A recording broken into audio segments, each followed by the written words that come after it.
this, I guess until anyone actually starts watching, this is mostly for anyone who, gives a, like, comes in and watches the VODs later. But Homestuck is over. And I feel the need to read the whole thing again. Because it's been a while. This is a big part of my life and, like, the cringy middle school, early high school years of my life. So we're gonna read through the whole thing, and I don't think there is like a full read through of this incredibly long story on like YouTube or Twitch or whatever. So I thought it'd be a fun thing to try out. I gotta I gotta move some stuff around on that screen so I'm not like all the way over here. I want to be more like that. But yeah, we're gonna read a little. Yeah, we'll move that over here. Yeah, there we go. Homestuck. Here we go. A young man stands in his bedroom. It just so happens that today, the 13th of April, 2009, is this young man's birthday. Though it was 13 years ago he was given life, it is only today he will be given a name. What will the name of this young man be?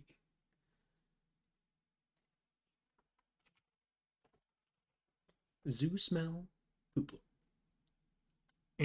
Try again, smartass. Well, let's try again. John Egbert. That's more like it. Let's take a look. Examine room. Takes me back. Your name is John.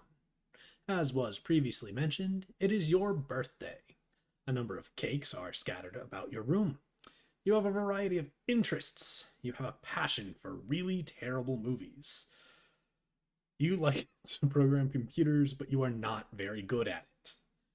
You have a fondness for paranormal lore and are an aspiring amateur magician.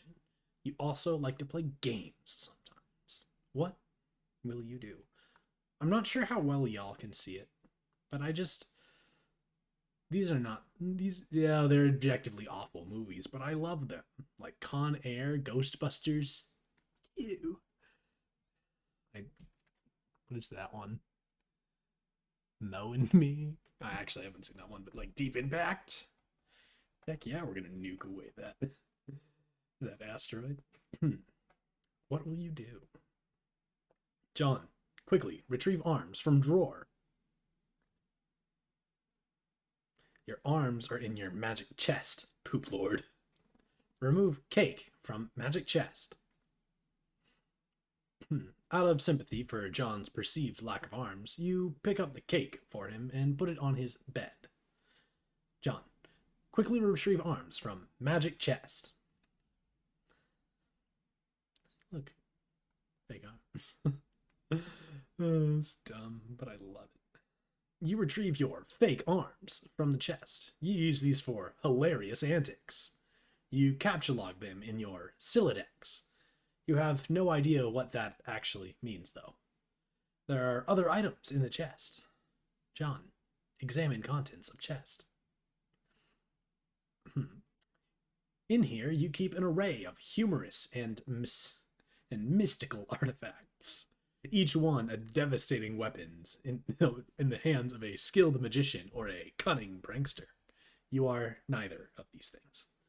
Among the artifacts are two, count them two, fake arms, currently captchalogged in your Silodex. One pair of trick handcuffs.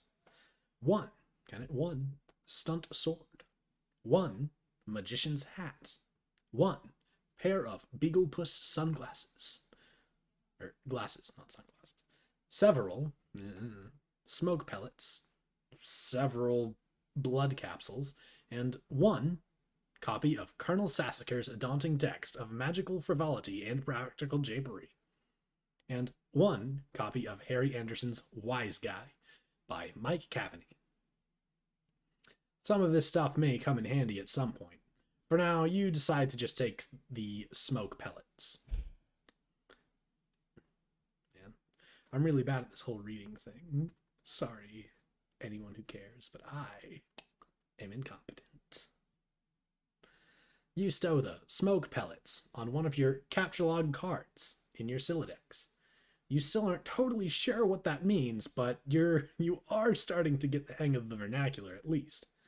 You have 2 empty capture log cards remaining. John, equip fake arms. You aren't totally sure if equip is a verb copacetic with the abstract behavioral medium in which you dwell, but you give it a try anyway. Unfortunately, you cannot access the fake arms. Their card is underneath the one you just used to capture log the smoke pellets. You will have to use the pellets first in order to access the arms. But this is probably unadvisable, since you just make your room lousy with smoke. Your Silodex's fetch modus is currently dictated by the logic of a stack data structure. You were never all that great with data structures, and you find the concept puzzling and mildly irritating. But with any hope, perhaps you will advance new, more practical fetch modi for your Silodex with a little more experience. John, examine Problem Sleuth poster. For the uninitiated, Problemsmith was an earlier project by the author of Homestuck, Mr. Andrew Huss.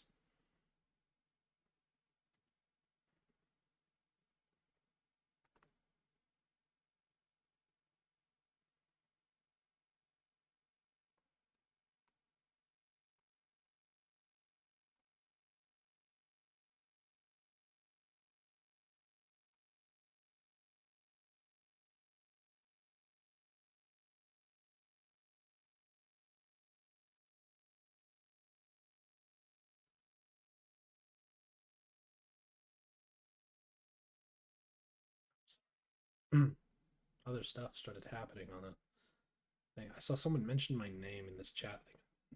Never mind. Is it even possible to get any more hard-boiled than that? You really doubt it. This poster was one of your wisest purchases. I see you, Andrew Huss, hustling the merch.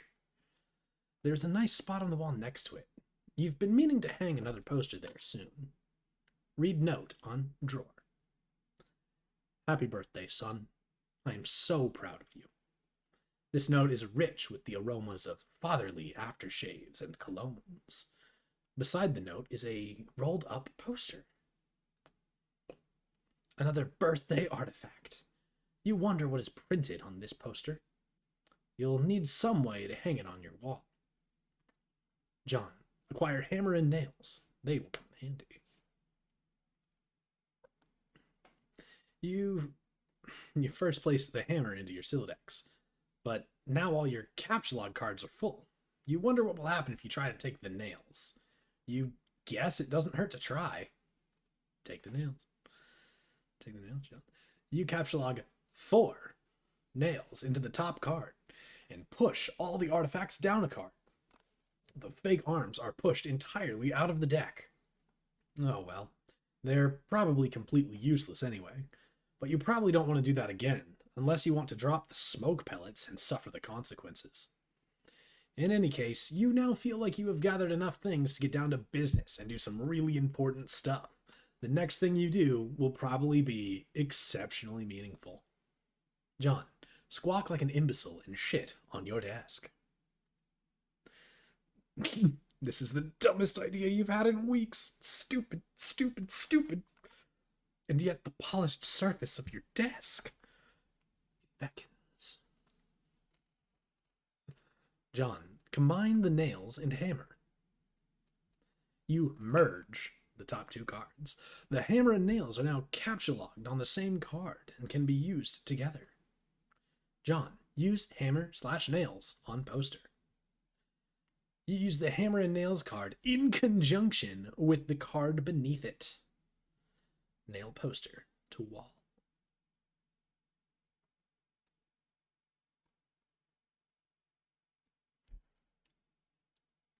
You just do.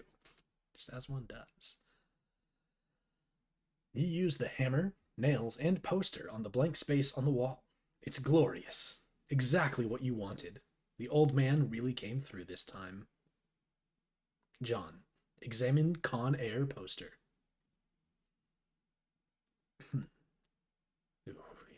Nick Cage.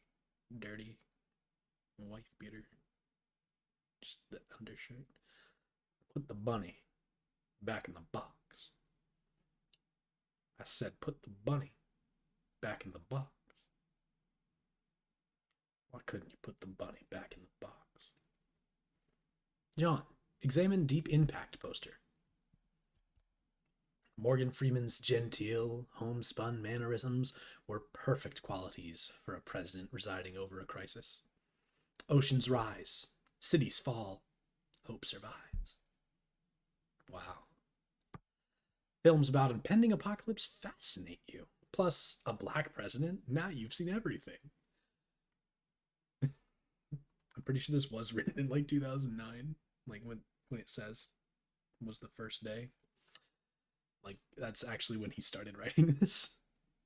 You've marked your birthday, the 13th of April. Another day you marked was supposed to be the arrival date for the highly touted Esperb beta launch. It's been 3 days already. It's starting to become a sore subject with you. Oh no. Homestuck beta. What is that? I did open the tab. Alright. John, eat some cake. Well, eat cake. You are sick to death of cake. You've been eating it all day, and you have no intention of clogging your Sylladex with it either. The cake stays put for now. You hear a notice from your computer. Someone is messaging you. John, examine incoming message.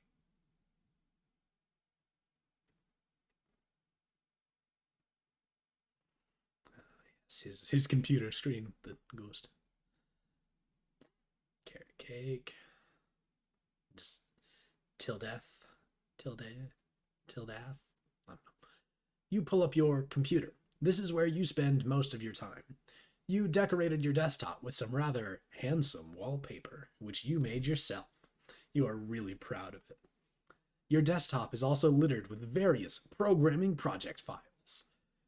You are so bad at programming, sometimes you wonder why you even bother with it. Oh, geez, that's hashtag relatable, guys.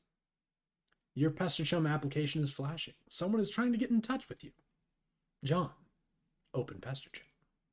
Open it up. Let's talk to our chums. They're pestering us. Only one of your chums is logged in. He sent you a message. Let's open that right up, John. Show pester log. Turn Tech Godhead began pestering ectobiologist at 1613. Hey, so what sort of insane loot did you rake in today? I got a Little Monsters poster. It's so awesome. I'm going to watch it again today. The apple juice scene was so funny. Aw, hell. That is such a coincidence. I just found an unopened container of apple juice in my closet. It is like fucking Christmas up in here. Okay, that's fine, but I just have one question and then a word of caution. Have you ever seen a movie called Little Monsters, starring Howie Mandel and Fred Savage? But the seal on the bottle is unbroken. Are you suggesting someone put piss in my apple juice at the factory? All I'm saying is, don't you think Monster Howie Mandel has the power to do something as simple as reseal a bottle? Try using your brain, numbnuts. Why did the fat kid or whoever drank it know what piss tasted like? I mean, his reaction was nigh instantaneous. It was the 15th day in a row Howie Mandel peed in his juice. Okay, I can accept that. Monster B-list celebrity douchebags are cunning and persistent pranksters. Also, Fred Savage has a really punchable face.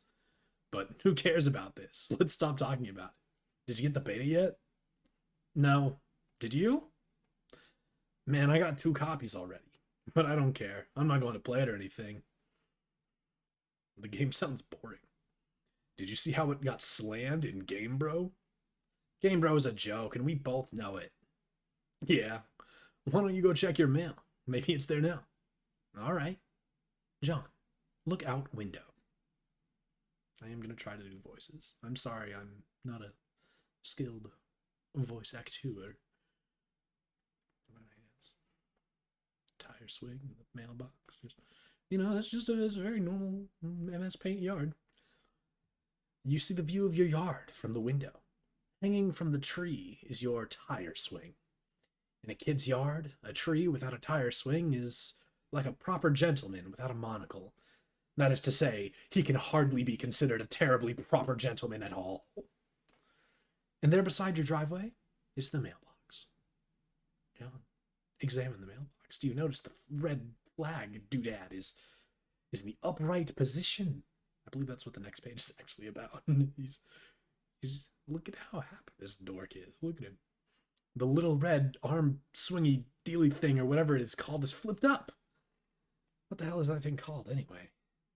You do not have time for these semantics. The red flippy lever thing means you have new mail. And that means the beta might be here. Go outside and check mailbox. Hell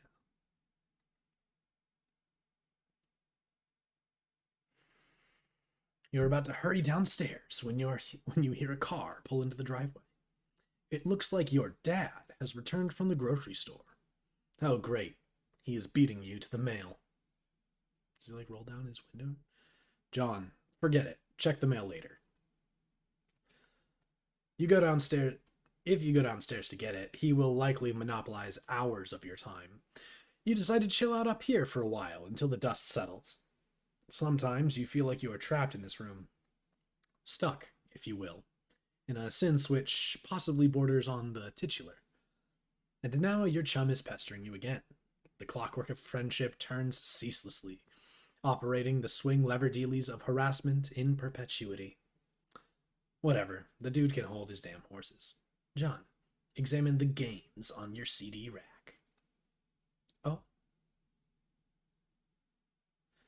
Oh, I get to hover over things. What have we got? Harry Anderson, Call My Bluff. What? Little Monsters. And Ghostbusters 2 MMORPG. That one's a pumpkin. And It Don't Stop. Problem Sleuth. The Caper Havers? Havers? I don't know how to pronounce that. Bard Quest. The flashing green ones, I'm assuming, are actually links to Andrew Hussey's other work. You've put countless man hours into this assortment of quality titles. Can I look at anything else? It's just those. Okay. We're gonna move on. John, read Colonel Sassacre's daunting text. Look at that book. It's as large as this boy. Colonel Sassacre's daunting text of magical frivolity and mere practical japery. You decide to consult with the Colonel's bottomless wisdom. Good grief, this thing is huge. It could kill a cat if you dropped it. But to really dig into this hefty book, you will have to capture log it. You're not sure you are ready to log jam your other artifacts beneath it just yet. John, capture log fake arms again. What did you just say? You don't want to clog up your...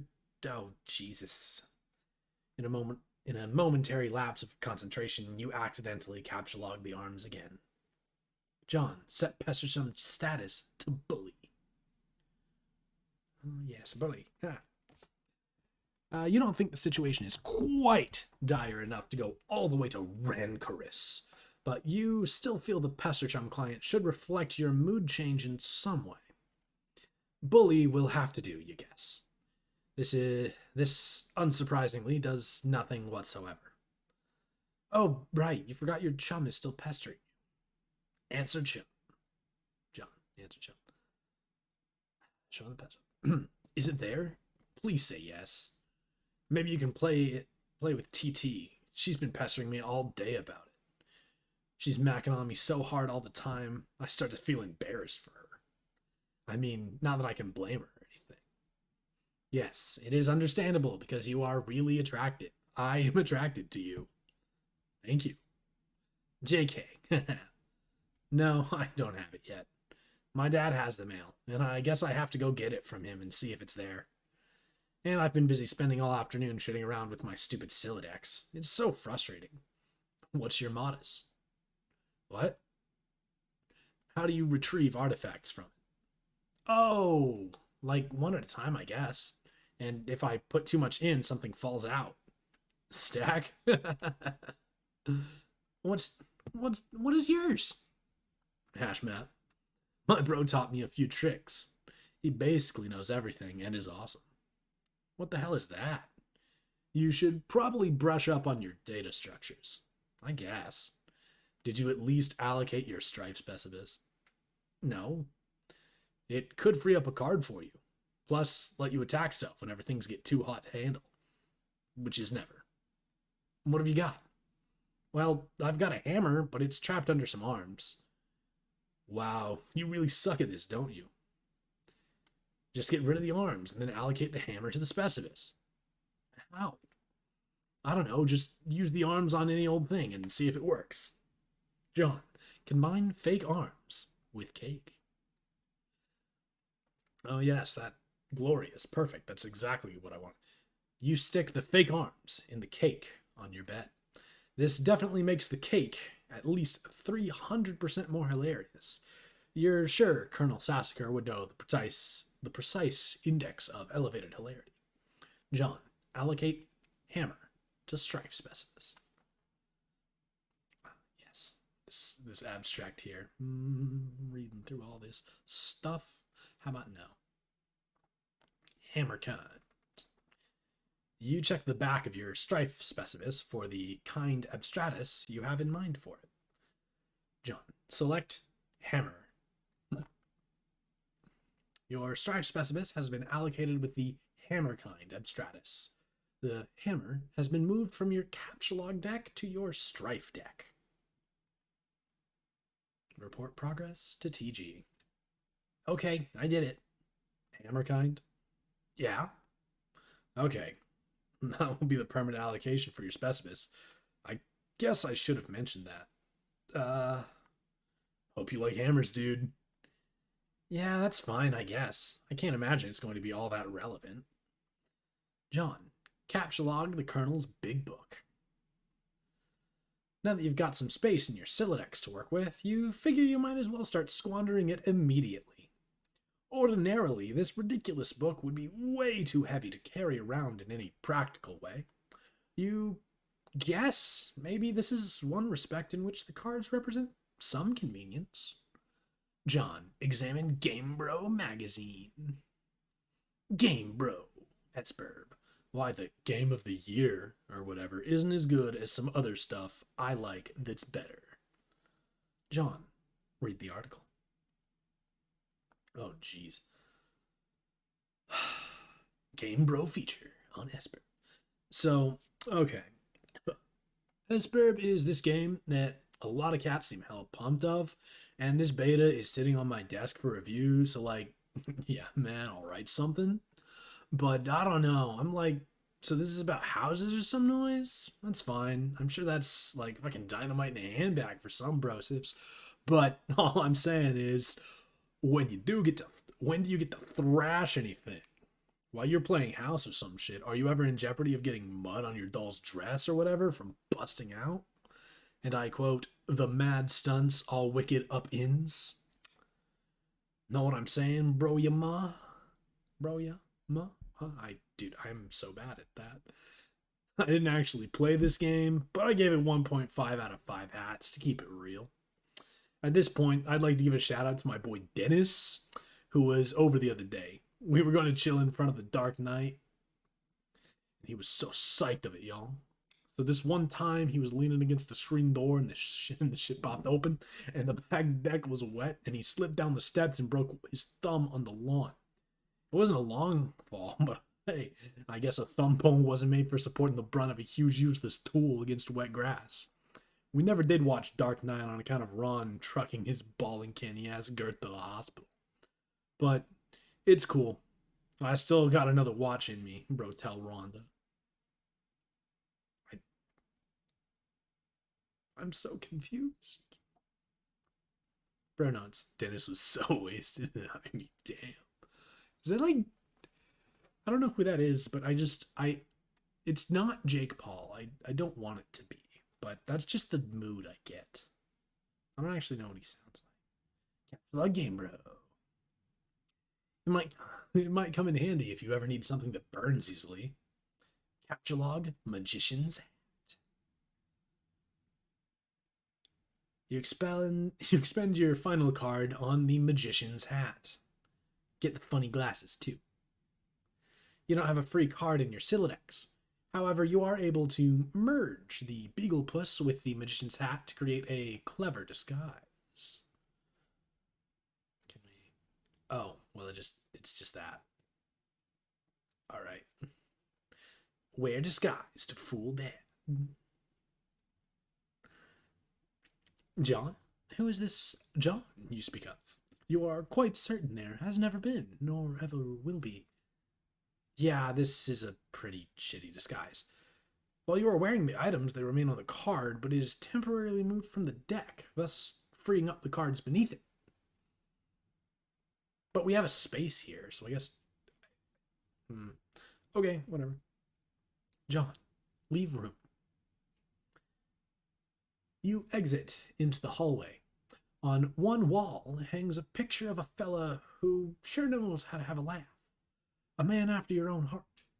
You always thought he looked a lot like Michael Cera, but your dad swears on the many hallowed tombs. That's a B, not an E. My goodness, my eyes are not good. Hallowed tombs of Egypt that it is not. You're not sure about that, though. On the other wall is one of your dad's stupid clowns, or harlequins, as he is quick to correct anyone who would venture such a brazen assumption.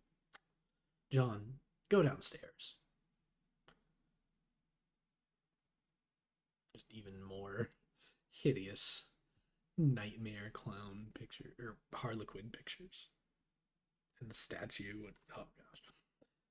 The accursed odor of fresh baking wafts into your newfound nostrils because he's now wearing the thing. It looks like he has like something is brewing in the kitchen.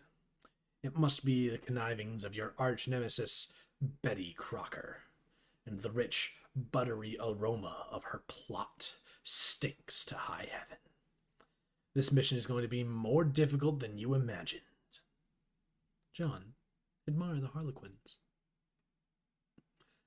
You check out shelves of fanciful harlequins. Look at this garbage. You hate this stuff. Funny is funny, but your dad sure can be a real cornball. Sometimes at night, you pray for burglars. John, examine fireplace. A bright orange flame flickers in the fireplace. It doesn't matter that it's April and not terribly chilly outside. In a home, a fireplace needs a fire.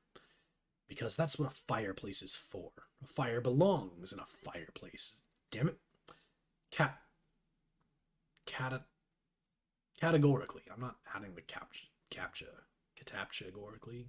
I don't like it. At all times, without exception. As domestic myth of unaccountable origin holds, a home borrows the spirit of the flame for as long as it makes a guest of it, much as the moon takes liberty with the sun's rays. The moon's an errant thief, and her pale fire she snatches from the sun. Mark Twain. You are almost certain Mark Twain said that. John tossed Game Bro into the fire. Bro, just the like surfer bro, douchebag, skater boy. I just like him. It doesn't burn as quickly as you hoped. Each Game Bro magazine is guaranteed to be printed on 40% recycled asbestos. For big ups to Mother Earth, yo. Fondly regard cremation. You examine the sacred urn containing your departed Nana's ashes. When your father gives her portrait a wistful glance now and then, you can tell it brings back painful memories. A tall bookshelf, a ladder, an unabridged Colonel Sassacres. He never wants to talk about it. John, topple urn. Yes. You clumsily mishandle the sacred urn. Ashes everywhere. In retrospect, upon mulling cinematic tropes regarding ash-filled urns, this outcome was a virtual certainty. You'd probably better clean it up before Dad finds it. John, combine your father's pipe with the clever disguise. You think now would be a good time to beef up your clever disguise? John, examine oversized gift. Bucks, champ. You can do anything if you put your mind to it. I believe in you. Contemplating what could be inside the package is sort of exciting, but it makes you a little nervous at the same time. John, open large present. Oh, hell. Oh, gosh. It's a big old Harlequin thing. Oh, hell no. John, capture log ashes. First, you prop the Harlequin doll up on the couch. Having it in the middle of the floor sprawled out all akimbo like that struck you as unseemly. You capture log the ashes to your available card. Combine ashes with urn. You merge the sacred urn with the ashes. Most of the ash is back in the urn, but it's a total mess. Really, it probably would have been tidier if you just used a broom and dustpan. John, just put the urn back. No one will be the wiser, except maybe for people with eyes. John, go get the fake arms again. You just got another brilliant idea for something to do with those pointless arms. You pry them out of the cake and capture lock them. Looks like Pastor Chum is acting up again. John, examine the third and fourth walls of your room. We've only seen it from one perspective, guys. We gotta know what else is on his walls. Well, yeah, it's more posters. Armageddon, Ghost Dad, Face Off, A Time to Kill, Failure to Launch, and I don't know what that last one is. But yeah, there's a computer. We can see it. That's yeah. It's a very small room. Not a lot going on these other two walls. John, check Pastor Chum. Oh, hey, it's another friend.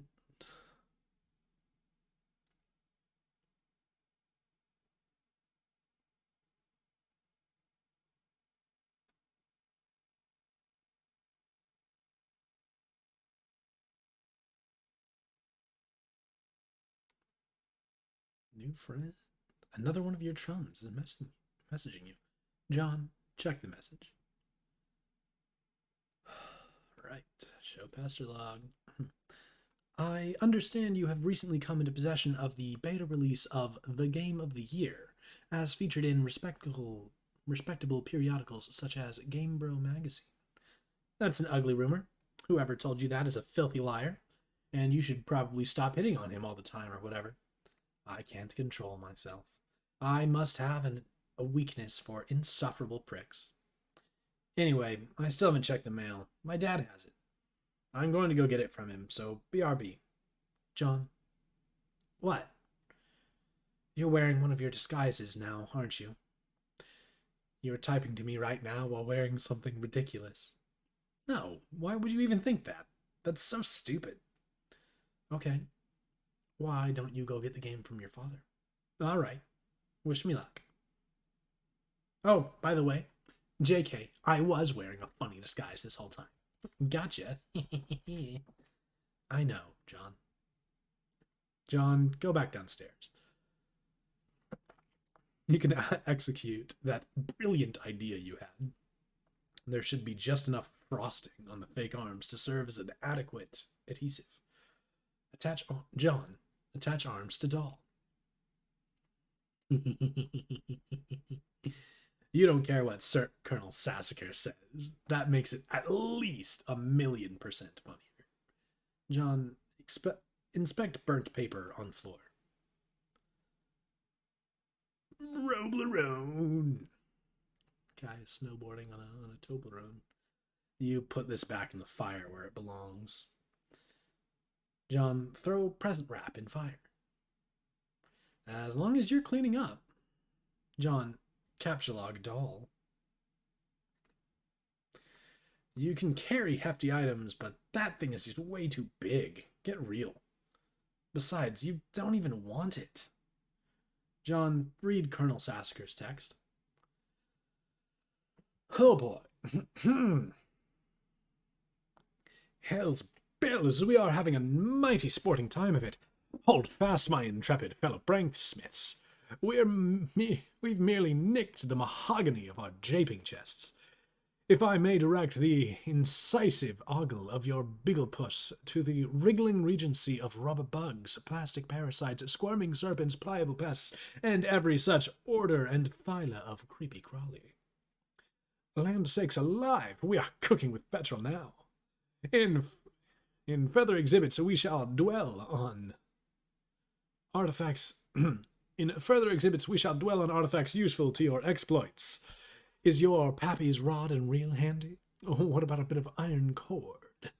It shouldn't prove elusive. Bring those writhing rascals to life and set the nerves of some old maid to wreck of...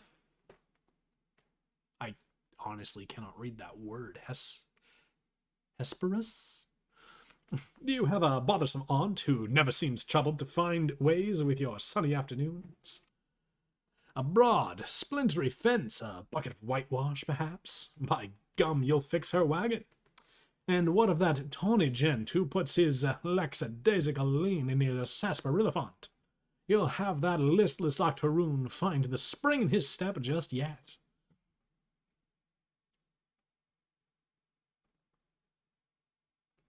Yeah, I mean, that's a picture of Mark Twain, right?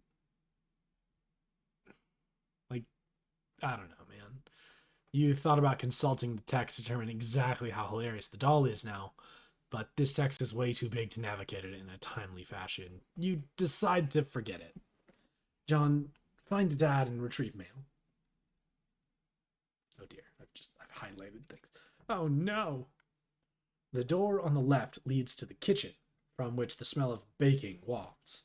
A powerful aroma which could lift an especially portly hobo off his feet. The door on the right leads to the study, where your dad spends a lot of time. He could be in either room. Where will you go? John, go in the study. It doesn't look like Dad's in here right now. Ooh, but there are some neat things. John, examine Father's desk. On the desk is a deck of playing cards, one of your dad's pipes, the April issue of The Serious Jester magazine, and a stray capture log card. There's also a can of peanuts on the desk. Oh, Dad, you won't be falling for that one again anytime soon. A severe peanut allergy is a terrible affliction to cope with. John, upgrade a costume with hat from Hat Rack. You swap the magician's hat with the bowler hat. This disguise is somewhat less funny, but a lot more distinguished looking. John combined second pipe with clever disguise. Your dad maintains numerous pipes around the household. A father without a pipe is like a strapping roughneck without a toothpick. That is to say, he is a rather piss-poor excuse for a roughneck, if you ask me. You'd rather not take the pipe, though. The first one tastes bad enough as it is. How you suffer for your comedy. Examine capture log card. Yes! This will be perfect for expanding the space in your John, capture log card. Oh, gosh. That's a mistake. Ooh, this is a sound one. We're going to have sound that's not me reading things. Play haunting piano refrain. I should probably put on my headphones for this. Oh, yeah. Pages including sound will be preceded by S in the command. I'm vibing here.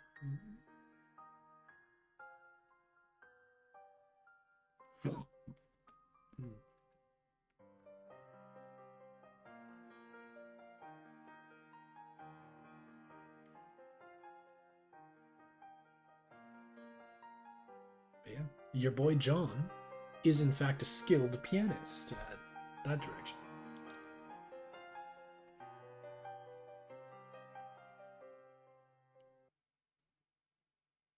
All right, cool. Let's play 52 pickup. Look at how frustrated he looks. That's Heath Ledger.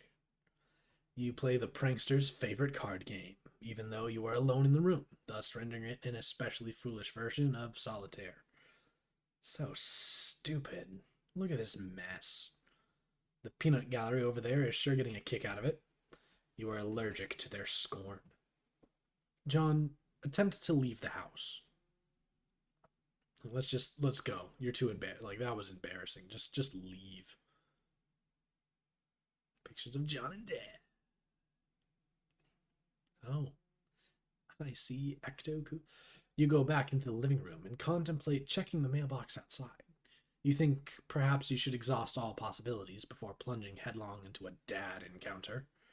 Your television is currently airing a commercial. I see. Ecto Cooler.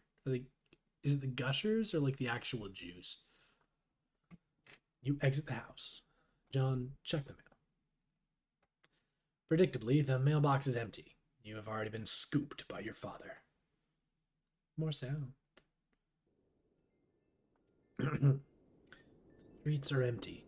Wind skims the voids, keeping neighbors apart, as if grazing the hollow of a cut reed, or say, a plundered mailbox.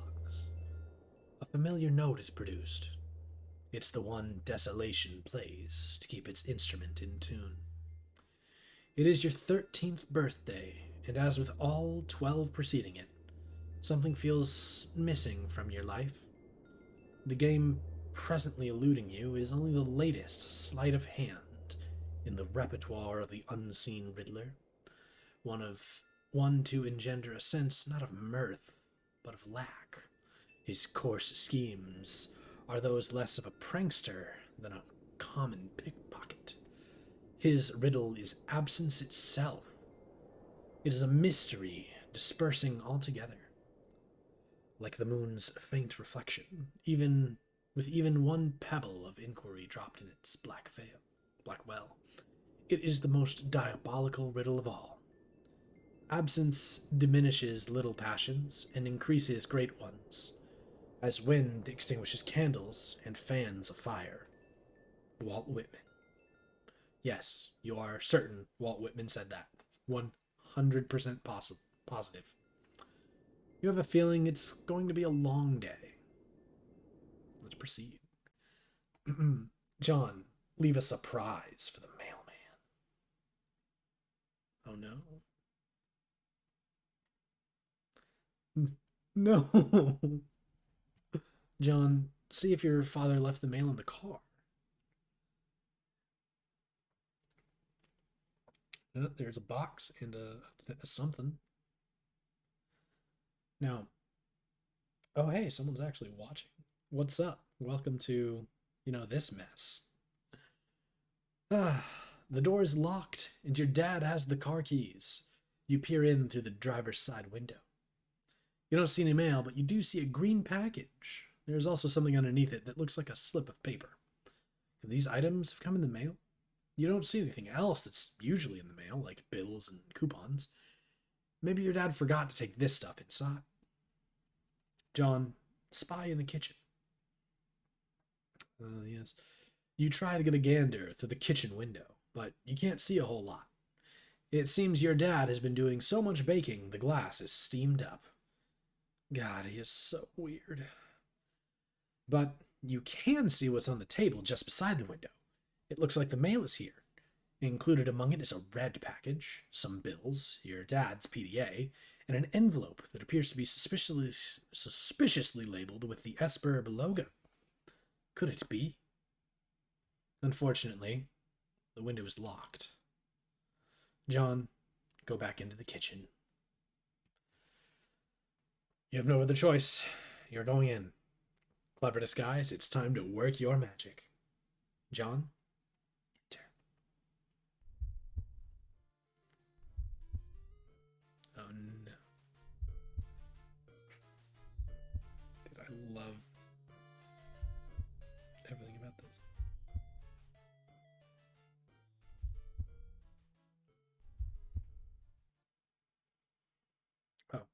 Oh dear.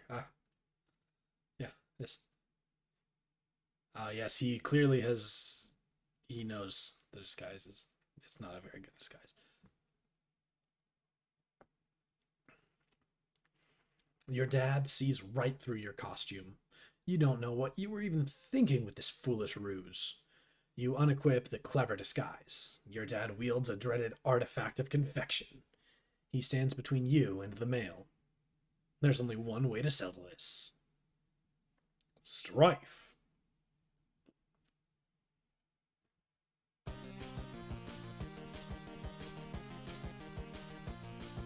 Jeez, that... Is it just me or is that really loud? Ah.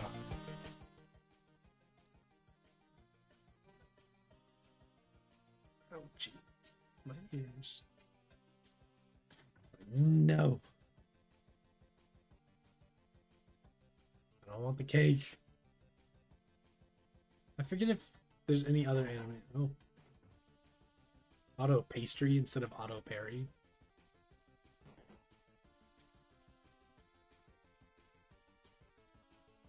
Okay, I think we're just gonna go on to the next one. I think that's it. Oh yes, yeah, abscond. You cannot abscond. This pesky guardian is blocking your path. You will need to engineer some sort of distraction. And now he brandishes yet another artifact of confection. This man is ruthless. You'd better brace for impact in the most comedically striking fashion possible. John, equip your disguise for defense. The the Beagle Aegis absorbs the brunt of the treat.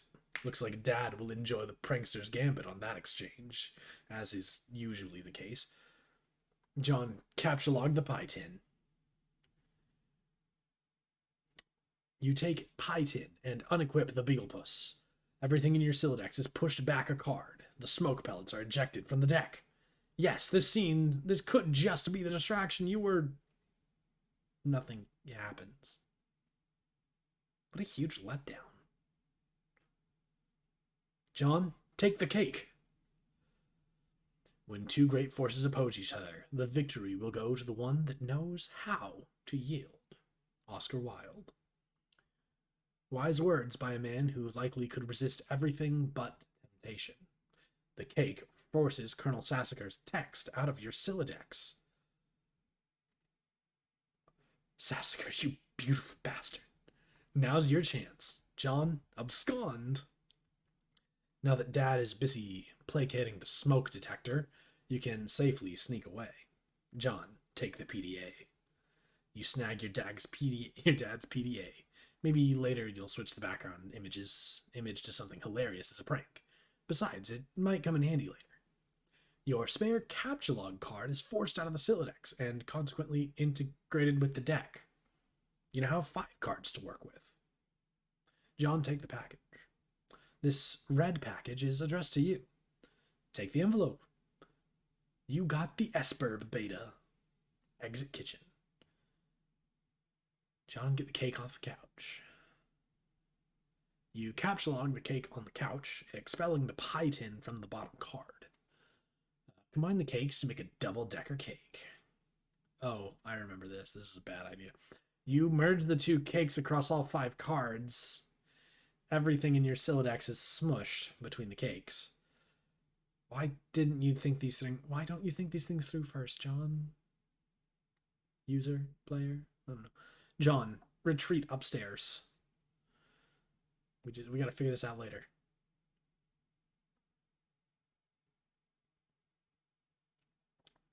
You pause at the juncture and head down the hall. You're going to need something to clean up this mess, and you are about to clean up the mess you were about to make by dissecting this cake. To the left is the bathroom. To the right is your dad's room. It is locked. You are forbidden from ever entering. He has secrets. John, go to bathroom and grab towel. And yeah, there is a towel. And a window. And outside this window, you enter the bathroom. You can see your backyard from the window. The jewel in its crown is the swing set, which has provided you with years of joy. There is also a spring-mounted pogo rod, which has been responsible for more than one painful injury and has provided you with years of lament. On the sink is your dad's razor. On the rack to the side is a fresh towel. John, remove PDA, envelope, and package from cake. Yeah, that's some surgery we just did there.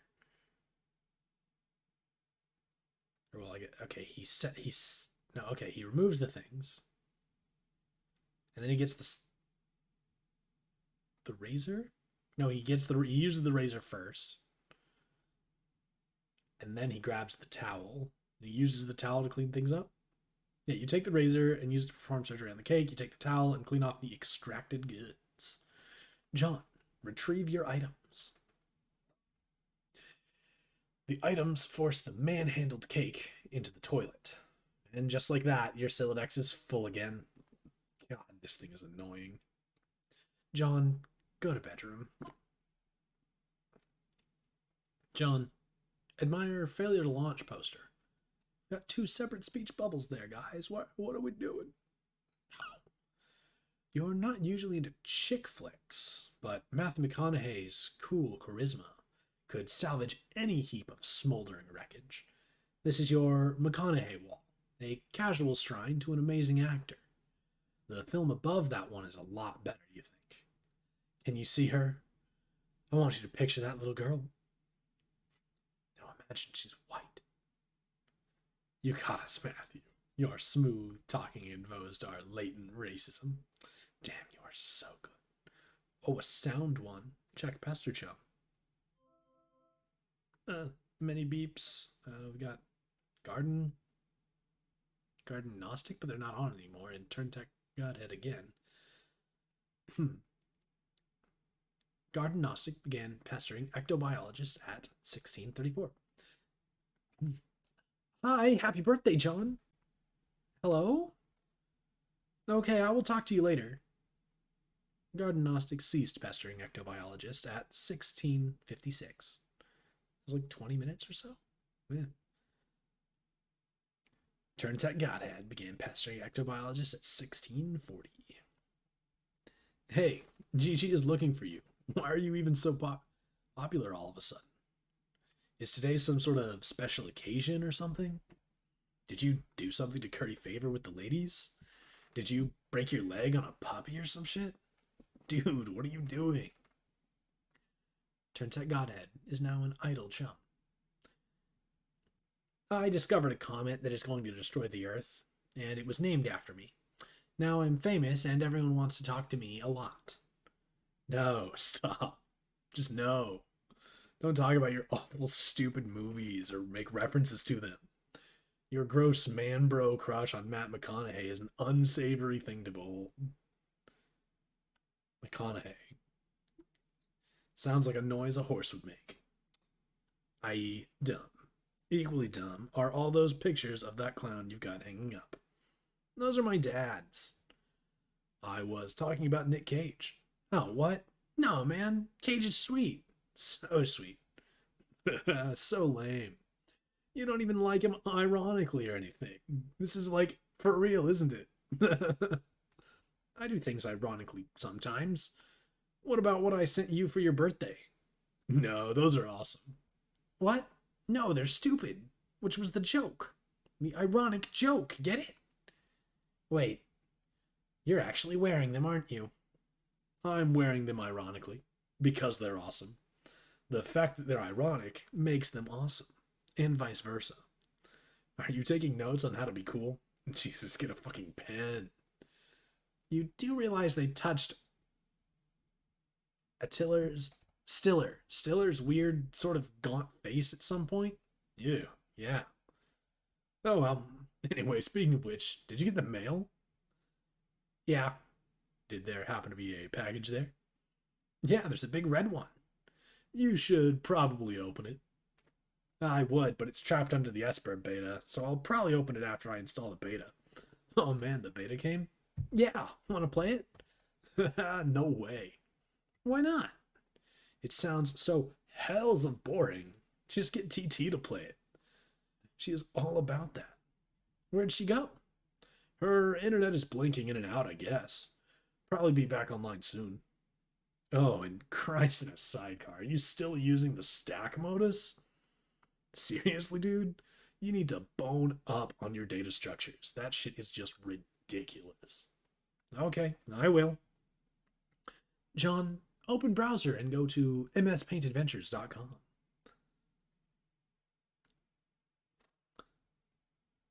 You decide to space out on the computer for a while before doing anything important.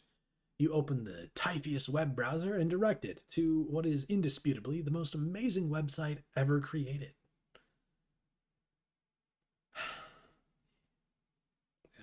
I like how it cuts out. Oh, wait, no. Here we go. Midnight Crew. The new adventure is okay, but you're not sure if you like it as much as the last one. John, install the Esper beta. You decide it's time for less meta and more beta. Beta. I don't know how to say things. You insert the CD and install the Esper beta. What the fuck is this? Esper version 0.0.1 Skynet Systems Incorporated, all rights reserved. Esper client is running, waiting for server to establish connection. Oh, I got a snap like an hour ago? Oh man, that must have been right after I started. John, bone up on data structures. Closet. Oh yes. Why has it's got goo? What, discrete mathematics, caret cake, tilde ath, dis asterisk, and automata. You go to your closet, which where you keep a lot of clothes and an array of handy computer programming guides.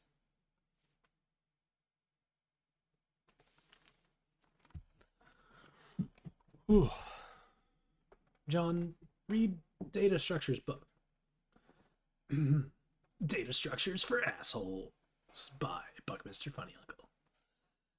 I think my rage just crapped its pants. Your ignorance just made me throw up a little. Get a clue, you computer illiterate piece of shit. Free fetch modus and back. You're not sure you really want to dig into this huge tome. It looks really boring and kind of ornery. Maybe you'll just check out that free modus instead. John, yeah, fine. Get the free fetch modus. FIFO. You turn to the back inside cover, where a free fetch modus is included in a plastic sleeve. This one is dictated by the logic of a queue data structure, operating on a first in, first out method, rather than a first in, last out method of a stack. John, apply fetch modus to Sylladex. Dude, fucking hell. Oh, I guess that's how. Items captchalogged in your Sylladex are no longer immediately accessible. You can only use the item on the bottom card and must wait for the items on upper cards to be pushed back to it. For instance, the red package, which you wanted to get to just now, is now inaccessible. You can only use the razor at the moment. This modus doesn't strike you as a significant upgrade to your previous one. In fact, it almost seems more inconvenient. You'd figure you might as well give it a chance, though. John, switch back to the stack modus. You suddenly wonder if this is even possible. You don't even remember if you had a physical card for the stack modus. You find this all to be a little abstract, and you'd prefer not to think about it too much. John, put down the razor. Put it down? You're not quite sure you understand. John, pick up 2 items. You captchalog one of the cakes. You finally found a use for all those loitering pastries. Dead weight. John, get another cake. Oh, the other cake, I guess. Oh no.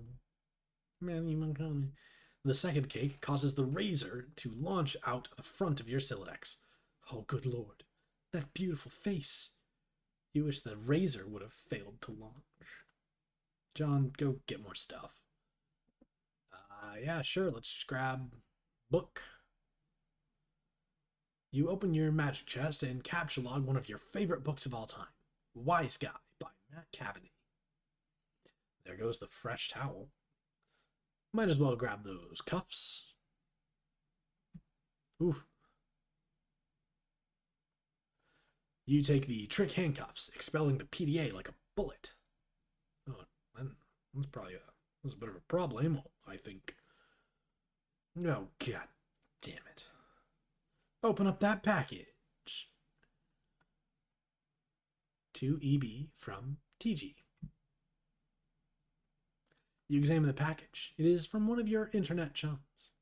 It's bound in packing tape, though. You'll need something sharp to open it. Of course, the razor. It's all so simple. You wonder why you didn't get the razor. Oh, pick up the package again. It just, geez, this child, you can't. Let's take this from the top. Capture log glass shards. Oh goodness, one at a time. They expel the three. Oh gosh, that's okay. That's certainly a way to do things. You take 3 glass shards in quick succession and duck for cover. Your Siladex rains devastation on your room from above. And now that your cards are packed with glass, you probably don't want to do that again anytime soon. John, why? Also, why would the 3 pieces of glass be separate objects and not the same? Like, why wouldn't they bundle like the smoke pellets and stuff did? Whatever. You should probably go get that stuff before you forget.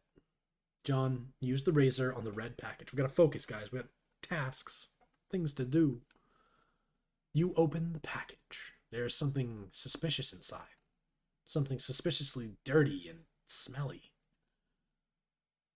It is a stuffed bunny, much like the one held hostage briefly by Malkovich's Cyrus the Virus, while taunting hard luck protagonist Cameron Poe, and strikingly similar to the one scooped up from the soot of a burning Vegas strip by Cage's Poe and offered to his daughter. A gesture? I don't know how to say that word. I'm bad at English. Symbolic of a tattered exterior surrounding a heart of gold. Poe wasn't much to look at, but he was a good man. But no, it is not merely like that bunny. According to this note of authenticity, it is the very same bunny. That is so awesome. Go check on the status of the Esper beta. We're done with your actual interests, John. We gotta move the plot forward. It looks like your computer is trying to get your attention. Oh yeah, a couple of things are going on. Look at the monitor. Skynet something. Client has established a connection with the host. Press enter when ready. I feel like I should have been able to confirm that, or not just automatically connect to the first person who tried. It looks like you managed to retrieve the. Oh wait, I gotta open the action. It looks like you managed to retrieve the beta. Excellent. I'm going to try to connect. Whoa, okay, but I just got the most awesome present. The rabbit? So sweet. I've heard tales of this wretched creature often. Its Homeric legend is practically ensconced in the fold of my personal mythology by now. Yeah, what? Why don't we focus on the matter at hand? Oh, the game. Okay. I don't really know how this works. What am I even looking at here? You are running the client application. I am running the server. So I am the host user. I have established a connection with you. This is sufficient for us to play the game. Oh, okay then. Why don't we get started? John, press enter. And now we get another sound page next. Now? I'm going to do it now. Vibin'.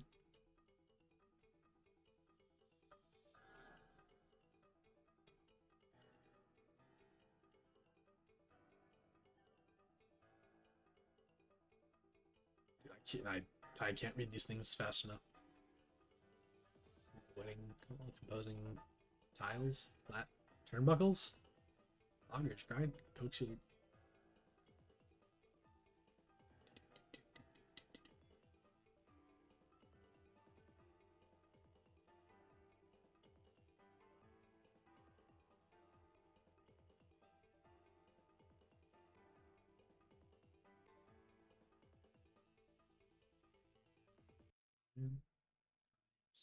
S-burb. Oh, look, a whole mouse over the interface buttons. Ooh, hey. Select, revise, deploy, Fernalia registry, grist cache, explore Athenium, alchemy excursus. There's, you can't really do anything with that, but yeah, lots of stuff going on. TT. Oh, we're now controlling TT. Select magic chest. Zoom out. We're just gonna drop the chest somewhere. Where are we gonna drop the chest? On the roof. Oh no. Oh. Okay. Whoa, what are you doing? Sorry, I'm just getting a feel for the controls. Is my magic chest on the roof now? Yes. I will try to be more careful next time. John, get the card. Now we can switch freely between, the top or the bottom. You find your missing stack fetch modus and quickly reapply it to your Silex. You can now opt for either the stack or queue modus anytime. You toggle between your fetch modi with gleeful abandon. Whatever could be next? Looking out the window. Oh, Dad's leaving. It looks like your dad is leaving again for more baking supplies. You're relieved to have the house to yourself again, if only for a few minutes. You just hope he doesn't notice the magic chest on the roof, or all the shit you threw out the window for that matter.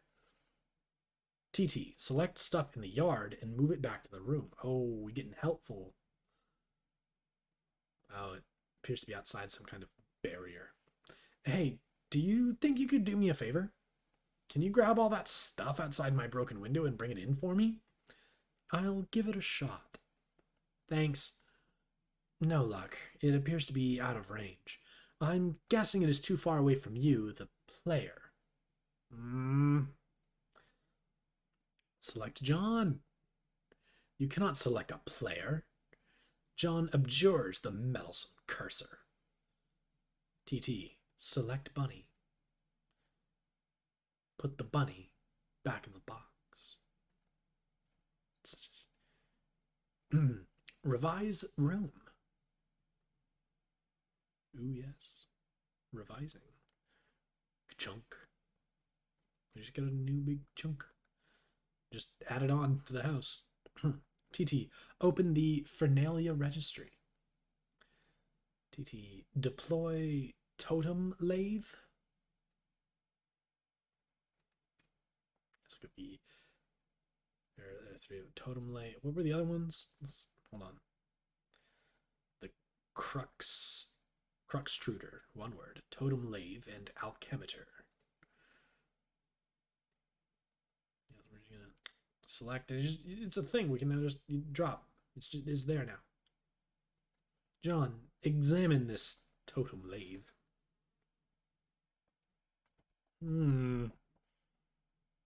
Lathe. You don't know what the heck this thing is, but it looks neat. TT, open grist cache. There's a thing. Oh, look, we got grist. Build grist. It's blue. It seems expanding the dimensions of your room cost us some build grist.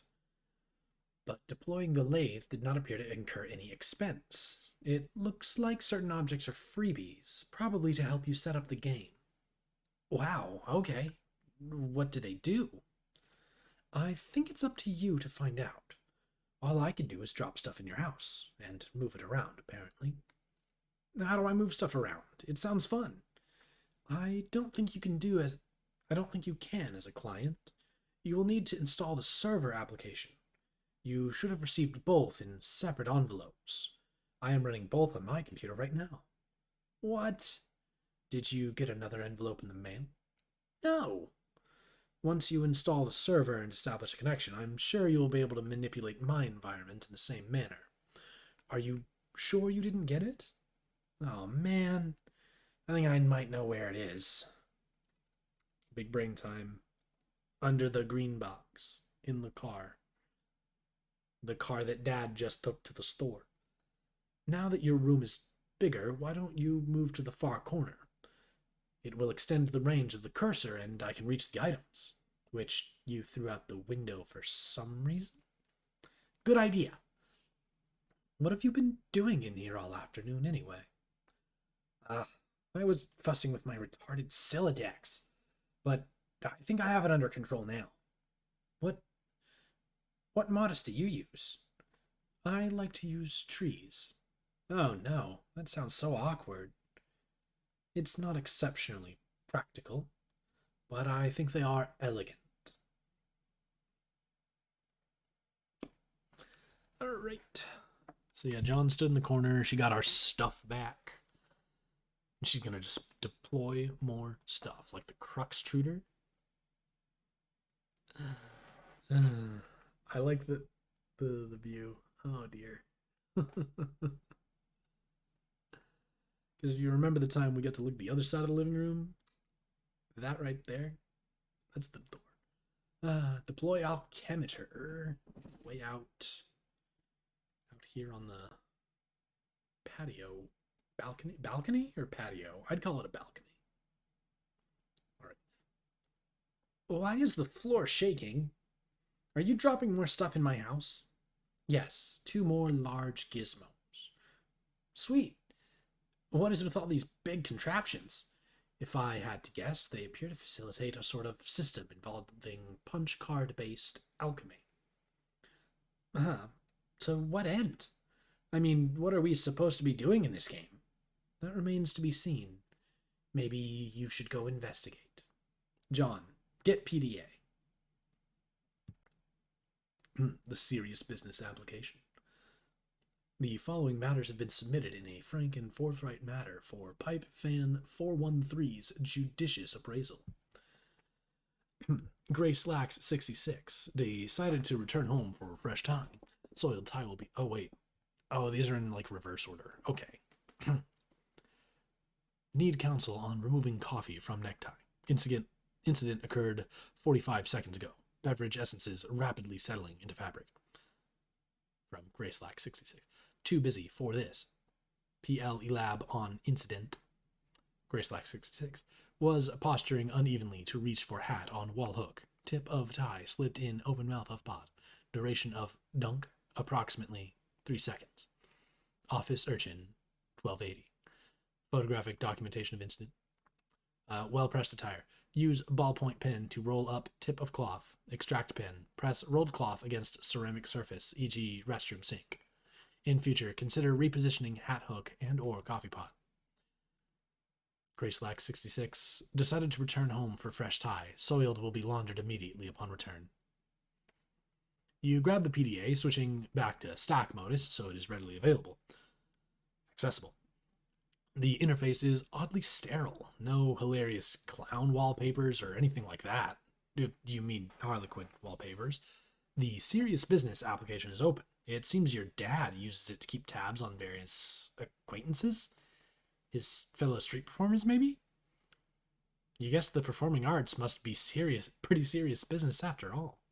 John, install Pester Chum. This should be useful. Now you can keep tabs on your chums while you wander around the house. John, go out to balcony. Oh, it is a balcony. Not a patio. We've determined. Hey, I'm out on the balcony now. I'm messaging from my dad's PDA. The one you threw into the yard. No, I'm telling you, it jumped out of my Silodex like a frightened weasel. What were you doing with it in the first place? I'm not sensing a lot of regard for the personal property of others. Is this how your pent-up frustration with your father manifests itself? What? No, those were all accidents. Please take your psychobabblery elsewhere, miss. Your bathroom is a mess. Did you do that too? Oh man, see, this isn't cool. All this snooping nonsense. There's a cake in the toilet. Yes, there is. I'm tempted to clean it up for you. Okay, if that will satisfy your weird OCD complex, then go ahead. My obsessive compulsive disorder complex. Can a disorder also be a complex? In your case, probably. Sounds complicated. Anyway, I am going to have to look around this enormous platformy thingy. I am going to have a look at this enormous platformy thing you put on the balcony. John, examine alchemeter in a cautious manner. Cautiously. Examining. Yes, very cautious. Just jump right on the thing. Clearly. You have no idea what to do with this thing. You can't find any controls for it. Having exhausted all other possibilities, you just decide to stand on it. This isn't very cautious of you, actually. John, look through telescope. Oh, wow, the sky. It is a clear, sunny day. Nothing out of the ordinary to report. At least not beyond the walls of your own home. TT. Oh, what was this?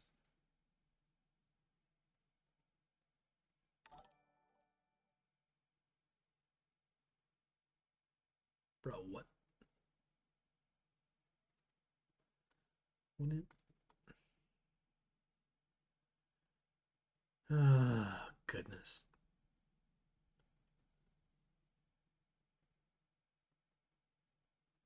Oh, all right, well.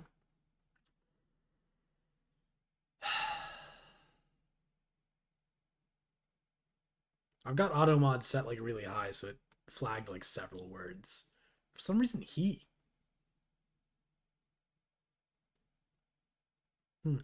Well, I've decided to reread Homestuck. Just we're getting through it. Ah, grab the soiled toilet. Whoops. Whoops, what? What was that noise? Is this something I should go investigate? No, I have it under control. You can keep playing with your telescope. John, go investigate. Oh, goodness. I mean, there's stuff down the hole. Ah, I think I can patch it up. Just give me a little space. It's mostly just because I don't have the time to be checking and moderating by myself whenever I'm playing games. It's not that it's not allowed, it's just it's not going to get through, sorry. Why don't you go have a look at the Cruxtruder? The what? The thing I put in your living room. John, hop down the hole. Oh wow. That was pretty agile. You jump down to the utility room. John, get sledgehammer and card. Huh. Strife. Specimens. You take the sledgehammer and the capture log card, combine the two, and quickly apply it to your strife specimens. You think it's cool that things don't always have to be a federal fucking issue. That was pretty nice. It looks like another one of your chums is pestering you on your PDA. John, answer chum. Oh, it's the other one. Garden Gnostic began pestering ectobiologists. John, did you get my package? Oh, hey, no, not yet. Darn, are you sure? It was in a green box. Oh, yes, but it is in my dad's car and he is still out of the store. He should be back soon. Great. So what are you up to today? I'm up to my neck in this Esperb stuff. TT is making a royal mess of my house. Lol, what's Esperb? Okay, it is this game. It's okay, I guess. I'm still figuring it out. Whoa, what was that? What was what?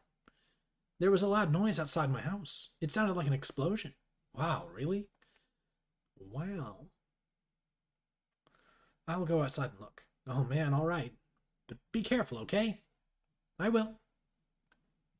I'm not good at girl voices. I'm sorry. I'm sorry, guys. Speaking of Esper shit, I figured a cool thing out that might actually be involved in your aspect void. Yo, lay it on me.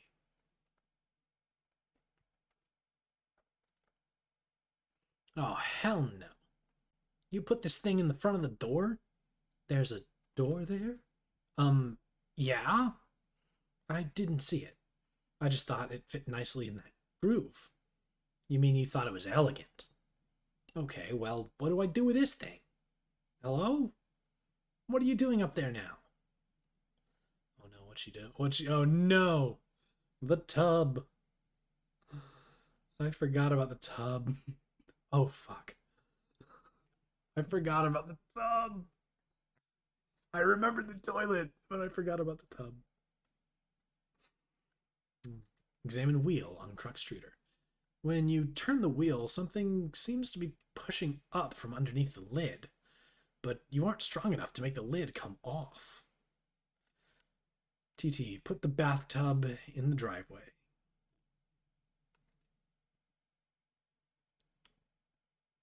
Oh, connection lost right in the middle of her moving the tub. Ah. On the tub's journey to the driveway, the connection is interrupted. John, scold TT. You can see me, right? Tell me what is wrong with this picture. Sorry, I keep losing the wireless signal. Must be the weather. I would look for a stronger signal in another part of the house, but I'd rather not risk an encounter with my mother. I battled through her cloud of gin and derision once already this evening. Yeah, I hear you. Yes, cake, jesters, unfaltering love and support. Quite a road to hoe there. I suppose I'm complicit for not informing social services about your situation. Oh, goodness. That's a little text. It's called void sessions. You know about the whole failed session and successful sessions, but a void session is when all the players who are in the game are void players, and that means the end of the world doesn't happen. It just sort of exists, and you can play the game with no repercussions. Hmm. I'd have to.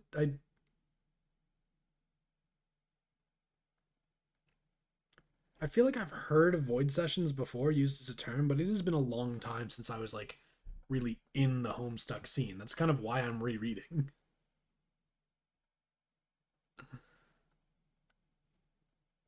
But yeah, like I'm trying to remember like all the stuff with the other games, but we're way at the beginning. This is our yeah. You can what is wrong with this?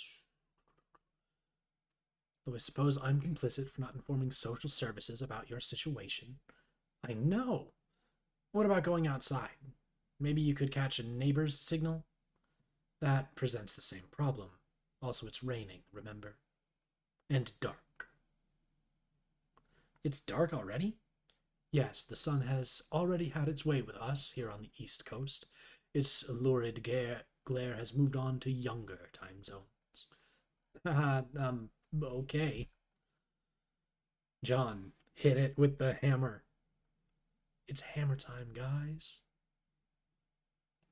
He pulled the table over. Oh, jeez. Oh, wait. I think food might be here. I will be back momentarily. I'm gonna go obtain food. Ugh. Be back. What's up?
Thanks, guys.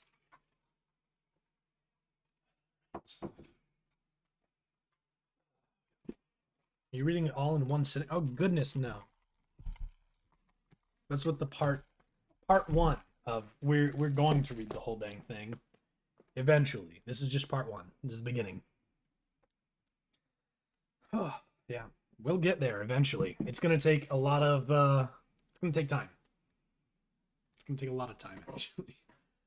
I'm actually I messed up when I added in my stuff. I gotta make sure that stays at the top so I can actually see those stupid alerts. But yeah.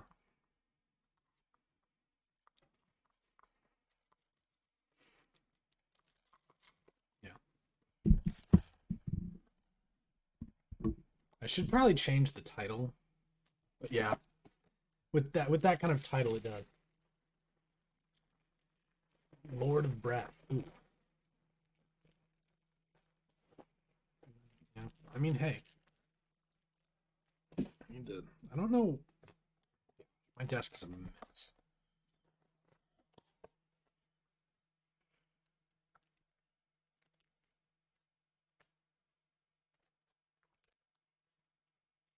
Last December.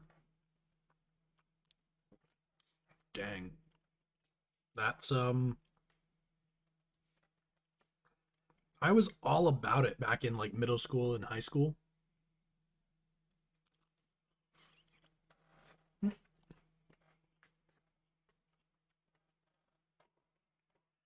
It was I don't know, it's weird that it was such a large like defining part of a lot of people's high school experience. Or like with just like a lot of people spent a lot of their formative years on this thing. Like I kind of hopped on the as things were settling down with just the huge just like activity in the fandom and all this just stuff people made and did for it. But just it's not quite the cultural phenomenon it used to be, but it's neat.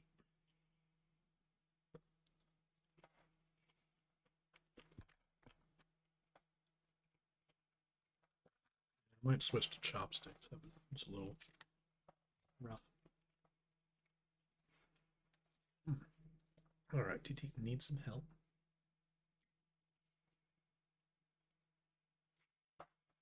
Late 2018, early 2019. Oof. I'm trying to remember how exactly I was introduced to it.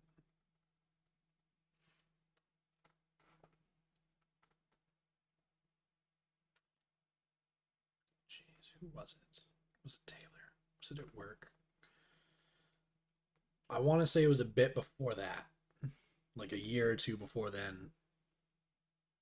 But I wasn't that young, I don't think. I mean, jeez, how young was I? Every time I think about how old I am, I either feel really old or really young. I hate when that happens. You break the chopsticks and they just really shittily broken.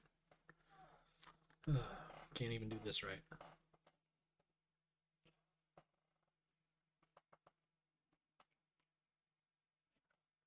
Orange chicken's the bomb.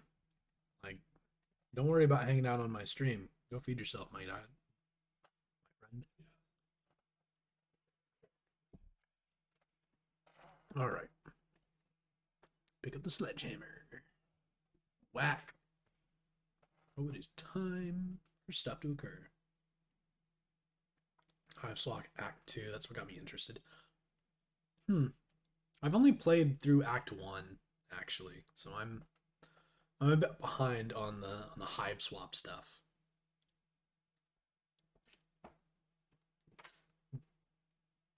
Oh gosh, the seizure kernel. What I had heard about 6 to 8 years prior.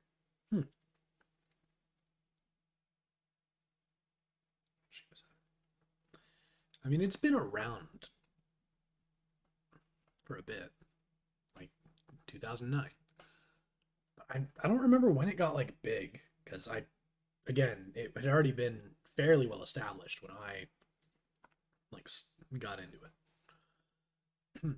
What is this thing? And what is that clock counting down to? I've been looking at the GameFAQ walkthroughs to figure. What was that sound? What sound did I just make?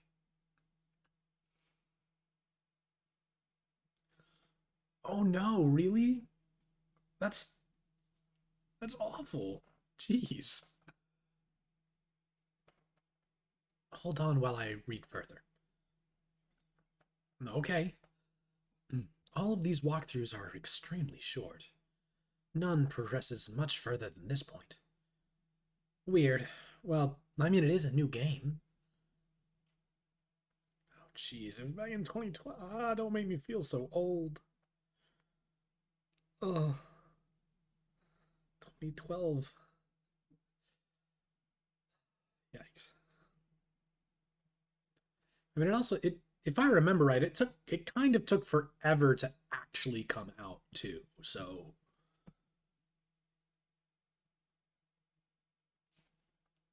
yeah, I don't know. I made a weird, I like coughed and hiccuped, and so it was a very odd sound as I was in the middle of reading some Rose text. True. Now that the lid is off, you will need to extrude some cruxite. John, turn the wheel again. I mean, I guess. You extruded one cruxite dowel. John, get the cruxite. Let's show off that. I feel like we should be hurrying. That countdown is making me nervous. John? Oh, your PDA is trapped under the cruxite now, isn't it? Anyway, it looks like you're going to need this card, too. Extrude's a good word. It's pretty good. TT, deploy pre-punched card. You know, all words are technically complete gibberish. Like, we've just kind of invented language. Like, language is a social construct.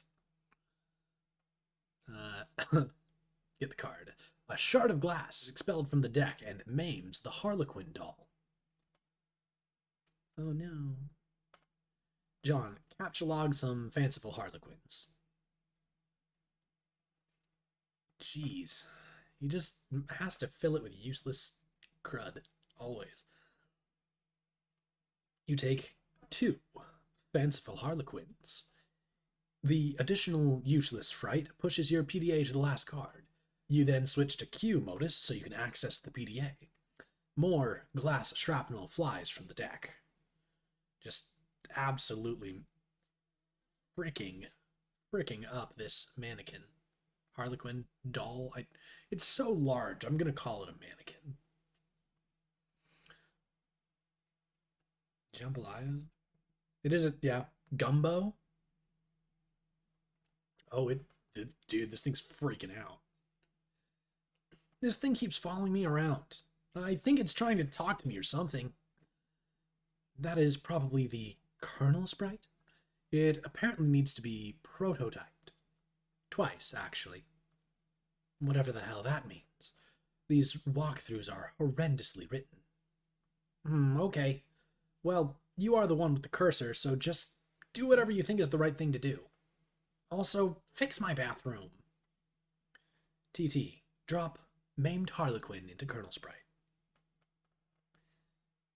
Yeah, I mean, of the things that get prototyped into a kernel before entry, I think the Harlequin doll is the least harmful of all of them. Truthfully, it's just a thing. It is not particularly dangerous or bad to have had that, applied to all the enemies. It's just kind of a pain. The sword, yes, the sword, and also the green sun doggo that gives Jack unimaginable power. Like Beck, guys, Beck is clearly that is the thing that they regret the most having prototyped with. Okay, that I don't like these chopsticks. They're very rough. I'm gonna switch back to the fork.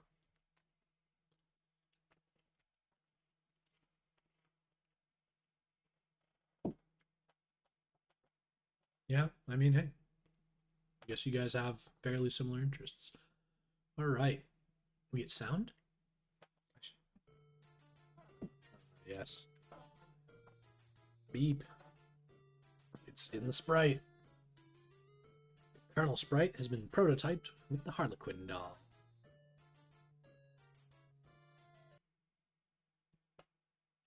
Okay.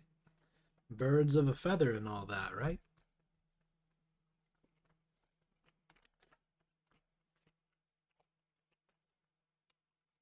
Hmm.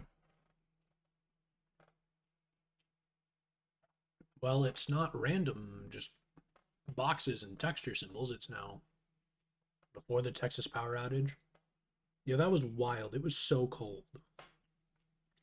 Like, there was, like, I literally, I, like, we've got a gas fireplace. I slept in front of the fireplace, like on a cot instead of, like, on my actual bed. It was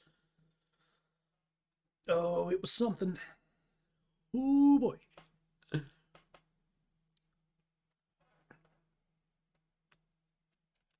I mean, I'm not usually one for anti-capitalism or what is it? What's it called? Just general anarchy talk. But geez, did that exemplify the failures of radical capitalism?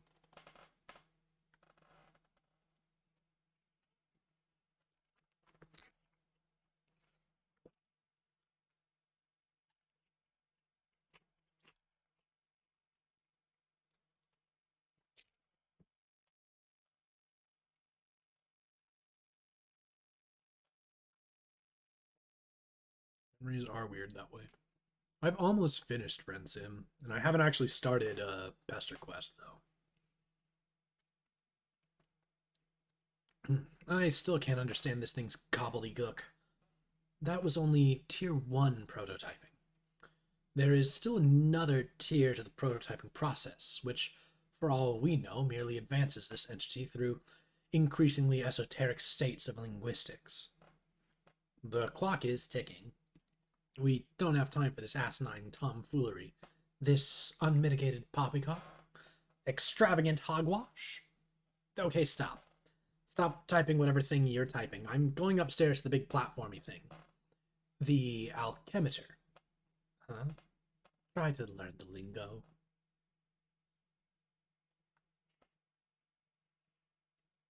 Probably, you know? Actually, your messages might not go through, but I don't think AutoMod can actually ban you. I think I have to do that. So you probably wouldn't get banned. Unless it was like actually offensive. There is no slot for a card anywhere to be found in the alchemeter. The Colonel Sprite followed you upstairs. TT, explore Athenium.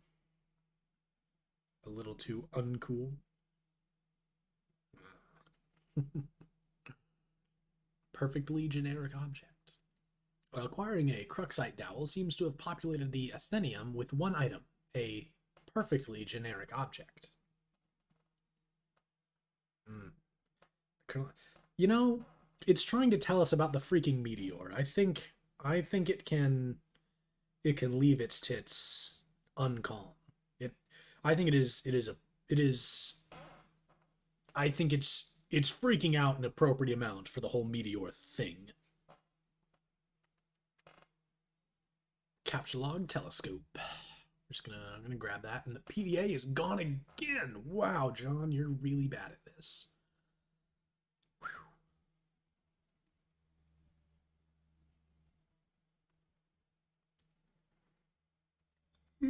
Oh, goodness, that's something else. You snatch the telescope from its tripod. Who knows? It might be useful. But more importantly, it pushes the Cruxite to the last card, making it available for tinkering.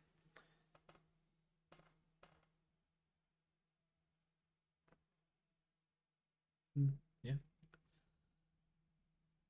But more important, correct. The PDA is predictably jettisoned into the yard over the neighbor's fence. That's really far.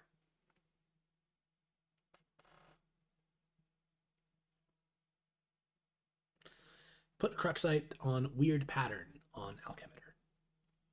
You place the Cruxite dowel on the Alchemitor's small pedestal. Something is happening. Oh yes. We get the scanning.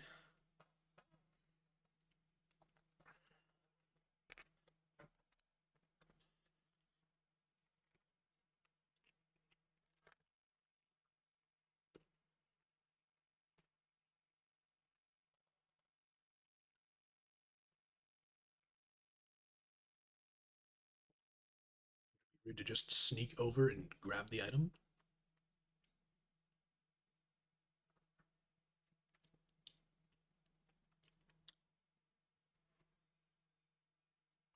Yes. I don't know. You set the Alchemitor to cast 3 perfectly generic objects for some reason, expending a total of 6 units of build grist. These things look completely useless. What a waste. Out of the corner of your eye, you notice there's something in the sky. I am having... Oh gosh, it's too bright. My light just reflect. I'm having Panda Express. I'm having some Chinese food. Got me some honey walnut shrimp and orange chicken.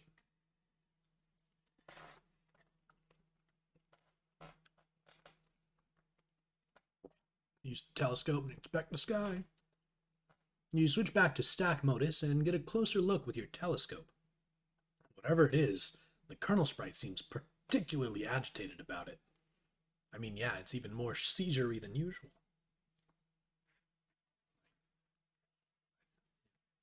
Never had Panda Express, probably because my parents were kind of snibby about food.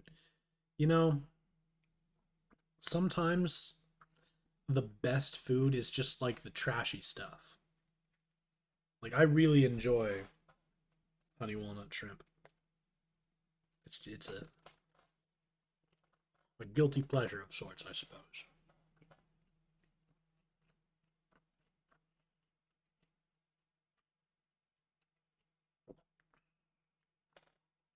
Yeah.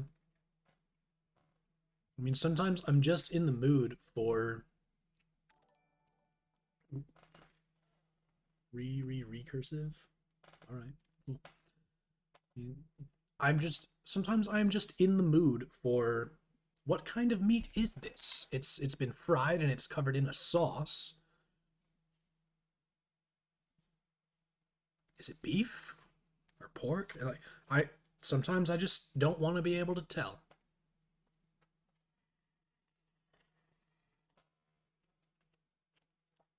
And trashy Chinese food is the best way to get that.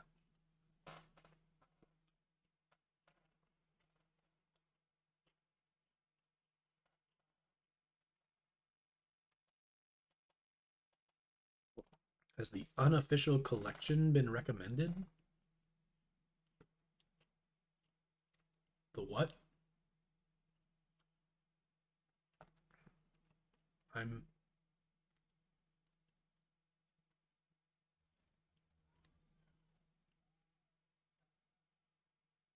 hmm.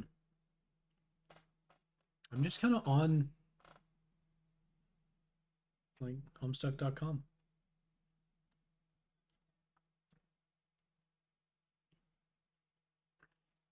I mean, I'm just chilling. Start using has a lot of miss. Oh no.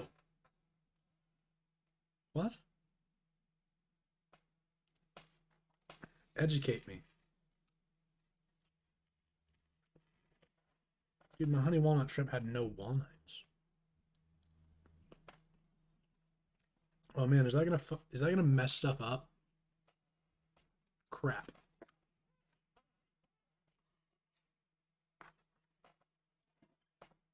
Owned by Viz Media, and a lot of stuff has been either cut down or removed.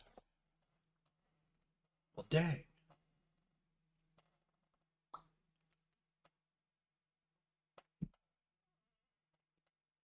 So what do I do? Just like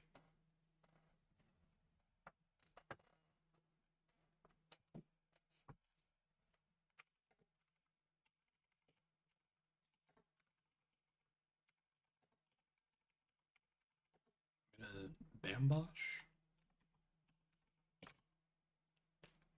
has a new reader mode on too. Hmm.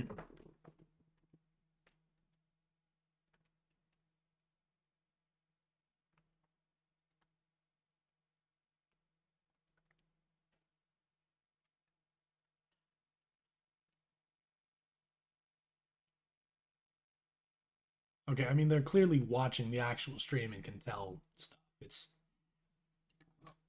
yeah. Jeez.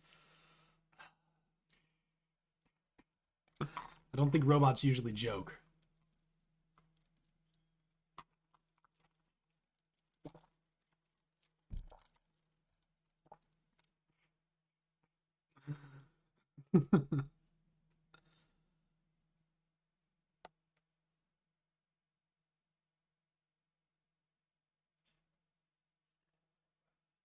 Huh.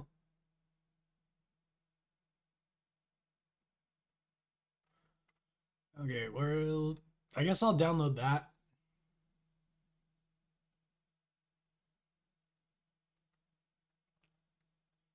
Oh gosh, I'm yikes. I'm gonna have to work on that later off stream. Hopefully we don't miss anything too too important. Like during this stream. Like I'm oh, man.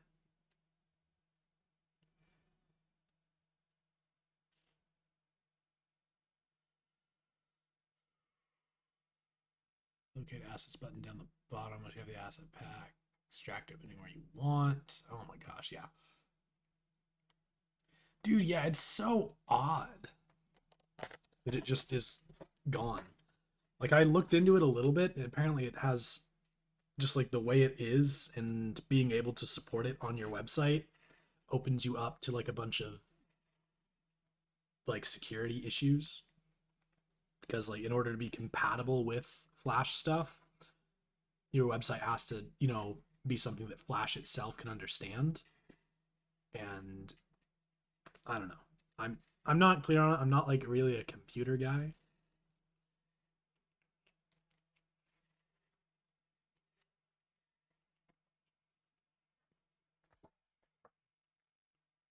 Yeah. Well, I will get that sorted out probably sometime tomorrow or maybe tonight when the stream is over.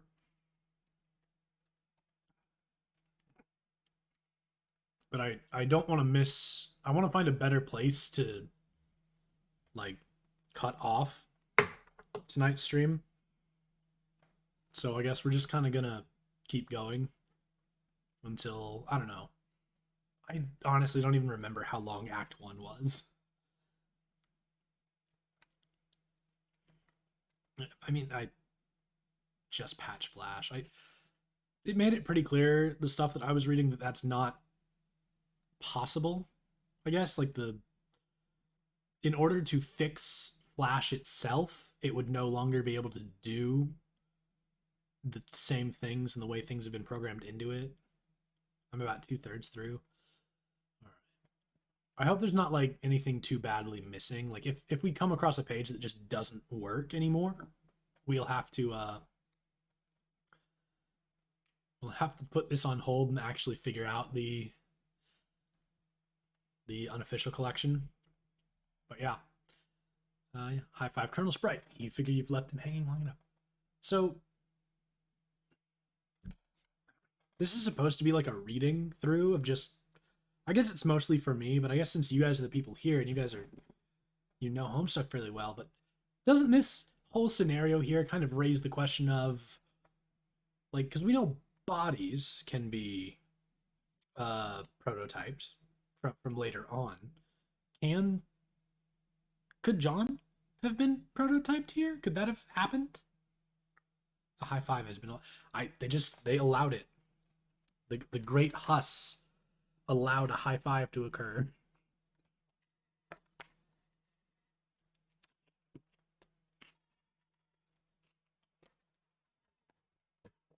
I think that's as good an explanation as anything. He has left him hanging quite long enough. It's time to try and eat one of those delicious, delicious blue gushers. It is tempting. Attempt to ingest a unit of Bildgrist. It is tempting because they strongly resemble Rockin' Blue Raspberry Gushers. They don't. Rockin' Blue Raspberry Gushers are so much darker than Bildgrist. Bildgrist is such a lighter blue. Lies. However, units of Bildgrist are a gaming abstraction and do not seem to exist on the physical plane. There is apparently no crisis so imminent that will deter you from contemplating idiotic and frivolous actions. You know, that's all that's in here. That's all I got is idiotic and frivolous. Sorry. Your dad is getting home. John, what did you do with your PDA this time? I'm working on the bathroom, but we are running low on Bildgrist. Revised bathroom. Floor fixed. Perfect. All the pipes and... Oh, the door opens in? That seems... I've never really understood that. Wouldn't it be smarter for, you know, front doors to open out? Like, is that just me? Like, it would help, like, deter intruders. No? Like, if the door physically does not open inward, they can't, like, shove you and push through you. Right? But I don't think I've ever actually encountered a front door that opens outwards. Like, is it because of police so that they can kick down the door if they need to? Like, we live in a society.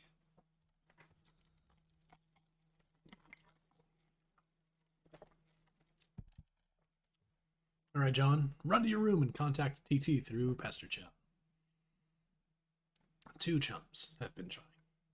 I've seen situations where there's 2 doors. Like a glass door, like a screen door on the outside, yeah, those usually open outward because the other door's in the way. Like, I mean, they kind of have to open in 2 different directions.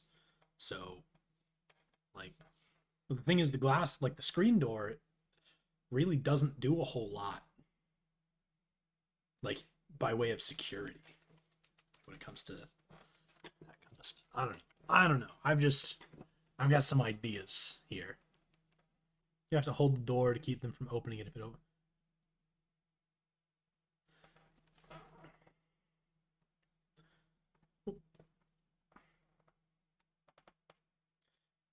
I guess, yeah, it is easier to, like, brace behind and push up against it. But that's true for them, too, because they just have to push against you. But it's not important. It's just, I don't know. I mean, when you really think about it, it probably is better to have it open in.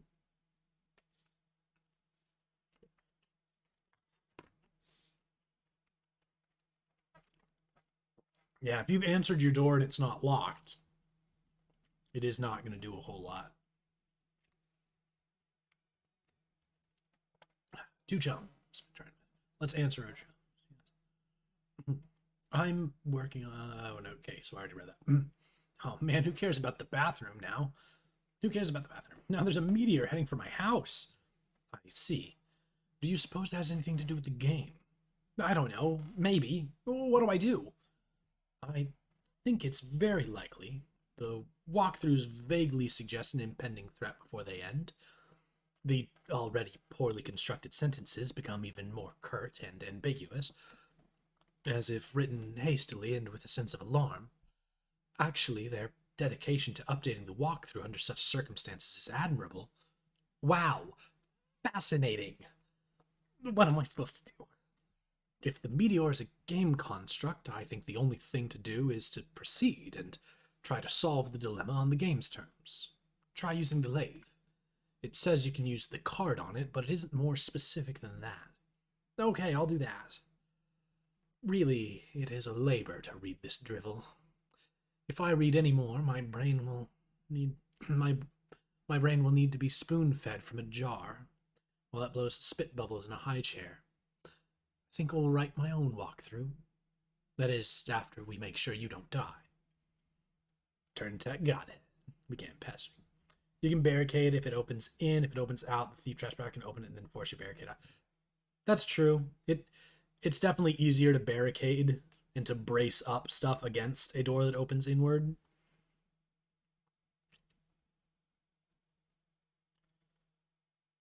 Yeah. I heard you got the box. I hope you appreciate my heroic, fatherly perseverance in getting it to you. In my rough and tumble, dirty, wife-beaterly sort of way. Also, I hope you appreciate how many no-talent douches had their mitts on that bunny before you. It's like a grubby baton in some huge douchebag marathon. Hey, where are you? Oh man, the bunny was awesome, but I don't have time to talk. I'm playing Esperb, and it's kind of a nightmare. TT is breaking everything in my house. Dude, I told you to steer clear of that game. And for that matter, you should probably wash your hands of flighty broads and their snarky horseshit altogether. Now there's a meteor coming, and I'm not even joking about that. It's like a big asteroid or comet or something in the sky. Heading right for my house. Oh man, how big's it? I'm sorry, Oh man, how big is it? I don't know, big, I guess. I gotta go. We'll talk later if I'm still alive and the Earth isn't blown up. Like the size of Texas or just Rhode Island. They're always throwing around these geographical comparisons to give us a sense of scale, like it really means anything to us. Nope. It's good that you considered it. Never asked myself why Housestones means anything to us. But it's like it doesn't matter. It's always just like, wow, that's pretty fucking big. Like, Mr. President, there's a meteor coming, sir. Oh yeah? How big is it? It's the size of Texas, sir. Oh, shit. Or, how big is it? It's the size of New York City, sir. Oh, shit. Sir, I'm afraid the comet is the size of your mom's dick. Oh, snap. Sir, are you familiar with Jupiter? You mean like the planet? Yeah. Well, it's that big, sir. That sounds pretty big. I have a question. Is it Jupiter? Yes, sir. The Earth is literally under siege by planet fucking Jupiter. Oh, shit. Anyway, later.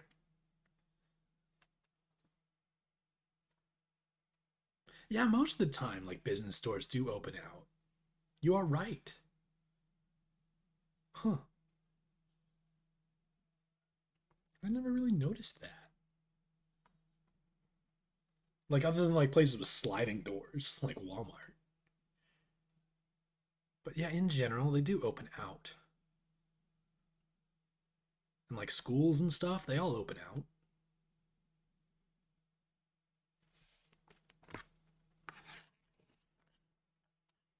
Like, I think when it... Okay, if it's a security question, I think if there's a person present who might be unlocking / opening the door, they're going to open in so that you can brace up against it and stuff.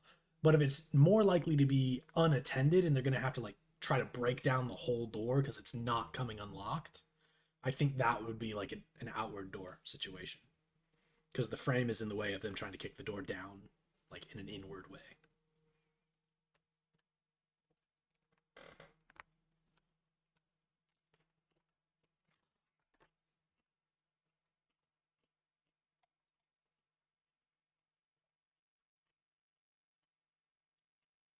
All right.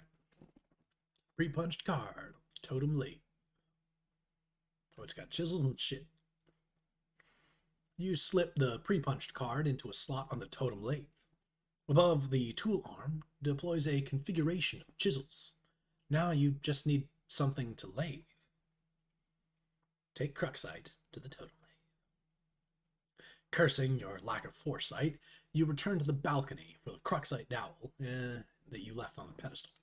You navigate the hallway, leery of your dad, who is presently puzzling over the new fixture in his hallway.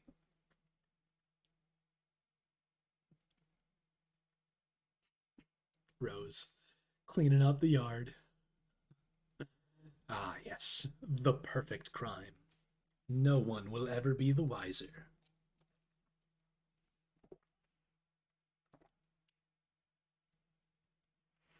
You retrieved the Cruxite Dowel. Dad just shrugs and heads back downstairs, presumably to do some more baking. If only he knew you were hard at work saving his ass. All right, let's get that dowel to the totem lathe. Let's do some lathe work. I've always wanted to try like wood turning or whatever, like on a real life lathe. Make like some table legs or some stuff. Something neat.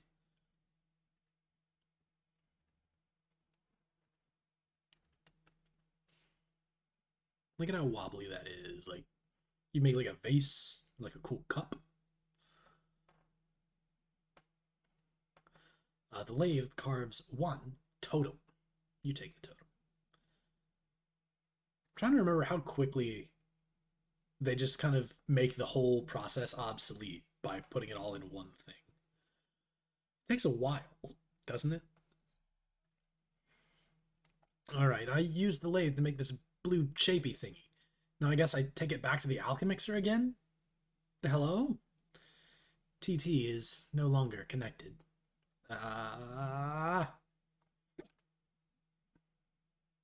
Oh no! The door! He can't get out. The tub. She was trying to put it back in the bathroom. John's only got 2 minutes left. Oh no! Will our story end here?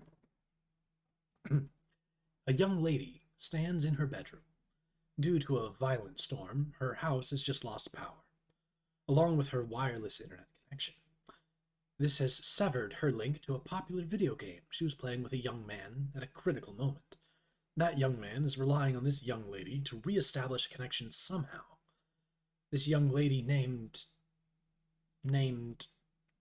oh, it's on the tip of your tongue. What was this young lady? What was the name of this young lady again? Internet? Flighty Broad. No, that wasn't it. One more time. Rose Lalonde.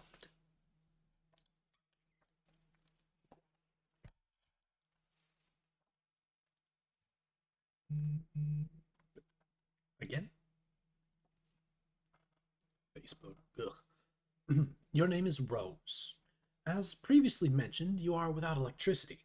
Although your laptop computer still functions on battery power, you have a variety of interests. You have a passion for rather obscure literature.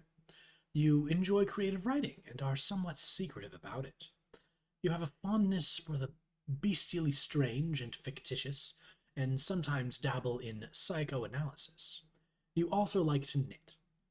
Your room is a bit of a mess, and on occasion, if just the right one strikes your fancy, you like to play video games with your friends. What will you do? Retrieve arms from the purple box. The purple package's contents are private. No one is allowed to look inside.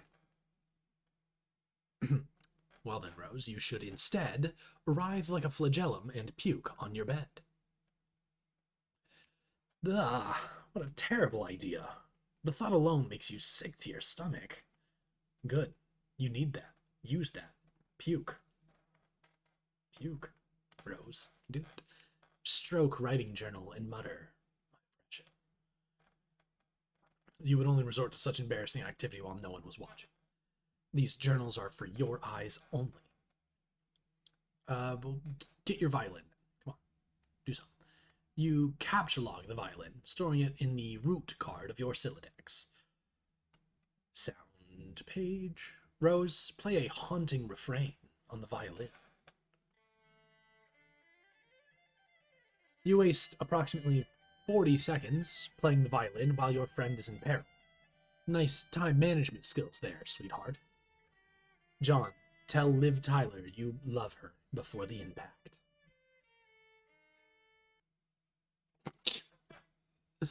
The dweeb. Since your good-for-nothing friend is obviously not going to bail you out in time, you issue words of parting fondness to dear, sweet Liv. Oh, if only Affleck could have been the one to make the final... If Affleck could have been the one to make the final sacrifice instead of her stubborn, blue-collar, salt-of-the-earth father, then she would fall into your arms for consolation, and you would be the one to make the deceased Bruce Willis proud. Rose, capture log the knitting supply bag. You get the knitting bag. It occupies the left leaf card under the violin, per the tree modis's alphabetical sorting method, K being before V. Rose, look out the window. Wow. Rainy. Gray. Your panoramic window offers a view of your yard below, and the mausoleum housing your dead cat, Jaspers, who died when you were young. Your mom had the structure erected with a spirit of scornful irony in response to your youthfully innocent request to hold a funeral for the animal. At least, that is how you have come to interpret the gesture in retrospect. You can also make out a silhouette of the laboratory down next door, a facility which likely broadcasts a strong wireless internet signal. You may be able to connect to the signal from a different part of the house, perhaps if you seek higher ground. Rose, get your laptop. You take your laptop and prepare to make the journey through the house. L is before V and L is after K. This causes the tree to be unbalanced, so your Sylladex auto-balances itself. Now, laptop occupies the root card, while the other two items comprise the leaves. Well, geez. Rose, examine the book on your desk. Yes, the Grimoire for Summoning the Zoologically Dubious. This book is absolutely indispensable for enthusiasts of your ilk, of which there are very few. Take the book. Get the Grimoire. Grimoire.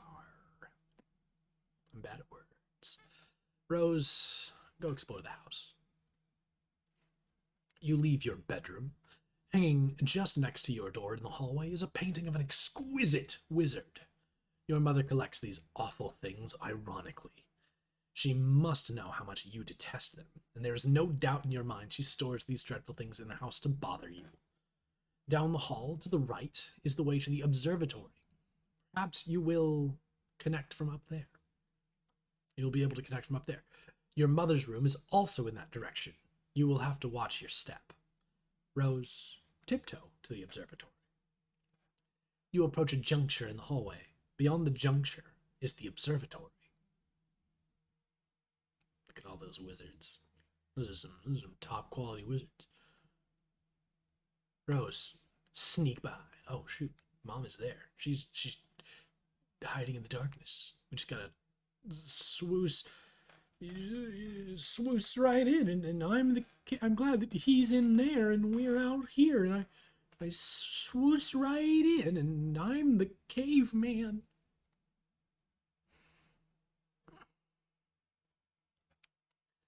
Gosh, it's such a dumb meme.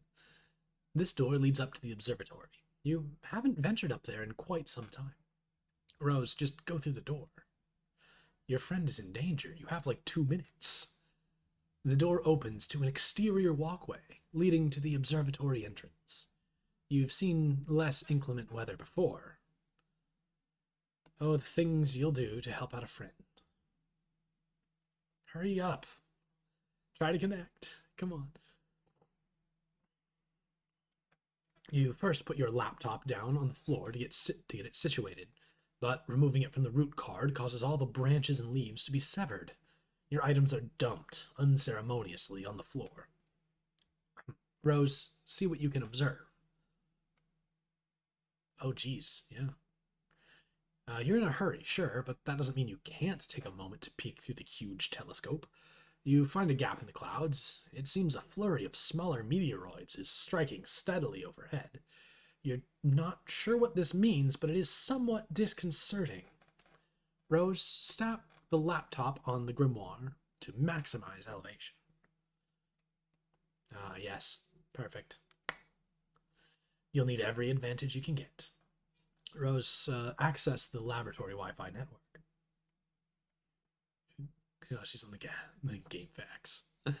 There are several signals being broadcasted from the laboratory, each of relatively decent strength. One of them is mysteriously and quite conveniently unsecured, requiring no password. You select that signal and reconnect to the game with John. Quickly. Just yeah, we gotta hurry, guys. John's gonna die. Hey, look, he's there. 40 seconds. I'm back. Hurry up and open my door. Not that it even matters. Think I'm probably dead no matter what. Patience, you still haven't used the new totem. What? I believe it will create the item on the punch card. So what is it, like an apple or something? What good will that even do? We'll see. I've found no evidence that anyone has successfully created the item, and the content of the card appears to be variable from session to session. One instance, it was described as an eggy-looking thingin. I'm thinking that's the exact quote. Do we have do we have enough of those building jewels to make it? According to the Athenium, it is a free item. This speaks to its importance, in my view. Now off you go. Rose, remove door from hinges. Oh, there goes the rest of your build grist. Put the bathtub back. You probably should have just done this in the first place. John, take the totem to the alchemeter. Gotta get those stupid blocks out of the way first. The Colonel Sprite is getting awfully worked up about all this. Rose, remove the blocks.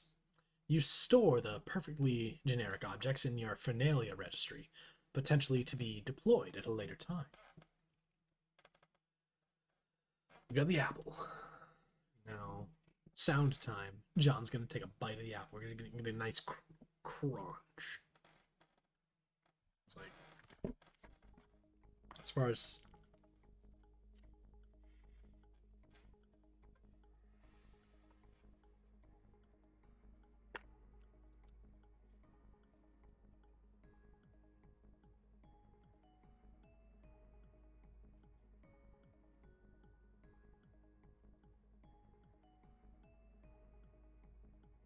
I'm just gonna watch. I eat food.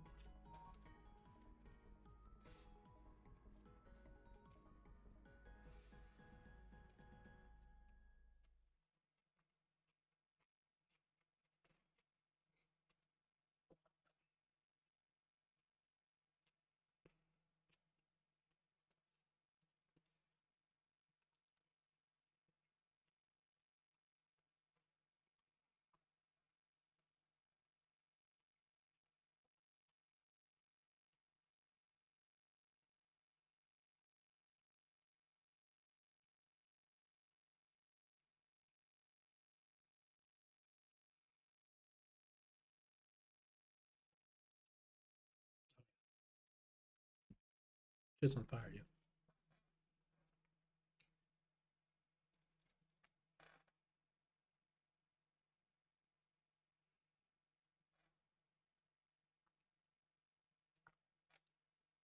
It's just super lagging. Is it? Oh no. Hopefully next time I will have. I did notice a little bit. I'm also kind of eating at the same time.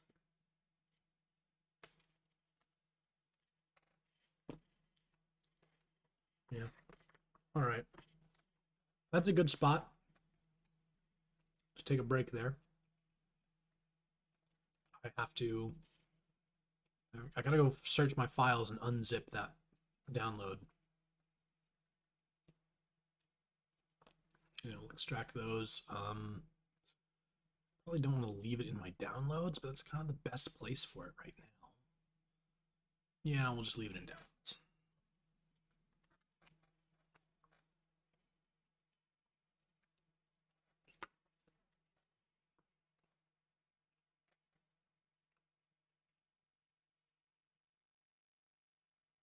That's for page number is 247.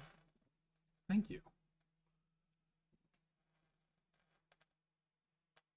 Yeah, we'll try and get the unofficial collection.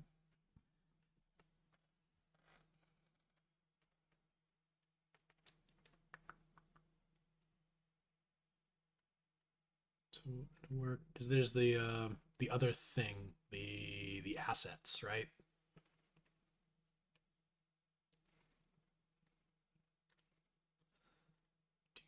Do media fire. Just download asset pack. Yep. Should probably actually read how to do this.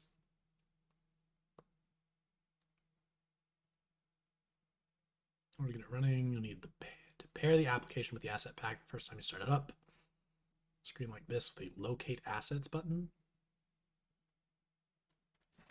Let's just, punch in 247. Maybe assets are very chunky.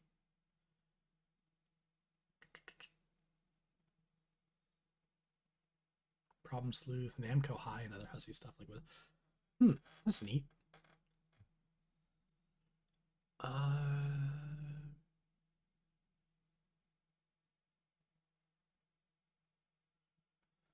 New reader mode, which automatically track your progress, strategically lock off such content. Oh. Lots of bonus content.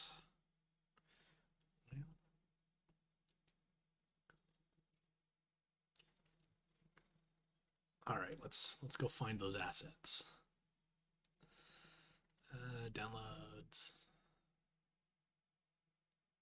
Oh, do I need to? I probably need to extract that too, don't I?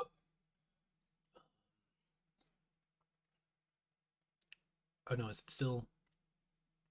Yeah, I'm still downloading that. Oh, good. Built-in music browser. Very neat. Oh. Yeah. Sweet Bro and Hella Jeff. The blog of Dave Strider. Very nice. That is a lot of stuff.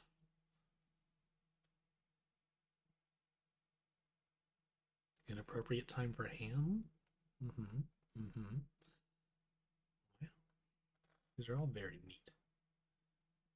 It does indeed have the baby is you. Morse code translator. Very nice.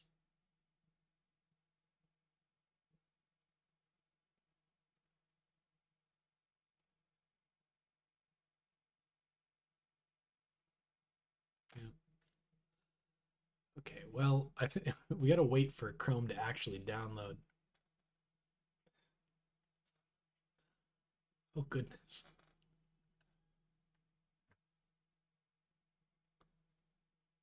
Oh, that that is right there. Yeah. I'll allow it. Huh. Yeah, that's in there. Show in folder. Yeah, it's currently in the middle of downloading, so I guess we'll just kind of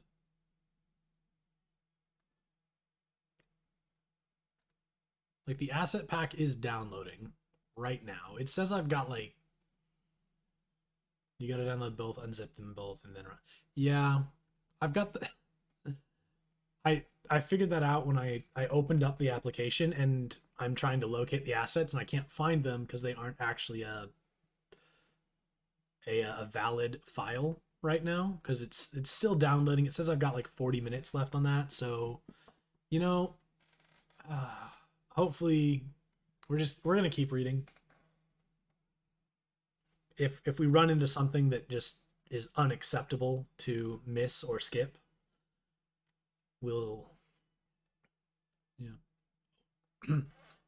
Years in the future, but not many. A wayward vagabond records a stuttering step in the sun-bleached dust. Oh, it's got like a link. What's this big Lego thing? You try a different mirror if it's taking 40 minutes. I mean, honestly, it might just be the fact that I've got like a bunch of bullshit running. Like, I OBS seems to just be a bit much for my computer. Okay, it's going down pretty quick. It's already down to like 30 something. Oh no, it's all over the place on that. I'll just yeah, I'll do that. That might help. Let's see what can I close? What all do I have open that I don't need open right this second? So this is just another records the stuttering stuff. I don't know why that's like a separate thing, but yeah, let's start into Act 2. Like the download's down here. We'll keep an eye on it. Well, I'll try to keep an eye on it as we're reading. Whew. So the newest one, Tentacle Therapist, but we've got Sanctuary Remix, Winnie the Poop 2, and Chaos Demon. I really do want to know. I used to think the Mediafire one, which took forever, and then I tried the OneDrive, I think, which honestly, I wanted to go straight for the Google Drive one. I'm just a big old Google stan. I enjoy Google a little bit. But yeah, we're gonna see. We'll see how long this takes.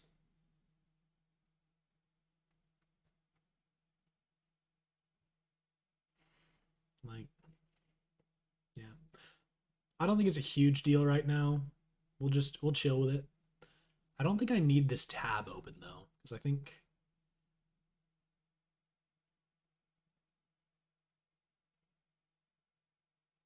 yeah. Because yeah, I think I know pretty well what to do with all like download assets and stuff. All right, yeah. So we're gonna read through Rose's, well, Tentacle Therapist's game fac walkthrough for Esperb. Caveats and condolences. Walkthrough incomplete. Caveats and condolences.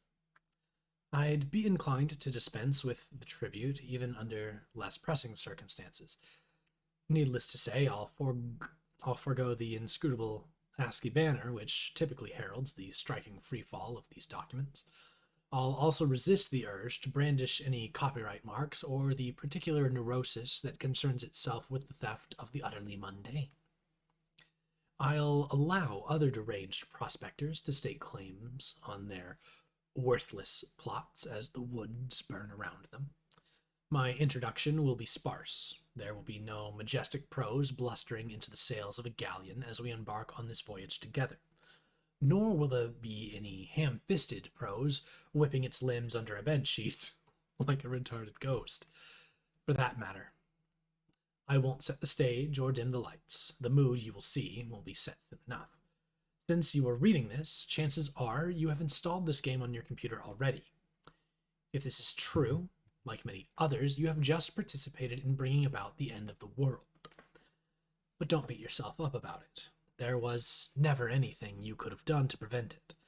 The end is happening right now, as I type and as you read. I have come to understand that we were always doomed through our collective ignorance, and now further doomed by those few who know and struggle to flee. If you're lucky, you'll be among the smaller subset of the latter who are successful. What I mean is, while that game you installed is just one more grinding slab of rock sealing our planet's crypt, it is also your only hope to live. I'm presently faced with the same conundrum as you, and though I speak with more experience, my own outcome is far from assured. I will play the game, as much of it as there is to play, and record my findings here. If you want to live, you will do as I instruct. My condolences, TT. Yo, we got some more. We got another thing with sound. I'm gonna see how it goes. I'm gonna get to eat just a little bit more of my food.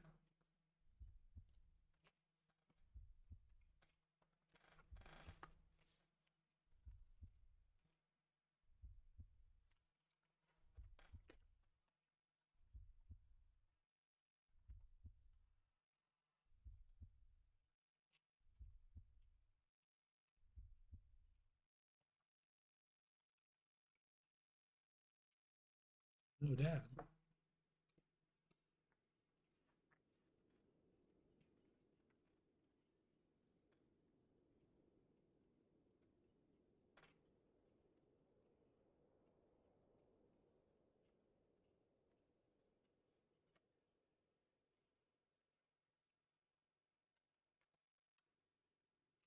I was expecting a little more sound, more, stuff going on so I could finish this up. Like, I'm basically, like, this is the last bite.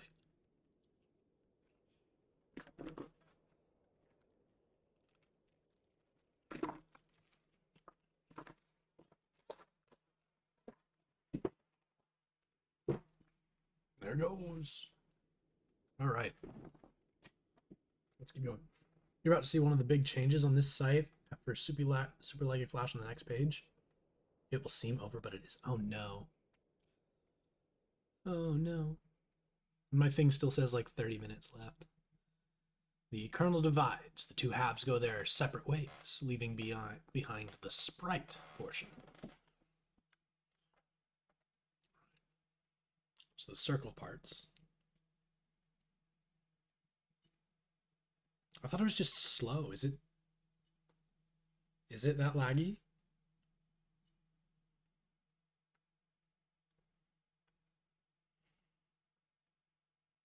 Like this early on, I kind of remember everything being, just slightly shitty.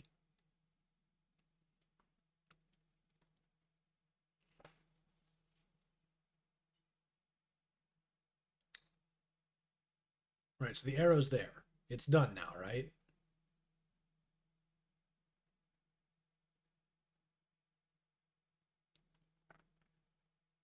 Hmm. Okay, well, it looks like a quarter of the way through with the with the assets. This is one of the two that is especially slower than the original. Okay. Well, I guess we're gonna keep going until the assets are done downloading. I don't feel a huge urge to try and go right past them thinking they're already over. Yeah. There were parts of that seemed like it was just kind of like stopping for a second, like the splitting thing. Yep. And now it's a ghost. It's got a body. And one fake arm. So the Harlequin counted as the Harlequin doll counted as one object, even though it also had the fake arm. Because this sprite's only been prototyped once. So far. What is left of the sprite undergoes a mysterious transformation. For a moment, you thought you heard someone say, boy, as if whispered in the periphery of your awareness. It was probably just your imagination, though. Alright, a sound one. You there, boy. They were also inserted at the same time. That's true, they were inserted at the same time.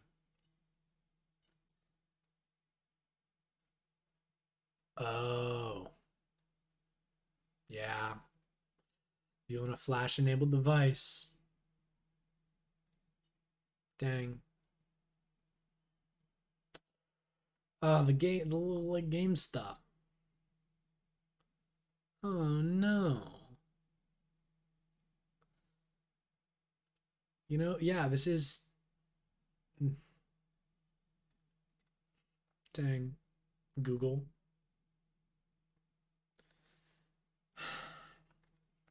Now I feel like it might be pressing enough that we do want to.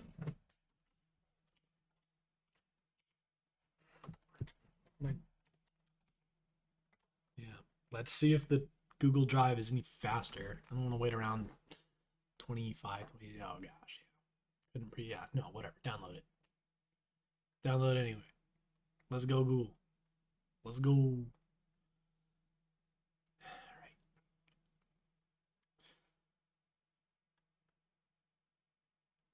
That one's like a third of the way through. Oh no, it just bumped up to like 2 hours. Oh gosh, I really shouldn't have done both of those at the same time. Can I like pause this one? Yeah, let's pause that. See how long the other one takes.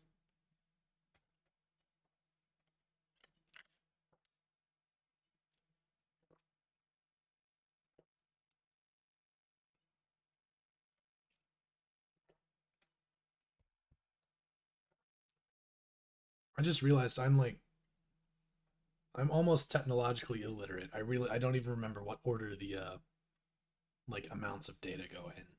It's like M's goes to G's, but when? Isn't it? Is it like Oh gosh, I have no clue. Is it like looks just as slow? I don't know. I have no clue. It's just kind of like looping around, which I find a bit concerning. And it's not giving me a time estimate or anything or like a percentage. So I'm just uh, I guess with we just stick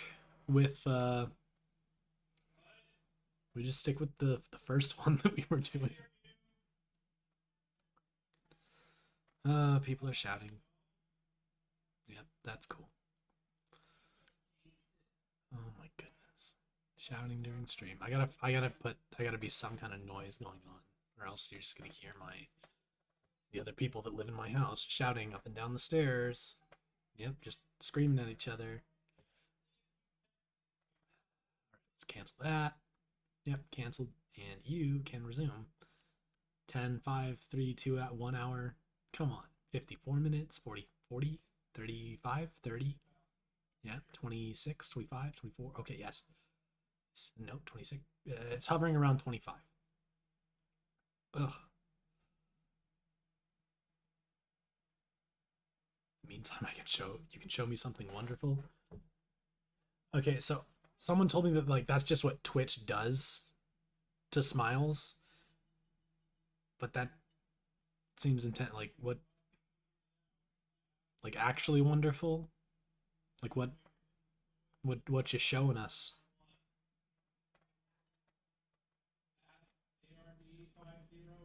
Oh gosh, they're sharing passwords just out loud shouting. You've sent me a link. Really?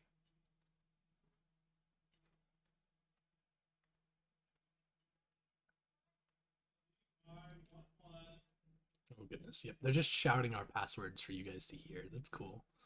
That's great. Where am I gonna find this link you've sent me? Cause yeah. Have a food idea? Lay it on us, Gaster. Alright, is this gonna make sounds? No, it's muted. Cool, cool. Oh yeah, whispers. Which I'm opening this elsewhere so it doesn't immediately just show up on my stream. Cool and new webcomic. Okay, yeah, this is pretty great. What if I tempura fry like one of those chicken patties, but put it on a bread roll and then add the orange chicken sauce on top? This is a superior version of Homestuck. All right, let's have some fun. Cool and new webcomic. A young man in the bedroom, and today is his birthday. Give a name. Jahan Agret. Your name is Jahan Agret. Do something. Retrieve hams from door. Hams. Clown. This is an ad.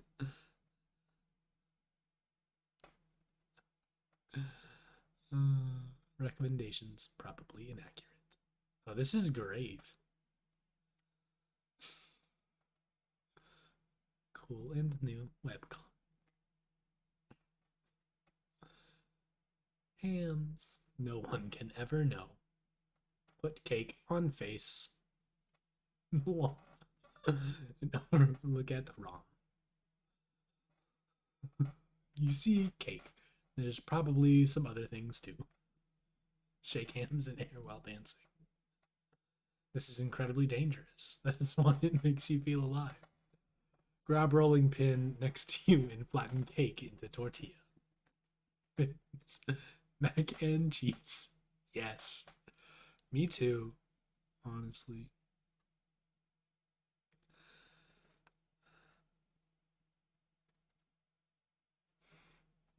I actually had forgotten about mspaintfanadventures.com. I had forgotten that this existed. Because there are like a lot of these, aren't there? Oh wow. Oh, what am I?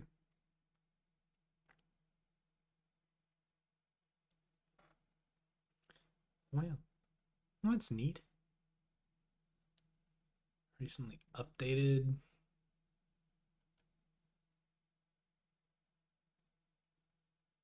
The Bible illustrated. Oh no. Cool, a new webcom. Hackbent. Jeez. Top completed favorites. Dang. This is extensive.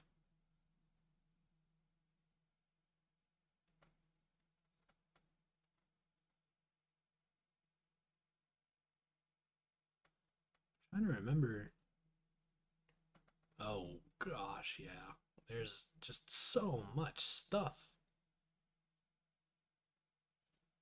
Like alternate session.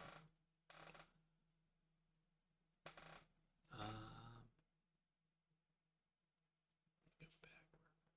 This one? 2020 to 2020. Huh. Oh,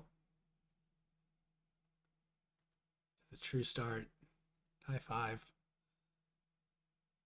Oh. Oh, hey. Ha! Where he prototypes himself. Ah!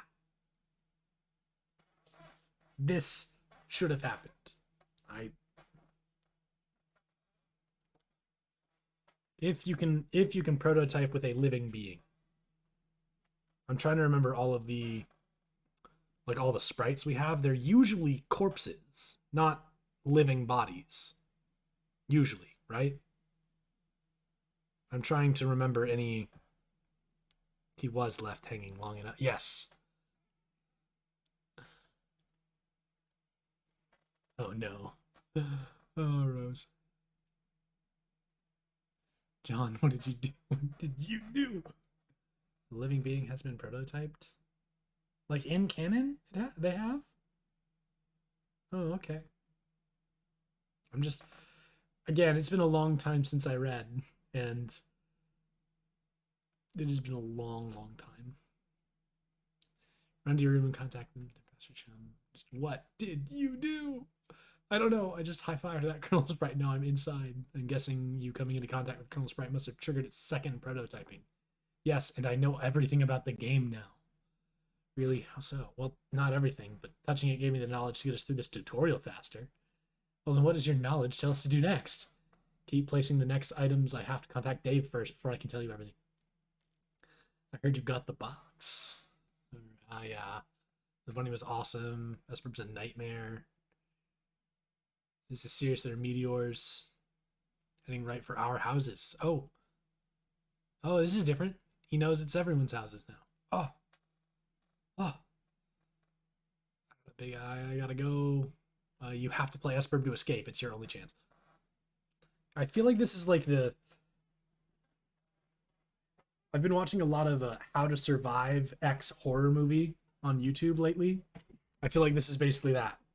Like once you realize that your house is, going to get hit with a meteor, you might want to tell your friends like, "Oh, hey, maybe play this game and get on out of here." Like when you there are a lot of I remember, oh gosh. I remember some weird ones. Um there was one that was about like I think so. I think I read a little bit of Waterworks. It was like a Bionicle one. I remember like the weird like nightmare dream one, Lucid. There was one I really enjoyed. It was a Hecate,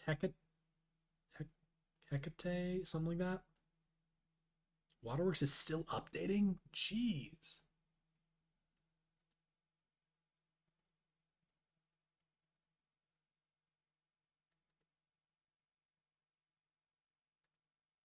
You know what? 11. That's.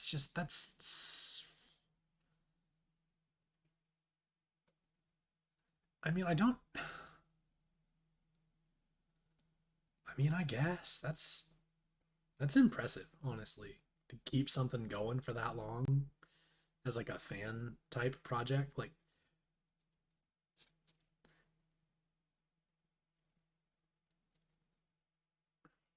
it has had hiatuses, but it persevered. Yeah, that's cool. That's awesome. Cursing your lack of foresight. New fixture in the hallway. Dude, what about Nana though? You retrieve the cockeyed dowel. Dad just shrugs and heads back downstairs. She's gonna do more baking. You grab his hand and tell him you'll explain everything when you get to your room. Crack side on the thing. Explain everything to the father. Yes, explaining. John Sprite. Dad, I can explain everything. The game I wanted to play on my birthday, Esperb, activated the through the Harlequin you gave me this floating order, and I accidentally touched it, becoming this, and now I'm working on getting us out of here with this machine. Dad, did you get that? I know it's a lot of information to take in, but I know what I'm doing. Dad is so confused. Cool and new webcomic is currently at 1667 pages, which is nearly as long as Acts 1 through 4. Really? Goodness. Okay, so page count, it's approximately equivalent to 1 through 4. Story wise, where is it? Like, I'm assuming it follows essentially the same. Like, is it similar story wise? It's like Act 5. Okay, all right. that's that's honestly wild.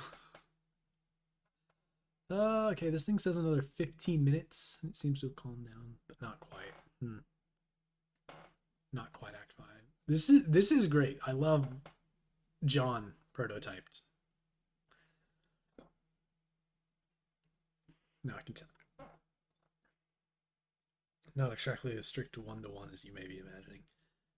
Yeah, I mean it's new and original, cool and new. It's not just the same thing. So just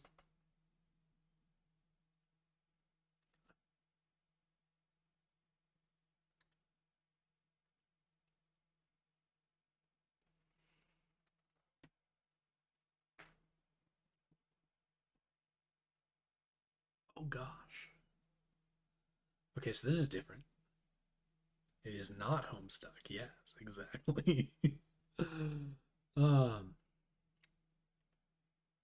John has told you some things about what is going on. Yes, but I would like to know more about this game, as I am rightfully confused about everything going on. Alright, this will be a long explanation, but just bear with it, okay? I'm not putting as much effort into this as the Homestuck stuff. As the actual stuff. This is me just experiencing this. Goes to a convention. I did see that. It looks great. It, just my knowledge of Carcat as a character and my all of my secondhand knowledge of Homestuck fans at conventions. I it sounds like it would be in fact so good.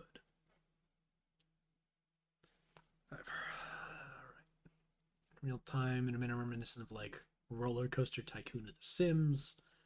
Simulate, I've heard of them somewhat. Alright, actions I can do in the game include building rooms, expanding rooms, deploying game objects such as the machine in John's room, and manipulate objects in the client's environment, though I cannot manipulate the client player. Does that explain the concept of the game to you? Why, yes, it does. It clears up some confusion that I have witnessed. Confusion that I have witnessed, though not all. Thank you for your information, Rose. If I had known all this would happen, I would have given John his copy of the game much sooner. Now, if you excuse me, I must help John with his mission. Ooh. Black Void. Pick up the towel. Oh, goodness. Impish. Strike. Oh, psych. Goodness. I.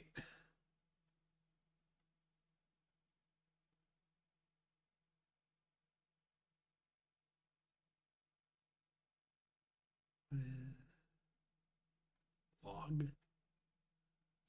Alternate session, February 25th, 20. Like, dude, how long is this?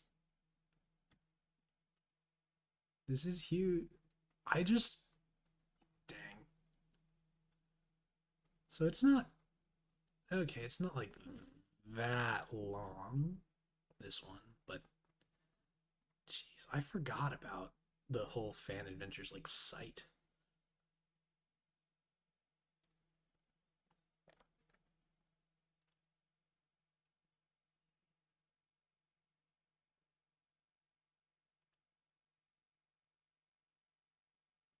Just by length. What is the longest ones?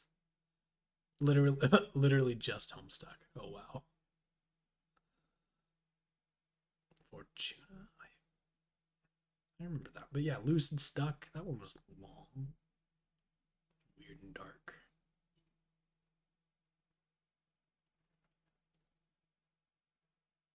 And then yeah, Hexe in this one. Google translated. Oh no. Cult follow. I hadn't heard about this one. Non MSPA.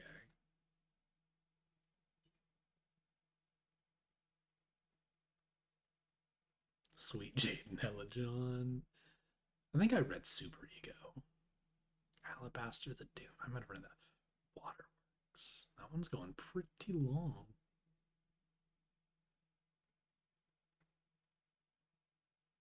EquiQuest. Oh no. Night. I feel like I read some of that one. I read a lot of these.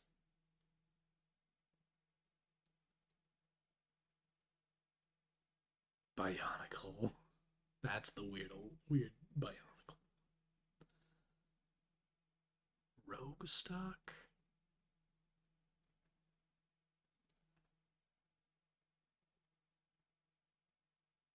Shax adult stuck. Jeez.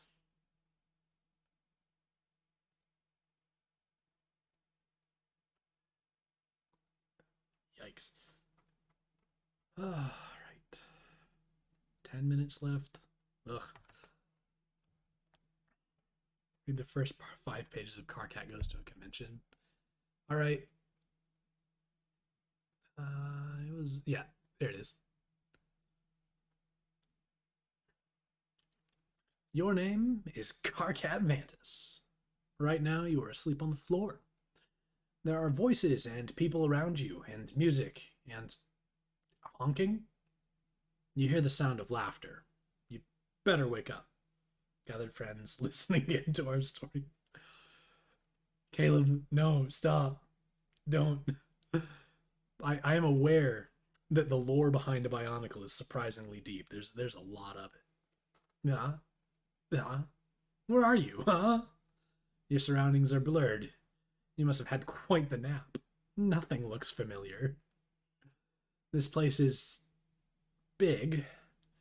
You smell a range of smells? Like a you smell a range of smells. Like food, soft drinks, body odor. Lots of body odor. God damn, this sure is a musky place. Are you in a dream bubble? You haven't been in one in a very, very long time, so you can't quite tell. Maybe try to talk to someone. Ah, yeah, good idea. You see what appears to be a couple trolls. These two seem to be perfect candidates. Two perfectly normal looking trolls. They must have some answers for you. Oh, no, I'm gonna regret this next click, aren't I? One. Oh, no.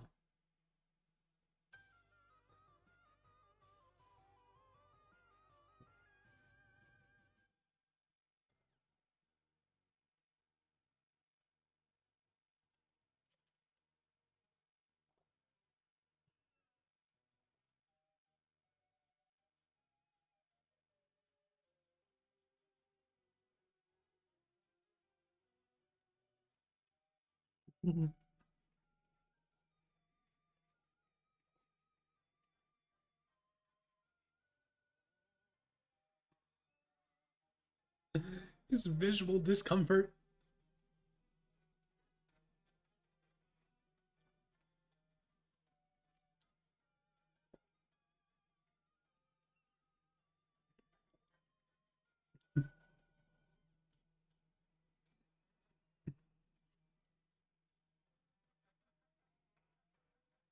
Is that a misshapen headed Doc Scratch?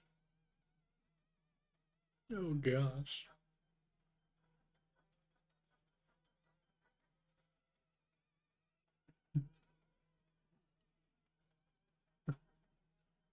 The audio's what? How's this?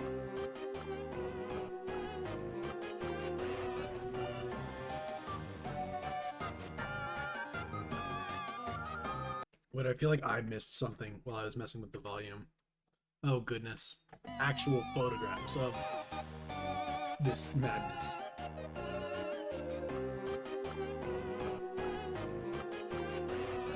Dear Lord.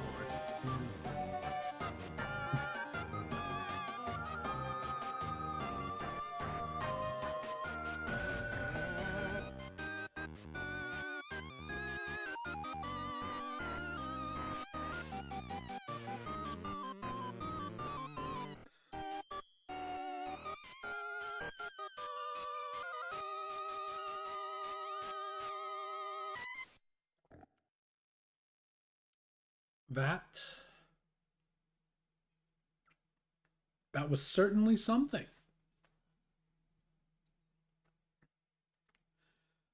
All right, just stay cool. Stay cool, man. Stay cool. This is probably just some trippy dream you're having. Maybe it's some cosmic test.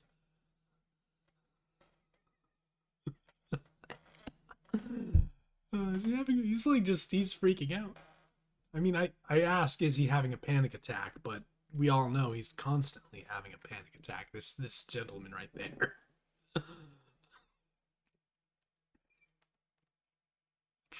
I'm seriously being fucked with right now. It smells awful in here. It smells like those idiots took a shit bath before coming here. I mean, look at that one. What the fuck's that? A fat Terezi. Seriously, what the hell am I looking at here? You know, maybe I'm actually in hell. Those fucking outer guts burped up a bubble full of smelly human dress up just for me. I bet they're laughing it up, or gurgling it up, or singing Hellify. You can see they. I mean, you know, sometimes you just gotta do it. Fem Tavros cosplayer. Whoa, you okay? You look like you're having a panic attack. Is there anything I can do? Yo.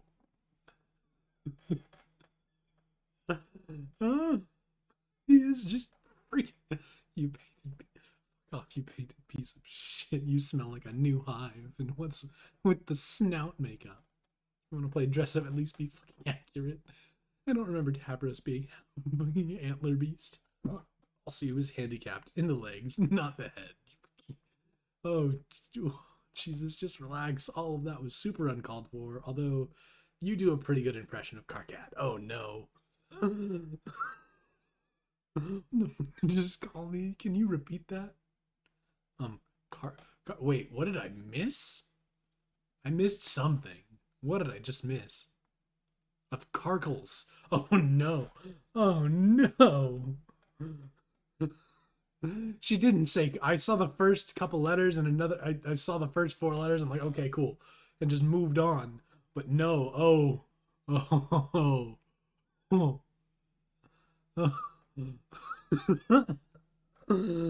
I'm too busy laughing. The fuck did you just call me? Can you repeat that? Gargles. Get the fuck out.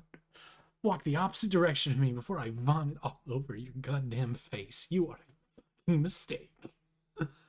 Oh, wow. Yeah, oh, my dude. We just saw your little role play there. That was pretty sick and spot on. Sexy Jade cosplayer.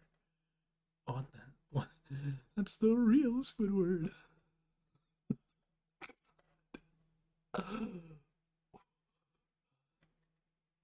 I'm actually gonna I'm laughing so hard. Damn, dude. Alright, dial it down a second. Oh my, are you, I just, this is just, this is a thing. It exists. Damn, dude. Dial it down a second, though.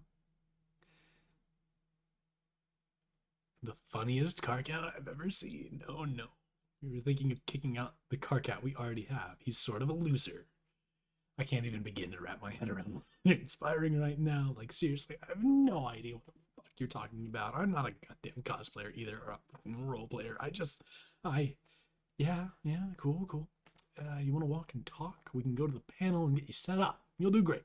What? No, I'm not going anywhere. What the? Come on. Let's go. Come on. Sexy Jade Gal. Oh, gosh.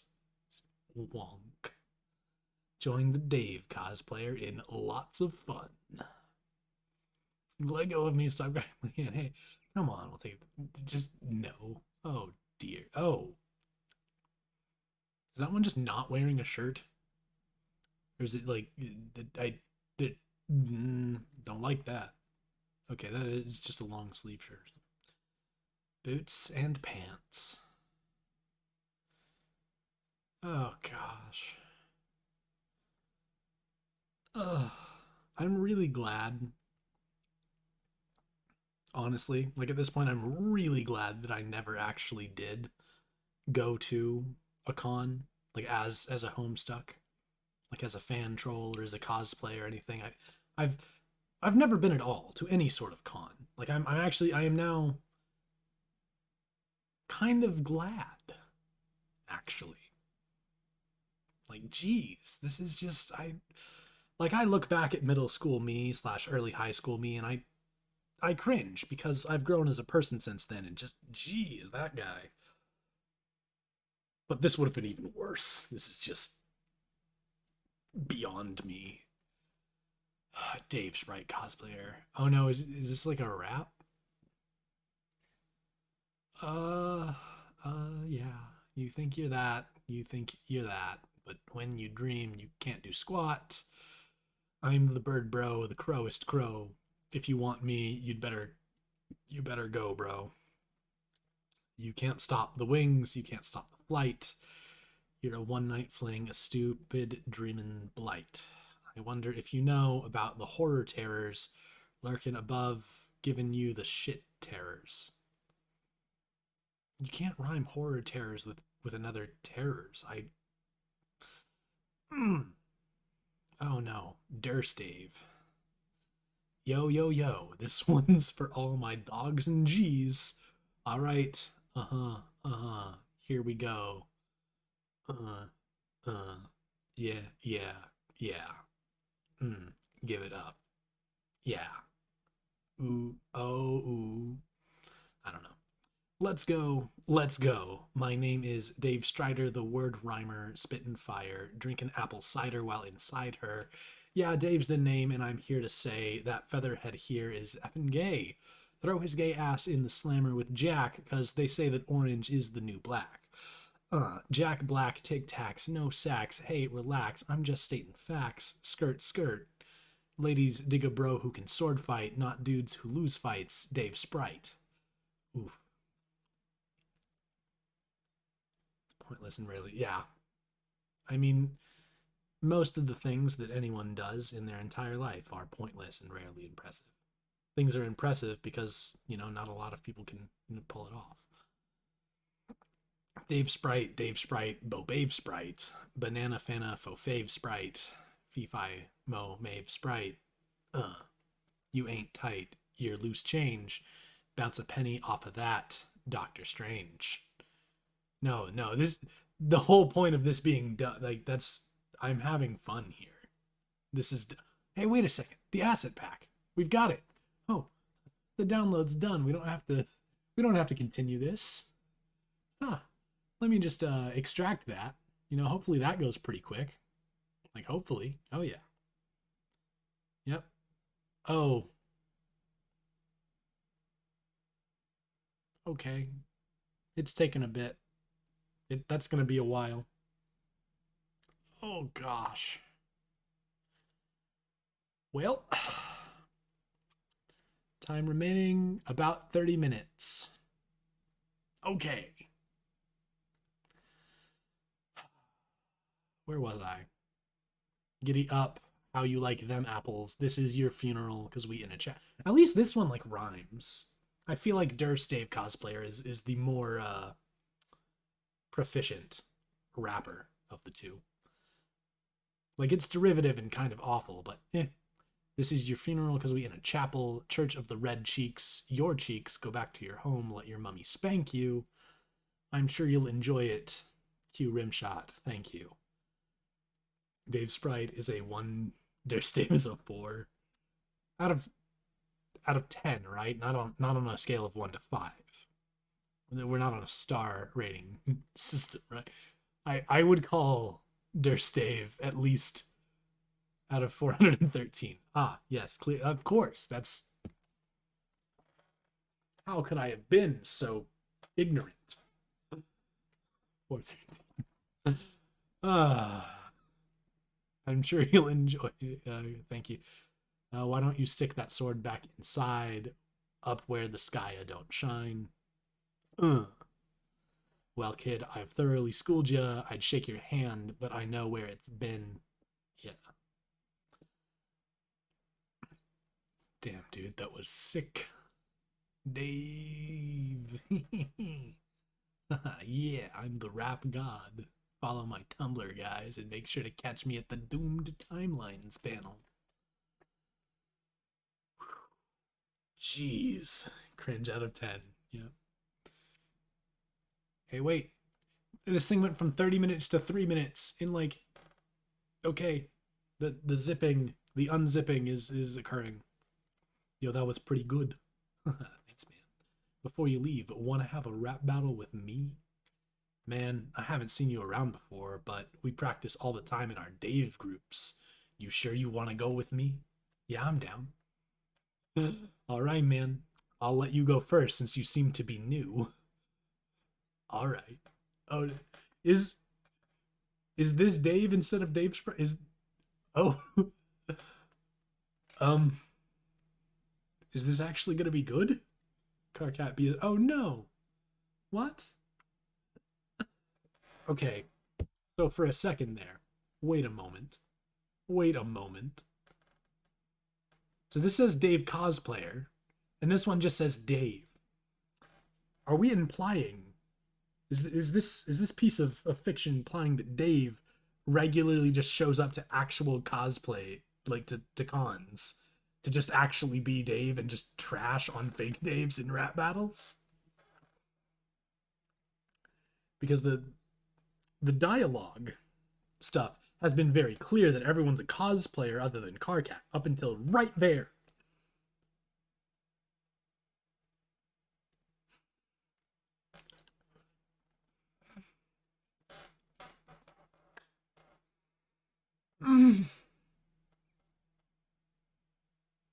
Like I noticed that for a second, and then I'm like, wait a moment.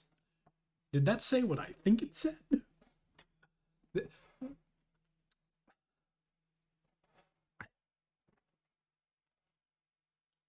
Yeah, Dave just shows up to trap.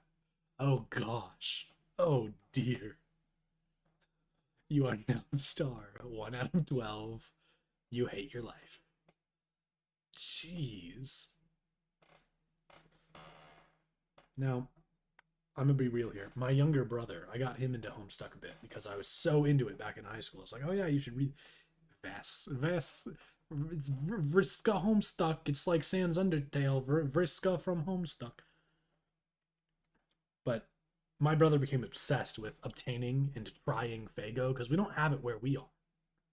We don't have it here in Texas. Not really. There's very little to be found around here. And he tried every flavor he could get his hands on, and unironically enjoyed some of them. He partook of the wicked elixir, and it was certainly something. Like he made I was curious enough to try it, but I'm an honest to God diabetic, and even I did not enjoy just how sugary that just Like, I often just crave ridiculous amounts of sugar. But, jeez, that stuff. Well, I I forget. I don't think he's like I, he's just something. He just kind of he just kind of down with the clown. I don't know. I think he only made like one like fan troll self-insert type of OC character. Its name was Stamsy, a mashing together of his own name, Stephen, and Gamsey. But he like I want to say the first troll he cosplayed was Gamsey. Like we did the face paint and stuff. I helped him. I would say yes, he was in fact down with the clown. I don't think he ever actually tried to like listen to Insane Clown Posse like regularly. Oh yo, ah, the zipping is done. Well, the unzipping. Now we can locate the assets and see if we can actually get this thing. Not documents. I need downloads. Asset pack. Yes, that folder.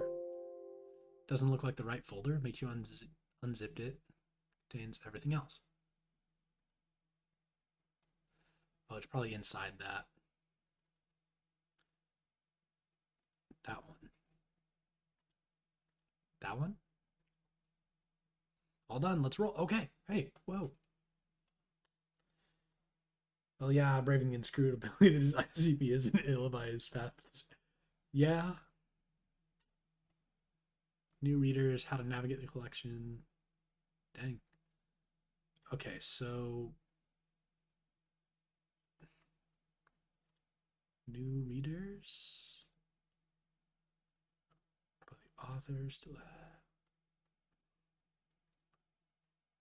oh geez. Map? Homestuck. Alright, so we're into the rose stuff. Kinda? Okay, now we gotta actually get back to where we were. Unless we can, like in the save load. No. Ugh.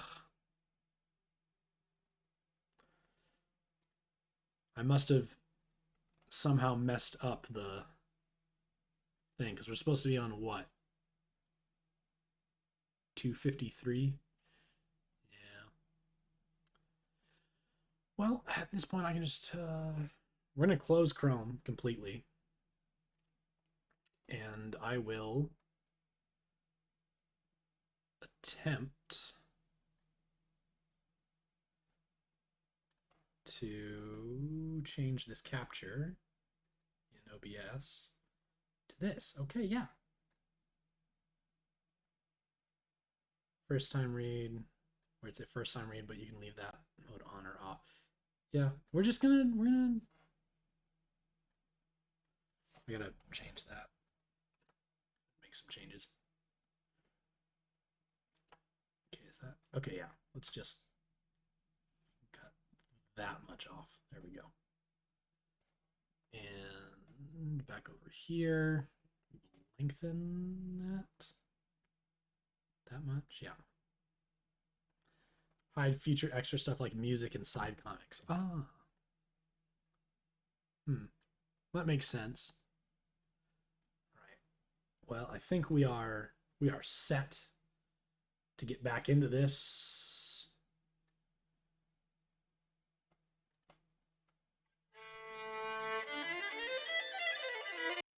We gotta get back to where we were going forward.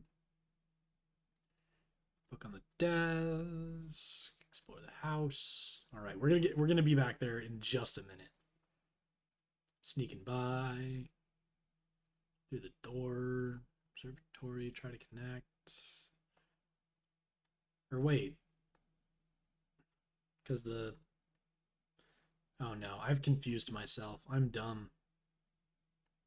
Currently, with what you've read, like me myself, I've finished. I've read the whole like actual Homestuck. I don't remember if I've read all the epilogues or like Homestuck 2 is just before. Okay, this is we're getting there. Yeah, because she has to reconnect for him to actually enter, and then we get the little like flash game thing. Yes. Okay.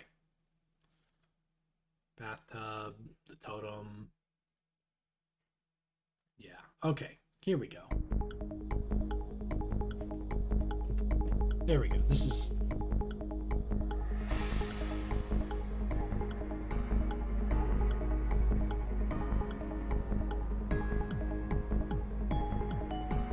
electrolytes. What plants crave.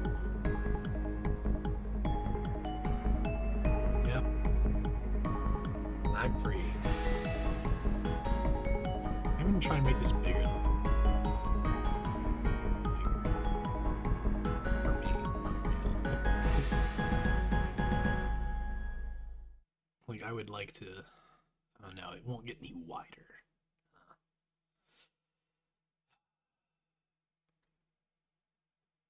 That is, yeah. You're. This is better, very clearly. I just wish I could make the whole thing larger. Maybe under settings, but let's just let's just add a save right there. Yep, 246. End of Act 1. In the future, years in the future, but not many. Wayward Vagabond. And no, we're back down to Roses. Game fact. The game, right? This is that no, this is the other one you said was. Oh yeah, I can. Oh, okay. That makes things a little easier because my screen is huge and it's a little far away on my desk.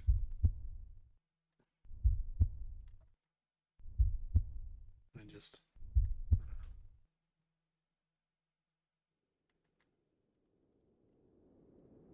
was that still is that thing still like that from January?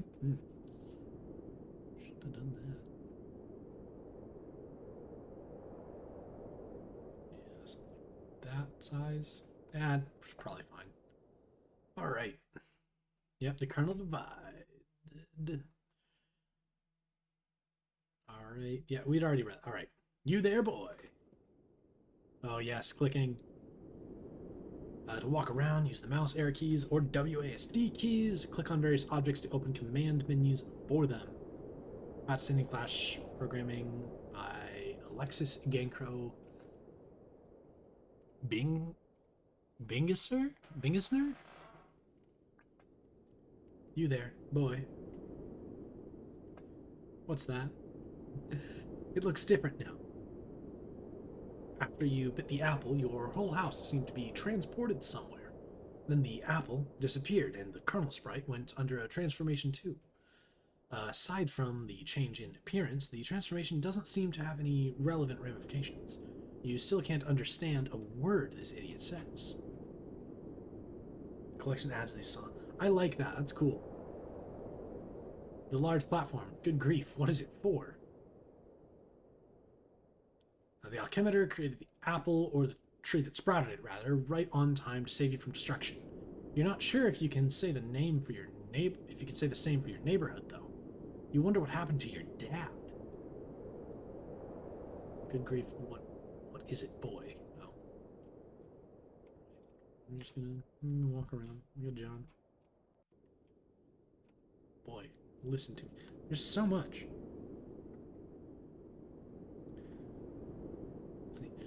His name is John, you nincompoop. Boy, who is John? Do as I say.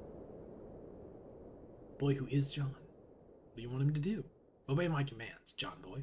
Those commands would be, I would like the boy to interact with his environment in a constructive manner. Maybe you should be a little more specific. Have the boy assess his current situation. I'm afraid I can't have the boy do that. Tell him to do it yourself. Very well. That instruction does not do anything at the moment. Please turn. Increasingly sophomore. You almost spelled a salad in there. Okay, so that just loops back around. Oh, that's great. Boy, open this door and walk through it. Boy, go in here.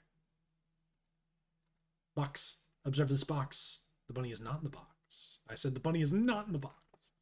Why couldn't the bunny be in the box? Towel. Acquire the small Persian rug. This is a towel. You will probably come in handy for cleaning up this weird mess in your room. Not that it's a huge priority, though. This huge sewing machine. Of what use is it? The punch card seemed to contain the instructions for carving a totem of a certain shape.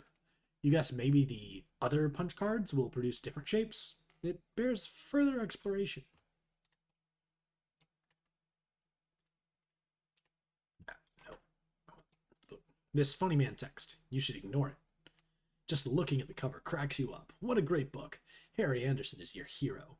And Mike Cavanagh's glowing treatment of the man does him every bit of justice. You'll have to give this another read soon. Oh, I get stuck on it. Investigate this device. John, you there? It seems you are still connected to the internet. Rose is trying to get in touch with you. You will reply in a moment once you have fully assessed your situation. Oh, goodness, what have I done? Gosh. That's not supposed to happen. Okay, yeah. That's the note from earlier. The ghost clown, do something with it. The ghost clown is called the Colonel Sprite, or rather just the Sprite now, I suppose. You can't do something with it at the moment. The only thing you can theoretically do with it is a Tier 2 prototype it. Assuming that that's still possible. The Sprite is just very in the way. What is down there? Proceed. Go in there now. Your plumbing appears faulty. Yeah, Rose did kind of do a terrible job fixing the bathroom. It would almost certainly be a mistake to try and use the toilet by blocking what you want to. Oh, that's great. You guys, you can just pee over the edge of the cliff.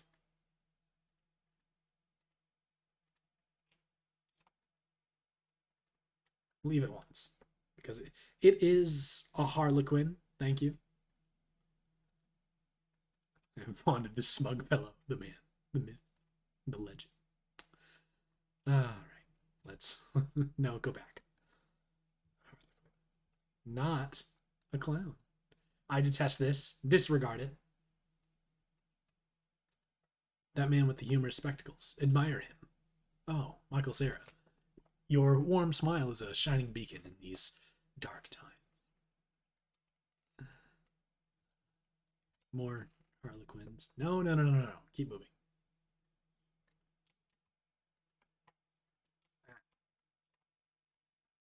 What is the meaning of this rubbish? Even you have to admit this one's pretty funny. Move this absurd edifice and exit your house, boy.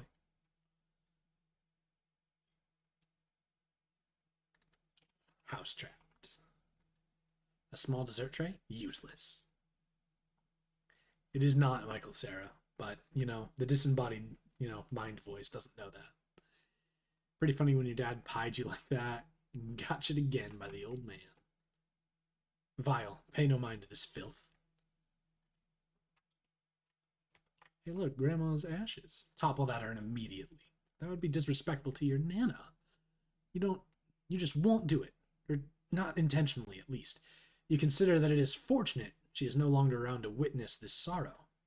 On the other hand, you would probably benefit from her elderly wisdom right now. Wield these instruments of combat. Any one of these things would make a fine weapon. If only your strife specimen wasn't already allocated. Oh well.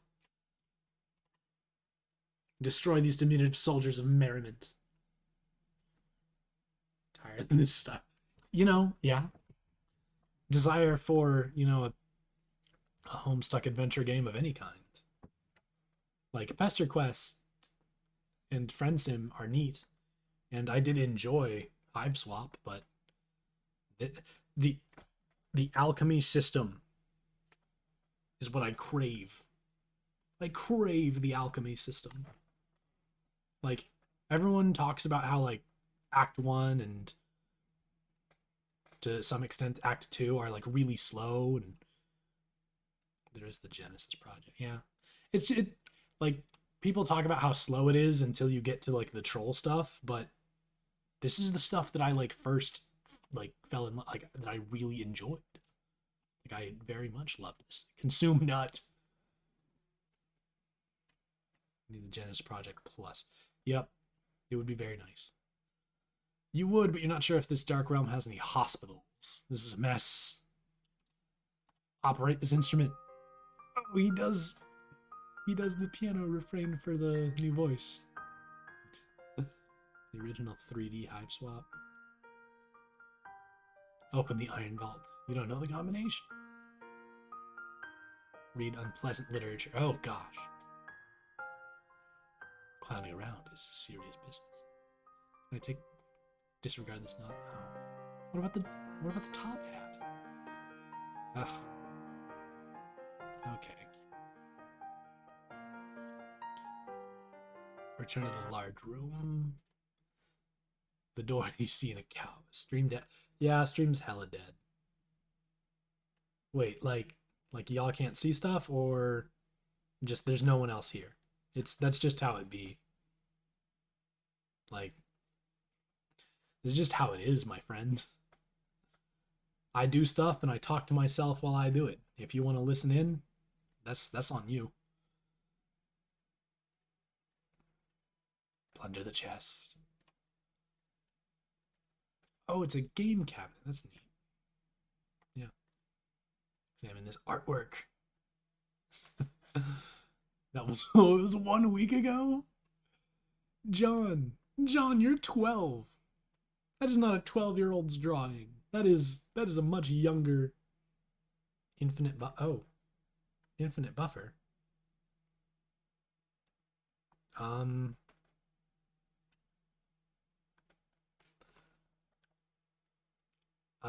afraid that I'm getting like on OBS, my KBS is like totally fine.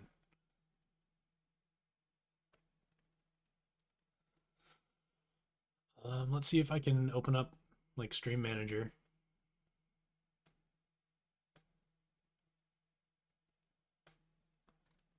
Channel. Oh no, look, not that. I want the creator dashboard. Infinite butter. Yeah. Yeah, things look fine to me. Like my bitrate seems totally chill.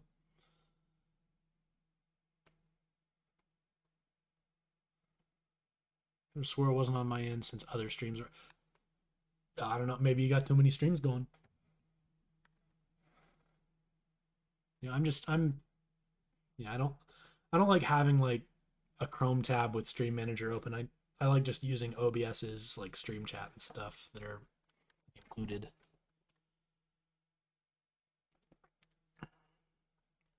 Yeah. Like this is clearly not a that drawing is not very good for a lad John's age. He is not. He is a great artiste.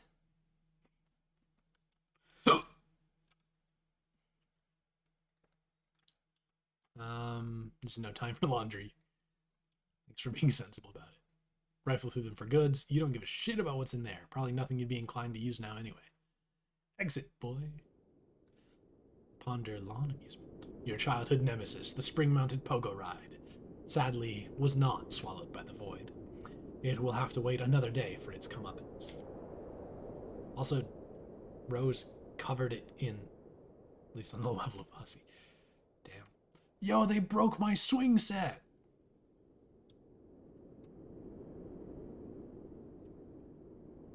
Like, was that just the... Yeah, it appears to have just kind of fallen halfway off the edge. That's okay. I thought the imps might have messed with it. Like, if it was the... Oh, I have no power. Fiddle with the bright sparkly things. That sounds incredibly dangerous. John sensibly disregards your awful advice. Wall-mounted gadgets. Your house still seems to be powered even though the wires are severed. Quite bizarre. You know, hey, when you play a magic trans-dimensional game, stuff happens. Is this the wrong side? Isn't this... I thought the PDA got launched like that direction. Okay, let's... I think we've kind of seen... Look closely at the cliff face. No, tier, prototype, the sprite, the thing you said, do it. The server... Okay, okay, yeah, let's get back out. The very far right. Over here.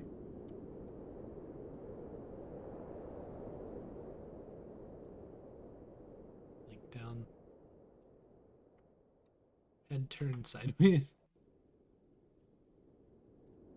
Dangling tree bobble.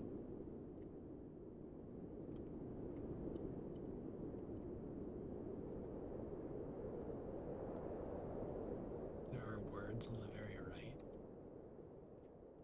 Oh, geez, my eyes are just not. What is that? Control T? Like, that's such a similar color. I just cannot see what it's telling me to do. Control T, Control Alt T. Oh, oh no. Oh goodness. What's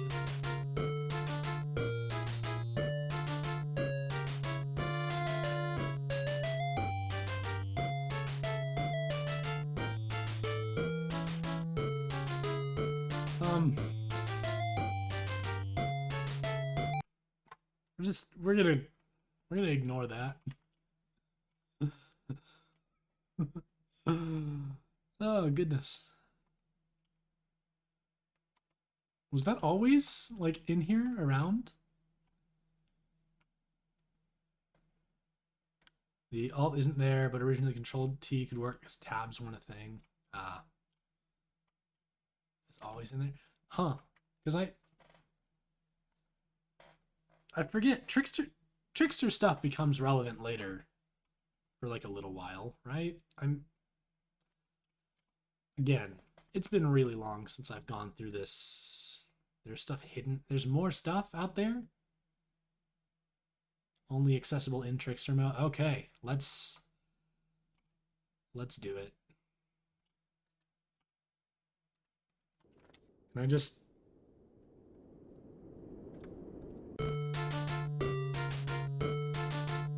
What stopped?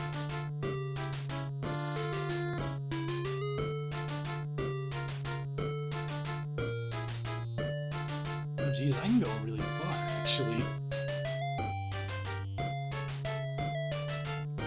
Oh, I can...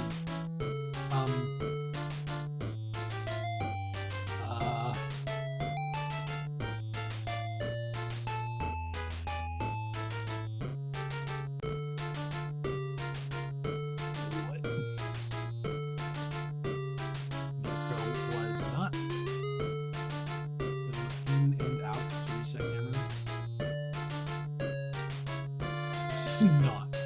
Oh. Shenanigans. Oh. Yeah, shenanigans is right. Is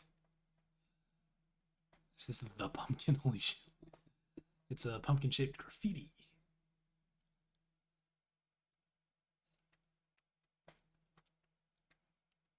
Jeez.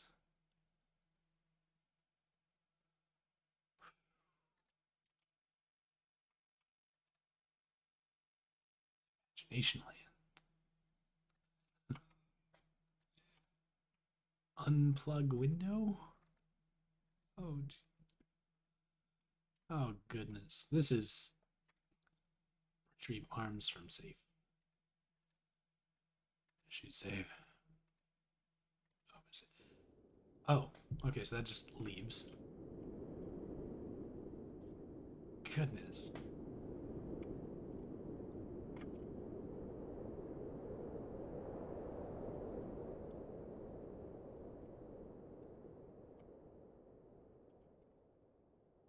That's something in Morse code.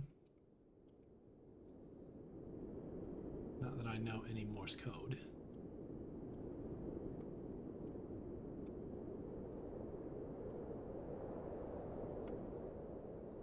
I think. Oh, well, that's the edge. Yeah. Well, this is certainly something. Is there anything I can do inside now that I've got Trickster mode? 029 024913. Okay, but why? Oh, goodness. This is just... Oh, gosh, that's... Alright, I think we're gonna go... You may find a place to use this code later. Ah, oh, man. Am I gonna have to remember that? I'm gonna copy what you just... Like, you translated it for me. I'm taking it. Dead axe for me. I mean, we know the code now. But John doesn't.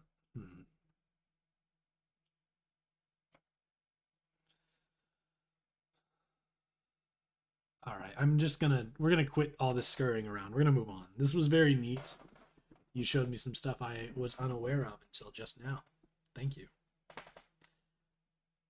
Alright, for the last time, this boy's name is John. Fine. John, return to your quarters. You go back up to your bedroom, tiptoeing around this weird petroleum-based sludge. Now, John, respond to your friend unit. Best of luck. John, are you there? Tentacle therapist is now an idle chump. Hey, yeah, I'm here. And not dead, I think. I know. I've been watching you scramble through the house like a lunatic. You should have answered me sooner. Oh, man, sorry. I was looking around for my dad and I can't find him anywhere. Have you seen him? No. I'm sure he'll turn up. We have more important things to address right now. Yeah, like, where am I? I don't know that either, but I've determined your neighborhood was destroyed by the meteor. Wherever you were transported, it saved you from the impact. I've been reading reports in the news. Over the last few days, there have been many smaller meteor collisions with people's homes around the world, and they seem to be getting bigger. Yours was the biggest they've identified so far. Wow, okay. So then I guess if this is all the game's doing, then the point is for us to save the world? Perhaps. Then we'd better get moving and figure this game out. Yes, but wait. We should retrieve your PDA yet again. It will help to keep tabs on each other while you investigate. I think I can get you closer to it, if I can replenish our grist supply somewhat. There may be a way to recycle some that we already used. Okay, I'll meet you out on the balcony. Wait, Rose, one thing. What? You never even wished me a happy birthday. Hello? I was working on something to send you, but I was running late with it. I didn't want you to think I believed meager well wishes alone would suffice for the occasion. That said, happy birthday, John. Ah, geez, that is silly. Anyway, thanks. First, take the fabric item on the floor there. Can't ever forget your towel. Come on, guys. Didn't we watch Hitchhiker's Guide? The towel? Why? Oh well, you're the boss. You capture log the towel. What now?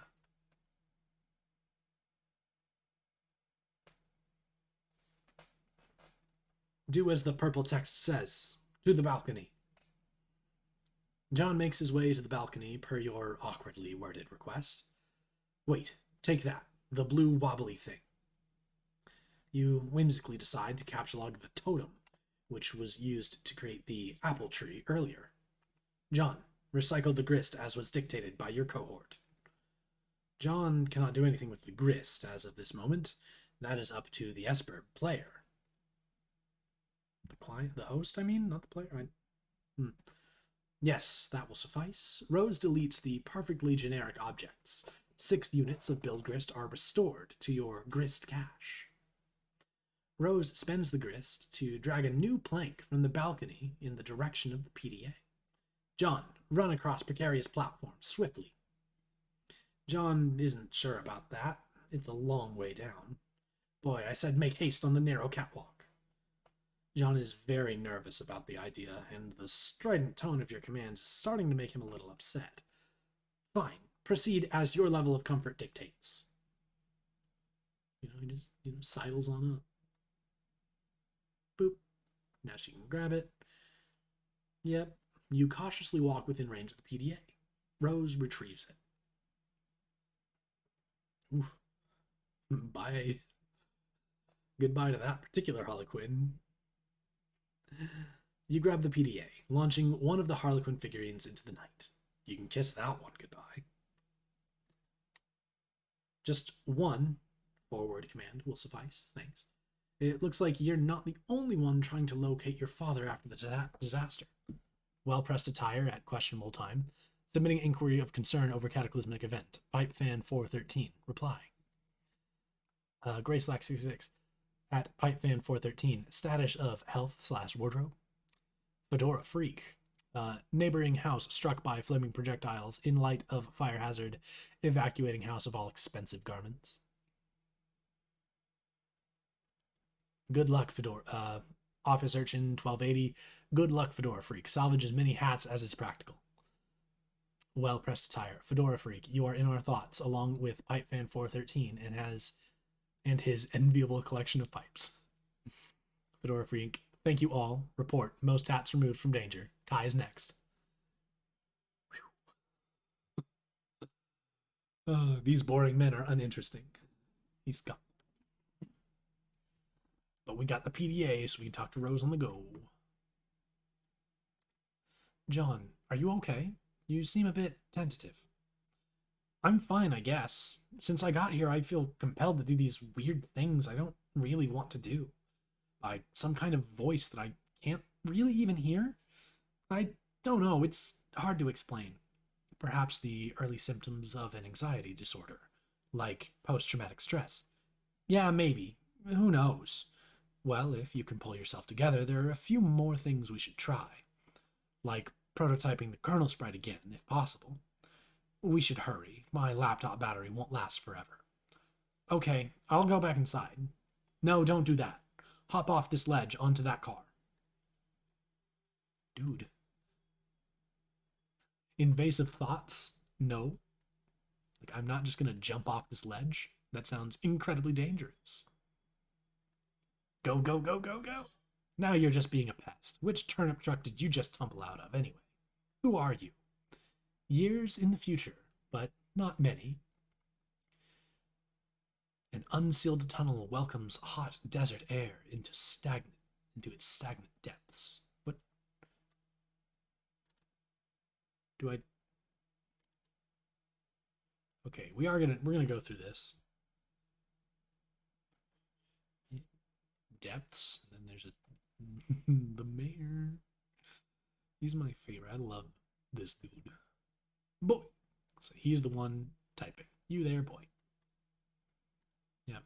Some future guy. Dude, the text in some of these is like not as good as it's the other one. An examination of the basics. Upon connecting with the client user, you, the server user, will be met with a control panel.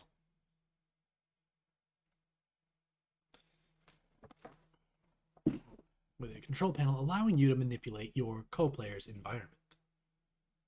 Disable image pixel scaling.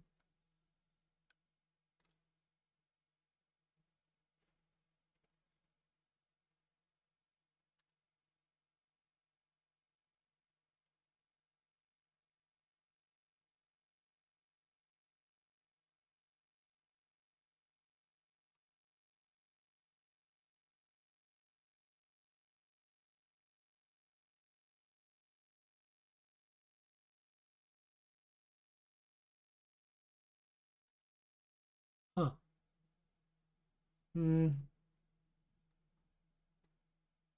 not necessary. All right. Oh, that is much easier to read. Thank you. All right. Da, da, da, da. Hmm. Yeah, control panel allowing you to manipulate your co-player's environment. You will find that you are allowed to deploy 4 items at no expense. 3 of these are rather large machines, and 1 is a punch card. It's quite possible that you have already deployed some of these items before reading this. If this is the case and you have activated the machine called the Cruxtruder, which such that it displays a countdown, you must proceed to section A100 of this walkthrough immediately.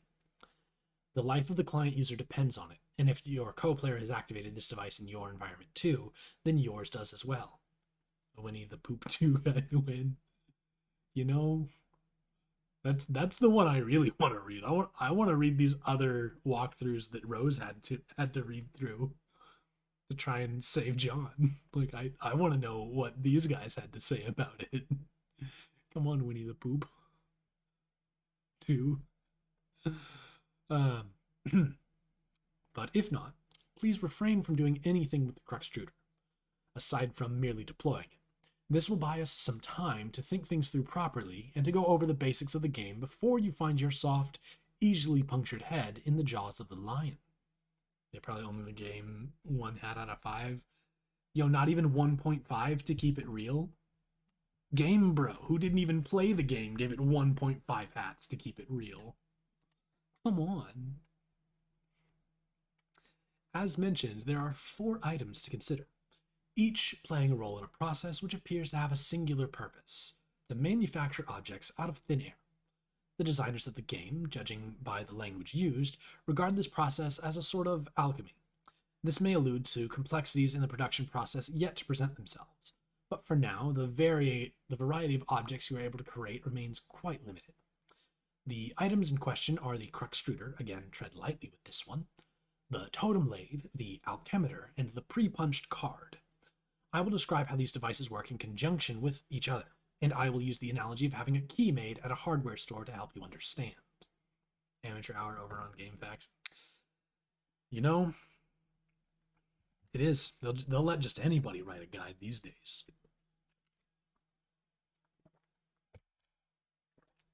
First, deploy all of these objects in convenient proximity to each other.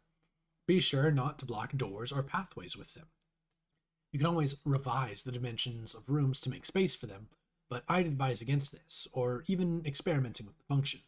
Doing so comes at the expense of build grist, a commodity which appears to be at a premium at the onset, and one you'd best be advised to save for later. The Cruxtruder. Removing the lid signals the moment your life becomes a great, whirling, batshit pandemonium, somewhat resembling the chaos of an especially ethnic wedding. Somewhere, a soused uncle deliberately shatters china on the floor. Muddy livestock is decorated and then lost track of. The question, whose mule is this, at sometimes can be heard over the din. This is now your reality. But aside from that, it marks the beginning of the process I am about to describe. The countdown begins, yes. Also, an entity called the kernel sprite is released. But neither of these things are all that relevant to this process, to my knowledge. More on these things later. What is relevant are the unlidded Cruxtruder's ability to dispense Cruxite dowels, it will dispense at least one, though I suspect it is capable of producing more, given parameters I'm not yet familiar with. In my keymaking analogy, these dowels represent the uncarved pieces of metal which the hardware store employee retrieves from a counter or a rack, and sets about carving into a key. The 2 following items are needed to do the carving. The pre-punched card. It is a simple Siladex card containing an item. There's evidence to suggest the specific item it contains is variable from session to session. The card I deployed contained a blue apple. Yours may be different. It shouldn't matter, hopefully. Additionally, the card, as you may guess, is punched, like one used with antique computing systems. The pattern of holes comprises data, which I believe corresponds to the instructions for creating the item the card contains. That is, pre-punch suggests that there is a way to punch an unpunched card, possibly imprinting it with this data for the item it contains, though no mechanism for this has presented itself yet. But the data on the card cannot be used to create the item directly. There's a middleman. The middleman is the totem lathe. The totem lathe. This is essentially the key carving machine. It will carve onto your Crexite dowel a pattern of grooves and contours, the sort which makes a key unique. The instructions for this pattern are supplied by the punch card, which is inserted into the lathe pre-activation to configure its chisels.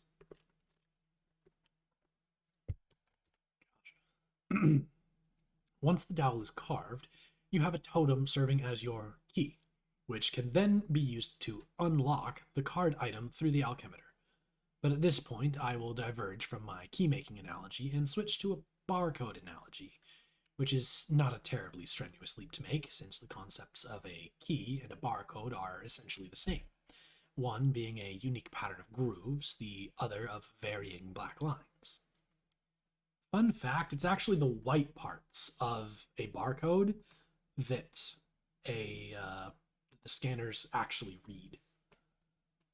Just, and it's the distance between them, or the thickness of the black lines, that actually, determines the barcode. Do I have anything with a barcode on it nearby?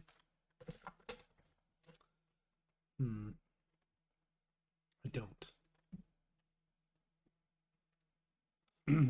The alchemitor. If you place a Crexite dowel, carved or uncarved, on the alchemitor's small pedestal, its robotic arm will scan the contours with a laser, hence the barcode analogy.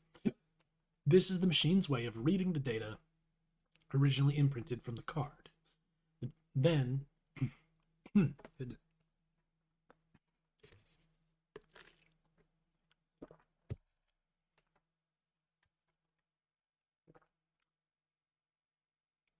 transforming that data into a physical object. Though typically, this is not done without expense, I believe. An uncarved dowel results in the creation of a perfectly generic object, which is a seemingly useless green cube. It costs 2 units of build grist to make, and I do not advise you to waste resources on it.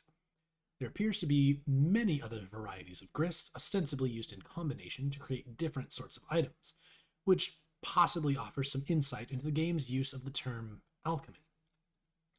But quite conveniently, there is an exception to this. Creating the item on the pre-punched card costs nothing. It is good. This is good because creating the item turns out to be essential. Now that you know this, you can in your own time begin the process. Once you initiate it, naturally there is no going back. So best to be prepared. But you probably shouldn't drag your feet too long. As I mentioned earlier, this is your only means of escape. When you're ready, be prepared to follow the steps in the next section swiftly. A100. So your Cruxtruder is ticking. Do this to live. Dude, her writing is just, she's very thorough. There's a lot written there.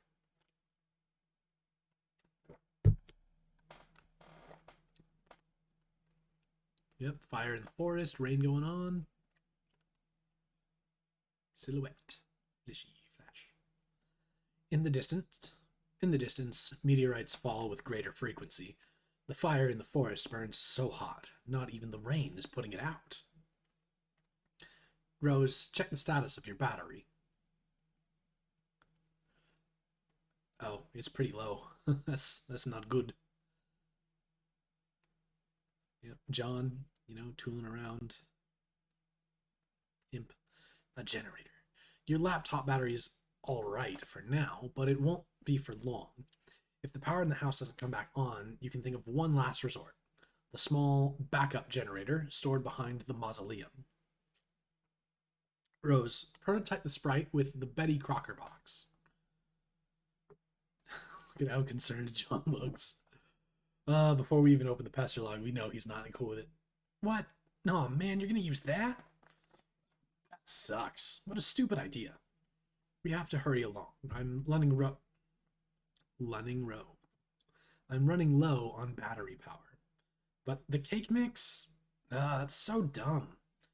I doubt it matters. Might as well just use any old crap lying around. Fine, I guess. The sprite is playing hard to get. You guess that's what you get for originally prototyping it with something that engenders mischief and pranksterism. Do the potted vegetable instead. It looks delicious. Pipe down, you. This is Rose's decision, not yours.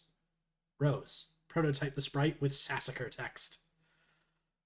Ho ho. Oh, yes, sweet! Now we're talking. See if you can distract it. I'll try to sneak up on it. John, flail about in a distracting manner. The sprite finds the distracting manner in which you flail about to be rather distracting. Nice. The pesky sprite eludes you again. Not even the great Colonel himself can outfox it. In narrowly missing with your attempt to create the Colonel sprite, you drop the massive tome. The entire house rattles under the astonishing girth of the book. Girthy. In the other room, Nana's ashes dump onto the sprite, which is caught unawares by the dowsing. Uh-oh. Uh-oh. It's Inspect Hag Ash Incident. You find the sacred urn toppled again. This time you're quite sure it wasn't your fault. The sprite is nowhere to be found. Rose, remove the Cruxtruder from the doorway. 100 Bildgrist just to move it? Yikes. Aw, man, where'd it go? I can't find it anywhere in the house. No time to worry about it. The next thing we should do is get your server copy of the game from the car. You need to connect it to my client so I can repeat your steps and presumably join you, wherever you are. We should do this quickly before my house burns down. What? There's a fire? There will be soon. Oh, geez. Let's move this thing already. It looks like it requires a lot of grist to move. I don't have enough to relocate the door either. How much do you have? 0. Oh. I thought about jumping to the car from the ledge earlier, but that sounds really dangerous. I have a better idea. Meet me upstairs. Do again as the purple words say. You are about to head upstairs, but you thought you heard something behind you. It was faint, but you could swear it was a small, light-hearted chuckle, along the lines of a spirited hoo-hoo-hoo. Hoo-hoo-hoo. Oh, there she goes. Ignore this woman's antics. You're not sure you even saw a woman, let alone any of her hypothetical antics, but whatever it was you might have caught a glimpse of, it sure gave you the willies.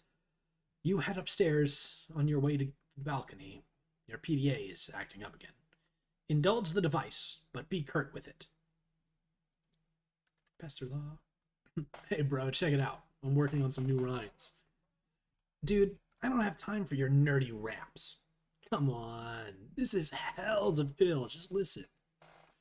It sounds like you don't even believe me that I was about to get blown up. But I really was. But now I'm in some weird dimension that Esperb sent me to or something. And now on top of that, I think I'm being haunted by my dead grandma. Huh? For real?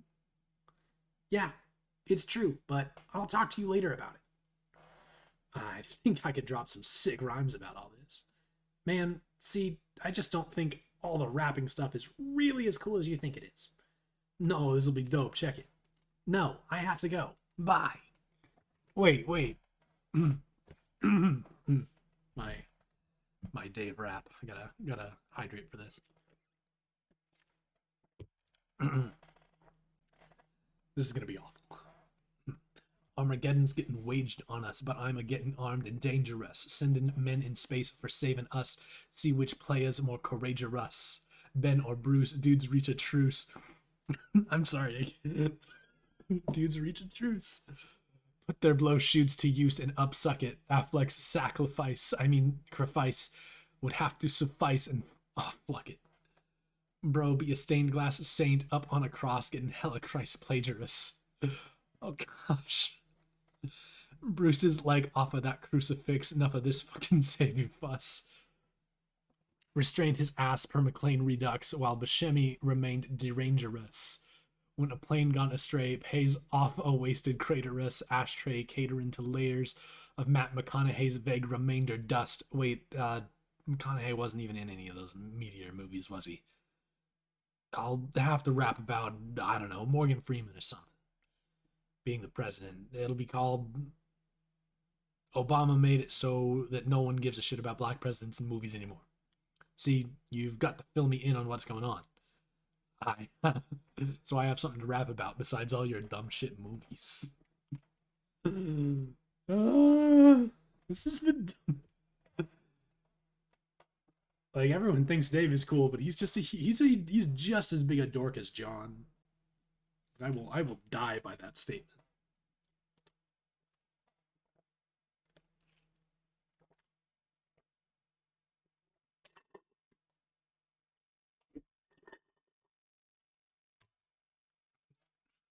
Ugh. But it was kind of hard to tell when the rapping stopped and we just got into Dave stumbling. You head out to the balcony to find out what Rose has in mind. She's messaging you again. The purple text is less irrational than the red text. Honestly, I'm inclined to agree. I'm lifting the car up to the balcony. Whoa, okay. Once it is up, retrieve the game. Then I'll put it back down on your driveway. But the door is locked. Then break a window. But it's my dad's car. It's just a window, and this is sort of an emergency. Otherwise, I promise I'll handle the car with velvet gloves. All right. Rose picks up the car.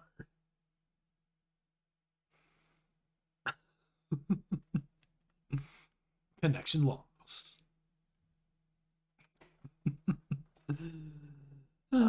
Jeez. It's all coming back. It's like, uh-oh. Ridiculous folly. Inexcusable. You're inclined to agree, but hey, accidents happen. You double-check your PDA to make sure if Rose is really gone. Indeed, this seems to be the case. TG is still pestering you, of course, but another chum is now logged in as well. What color are the words that this chum says? Boop. Gigi, I'm back. I'm back. Oh, hi. I went to investigate the explosion I heard. Was it by any chance a meteor? Yes. How did you know? Oh man, it's kind of a long story. Anyway, are you okay? Did it blow up your yard or start a fire or anything? No, I'm fine. It landed a pretty good ways away from my house. Pretty good ways from my house. And I went to look at it. And it's pretty big, but Beck doesn't want me to go near it, so I came home. He seems to think it's dangerous. Well, gosh, he's probably right. Anyway, what have you been up to, John? Oh, did you get my package yet? Yeah, I was trying to get it, but Rose dropped my car into a weird, spooky, bottomless pit, and the package was in the car, and I'm really sorry about that. Oh, no. Wow, okay, I guess I should start at the beginning. See, a meteor blew up my neighborhood. That's terrible, John. I'm so sorry. But I'm okay, and my house is too, sort of.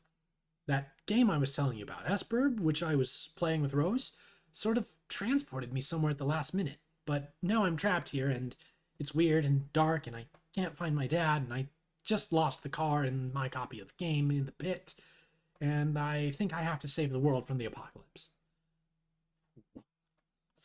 Well, it sounds really crazy and kind of scary, but it also sounds kind of exciting.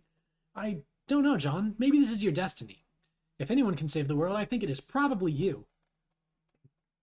Wow, you think so? Yes. Well, okay, but it's not even that simple. I was about to connect to Rose and help transport her and save her from meteors and fire and stuff, but she lost battery power and I lost the game disc. So I think I have to get TG to use his copy to save her, but that jackass won't shut up and stop rapping and stuff. He is so silly. Yeah, anyway, I should talk to him about it, so be right back. The green text was attractive. Now view the red text again. Like how John turns to talk to different friends. Oh no, we got another rap, don't we?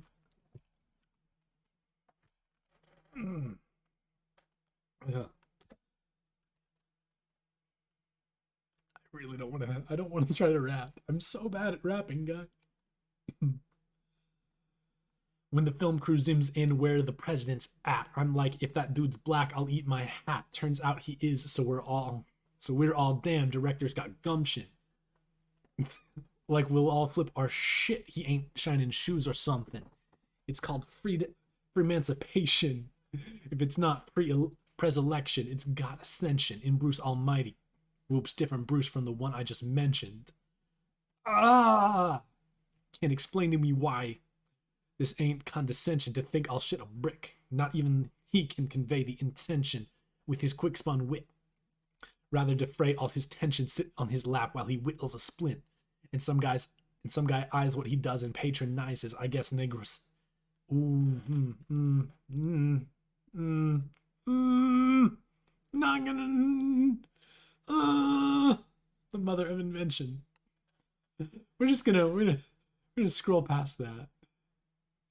Stop rapping for a second, you horse's ass. I have something important to talk about. What's up? Rose is in trouble and she needs help. I was going to connect with her with Esper, but I lost my copy. Okay. Also, she lost battery power. If she can get back up and running, she'll need someone with the game to get her out of there before her house burns down. So I think you should use your copy of the game to help her. My copy? Well, that's gonna be tough. Why? I lost it. It's a stupid story and I'd rather not talk about it. Should be embarrassing, yo. I thought you said you had two. Well, yeah. One is my brother's copy. Okay, well, get his then. Alright, but he's not gonna be happy about that. Whatever. Also, you might want to read Rose's walkthrough to get up to speed on this. Oh, man. What? Nothing, really. Look, all I'm saying is the girl tends to lay it on kind of thick, you know? Rolls eyes.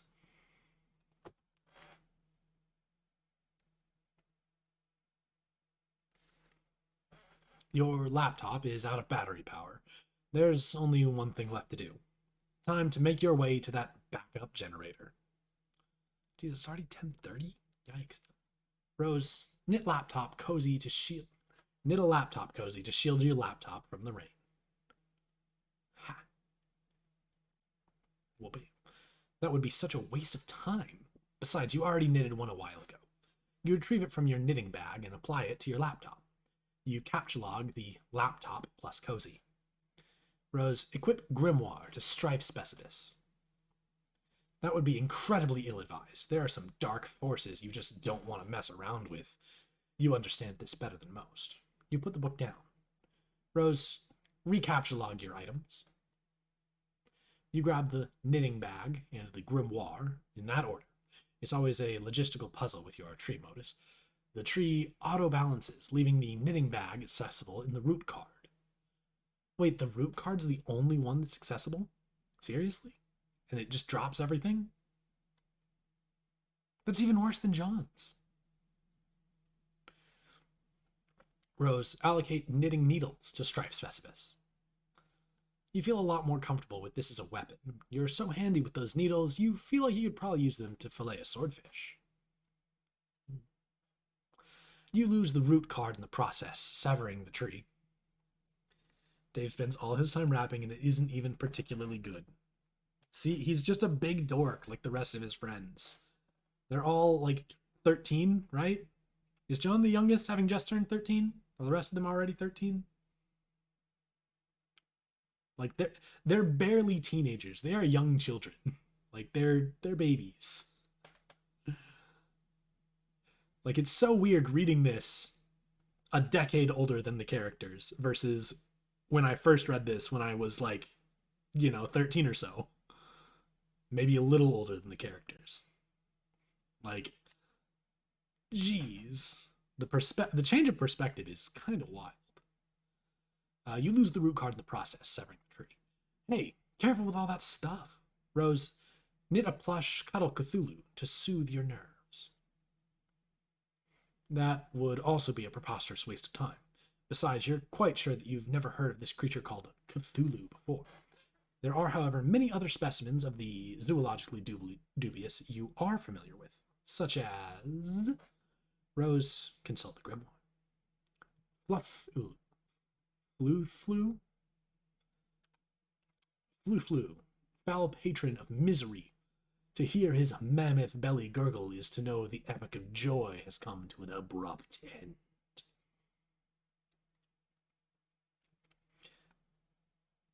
Nrubiguth, Shane Beast King of Grotesquerie, Writhe Lord of the Moist Beyondhood.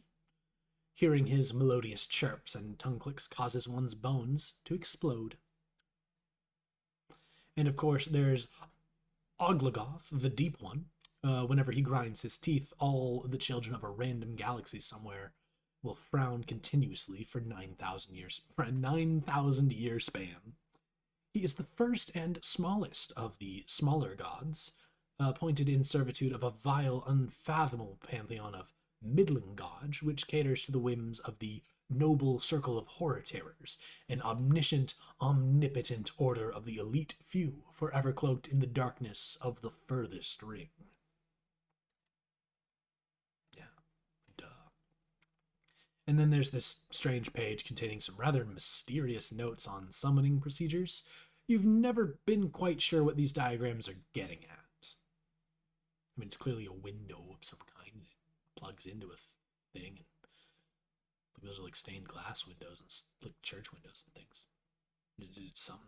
I kind of want I want to be able to zoom in on. I want to read these diagrams a bit better, but I cannot see those letters. Rose, take items and proceed downstairs.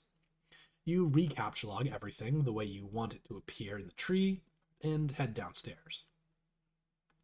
You figure that's enough dilly-dallying. Time to get a move on. Sound page. You wonder if this rain will ever let up. It's driven since the month began, perhaps long enough to forget its purpose. It no longer even knows to assuage fire. Somewhere a zealous god threads these strings between the clouds and the earth, preparing for a symphony it fears impossible to play. And so it threads on and on, delaying the rays of the conductor's baton. You hate this season. How you hate this season. April is the cruelest month, breeding lilacs out of the dead land, mixing memory and desire, stirring dull roots with spring rain. American sports legend, Charles Barkley. Rose, confront Mother in the hall. Surely your mother's lurking nearby. You should be prepared for an unpleasant Oh, what? Oh, psych. We just got psyched out. What? There's this really cool dude, okay? He's standing around being all chill, like cool dudes are known to do sometimes. A cool dude like this probably has a real cool name, but he probably wouldn't just tell you what it was if you asked.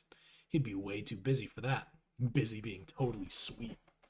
But you could always try to guess his name, and if you were right, he might nod, ever so slightly. That's a cool dude's way of letting you know there might just be hope for you yet. Insufferable prick. This guy doesn't have time for this sort of bullshit. He slices up the 13-year-old. With his fucking sword. Dave Strider. Let's examine his room. Ooh, a lot going on. I do like how his decor seems to be cinder blocks with like just boards on top of them. Your name is Dave. It is an unseasonably warm April day. Your bedroom window is open to let some air in, and your fan is cranked. Arguably, even more cranked would be your fly beats. Which brings us to your variety of interests. A cool dude like you is sure to have plenty. You have a penchant for spinning out unbelievably ill jams with your turntables and mixing gear. You like you like to rave about bands no one's ever heard of but you. You collect weird dead things preserved in various ways. You are an amateur photographer and operate your own makeshift darkroom. You maintain a number of ironically humorous blogs, websites, and social networking profiles. And if the inspiration strikes, you won't hesitate to drop some fat rhymes on a mofo and represent. What will you do?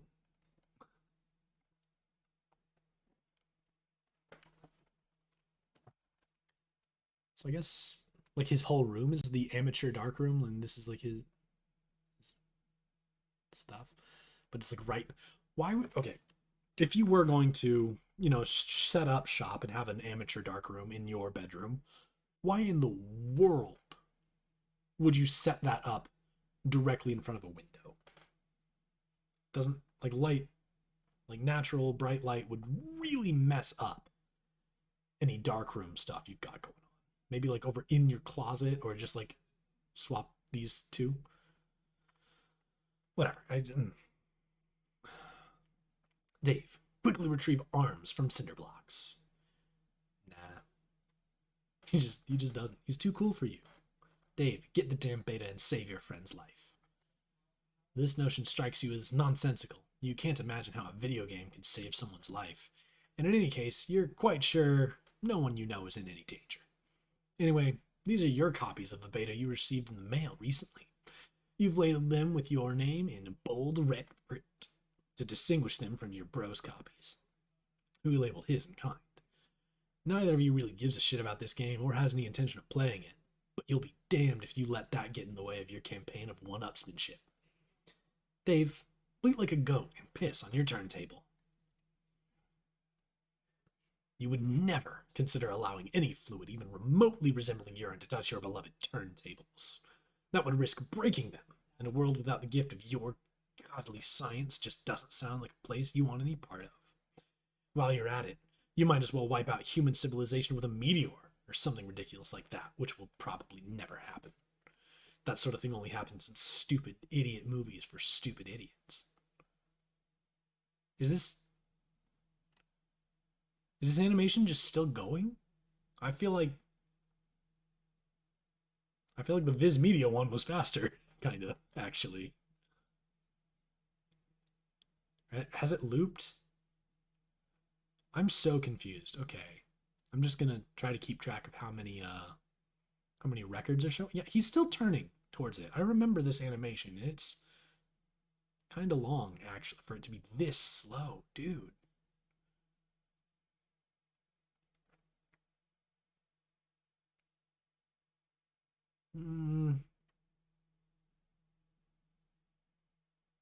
This feels really, really slow. I honestly might just open Chrome and see if I can 315.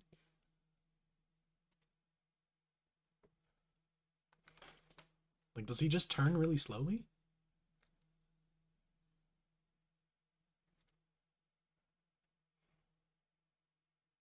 It's not lagging?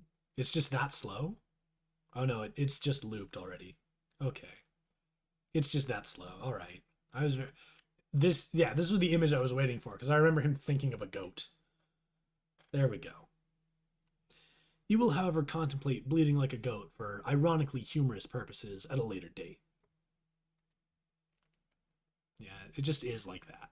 It just actually moves that slowly. This is your closet. This is where you keep a lot of your crap. Like that box and the bottle of what is that? Is that Dave, check the blue box. This is the package that your friend John Egbert sent you for your 13th birthday a little while ago. It now contains nothing except a note and a certificate of authenticity vouching for the genuine Hollywood memorabilia, which the box originally contained, and which you are now wearing to be ironic, but also to be incredibly cool in a way somehow intangibly related to the ironic nature of the accessory. You find it sort of exasperating to explain these subtleties to people. The box also included a signed photo of Ben Stiller, which now proudly hangs above your closet. Proudly and ironically. Dave, take the box. You capture log the box through your hash map fetch modus. Your modus's current hash function resolves the index by valuing each consonant at 2 and each vowel at 1. The total is derived by your number of cards, and the remainder is the index. So 1 plus 2, 1 plus 1 plus 2 is 5. 5 divided by 10 is 5. Wait. Not divided by 10, right? It's 5. The remainder is the percent. I mean, 5 would be 50% of 10. Am I just dumb and bad at math? What is percent? What percent 10? So we just, I don't remember how Dave's works. Examine jar of unknown yellow substance in the closet. Hell yeah. This is an unopened container of apple juice. You thought you were all out. It is like fucking Christmas up in here. This is so great. You've got to tell John about this immediately. He'll be so excited. Dave, take the juice. You capture log the juice into card number 7. 2 plus 1 plus 1 plus 2 plus 1. 1, 2, 3, 4, 5, 6. It just is 7. To understand this, I need an example that's more than 10. I'm not smart. I'm very confused. In addition to letting your buddy know about this outstanding juice windfall, you figure you'll wish him a happy birthday while you're at it. In your own cool, sort of roundabout way, of course. Good thing you looked at that box he sent you, or you might have forgotten.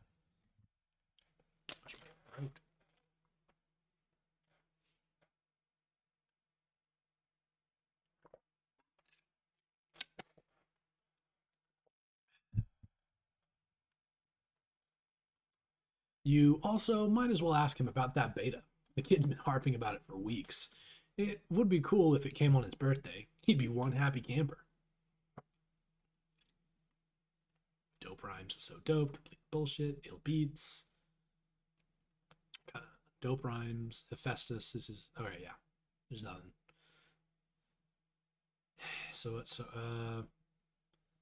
This is a conversation we've already read. Do we want to read it again? I don't think it's necessary. Like, we read this from John's perspective a while ago. You know what? I'm going to read it. The whole point of this is that I'm reading the whole ass thing. Hey, so what sort of insane loot did you rake in today? I got a Little Monsters poster. It's so awesome. I'm going to watch it again today. The apple juice scene is so funny. Oh, hell, that is such a coincidence. I just found an unopened container of apple juice in my closet. It is like fucking Christmas up in here. Okay, that's fine, but I just have one question and then a word of caution. Have you ever seen a movie called Little Monsters, starring Howie Mandel and Fred Savage? But the seal on the bottle is unbroken. Are you suggesting someone put piss in my apple juice at the factory? All I'm saying is, don't you think Monster Howie Mandel has the power to do something as simple as reseal a bottle? Try using your brain, numbnuts. Why did the fat kid or whoever drank it know what piss tasted like? I mean, his reaction was nigh instantaneous. It was the 15th day in a row Howie Mandel peed in his juice. Okay, I can accept that. Monster B-list celebrity douchebags are cunning and persistent pranksters. Also, Fred Savage has a really punchable face. But who cares about this? Let's stop talking about it. Did you get the beta yet? No. Did you? Man, I got 2 copies already. But I don't care. I'm not going to play it or anything. The game sounds boring. Did you see how he got slammed in Game Bro? Game Bro is a joke and we both know it. Yeah. Why don't you go check your mail? Maybe it's there now.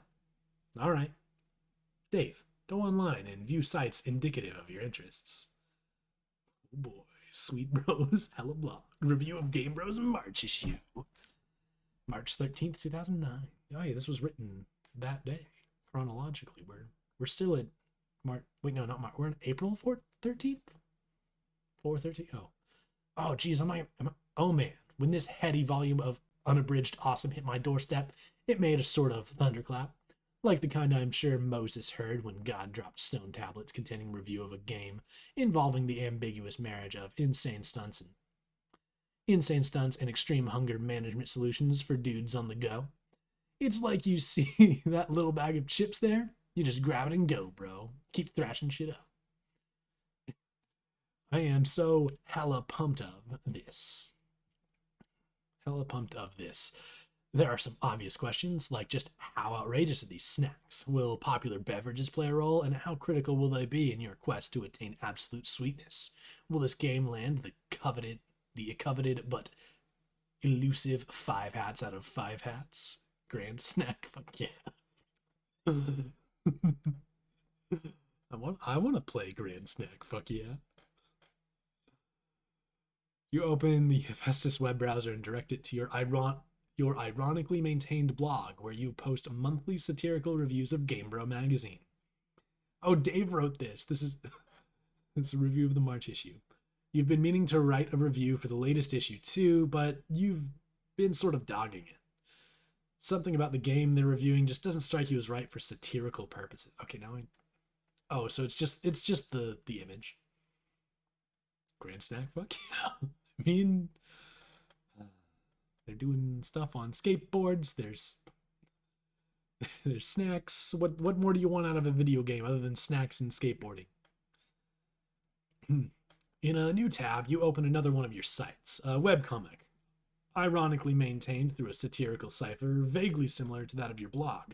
It's called Sweet Bro and Hella Jeff.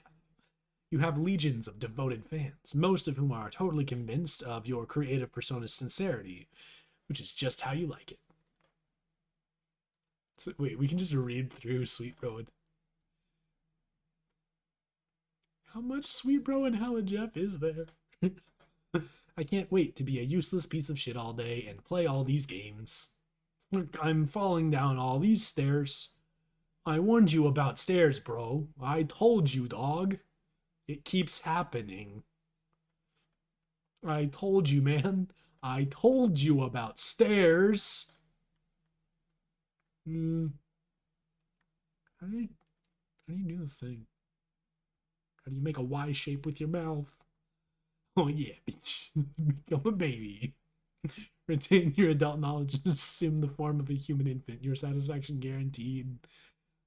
Let's make me some money. I hope the ad is for some...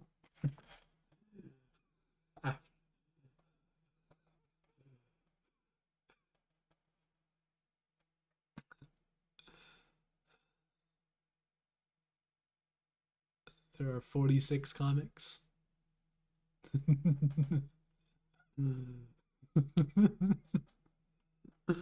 I unironically love Sweet Bro and Hella Jeff. Just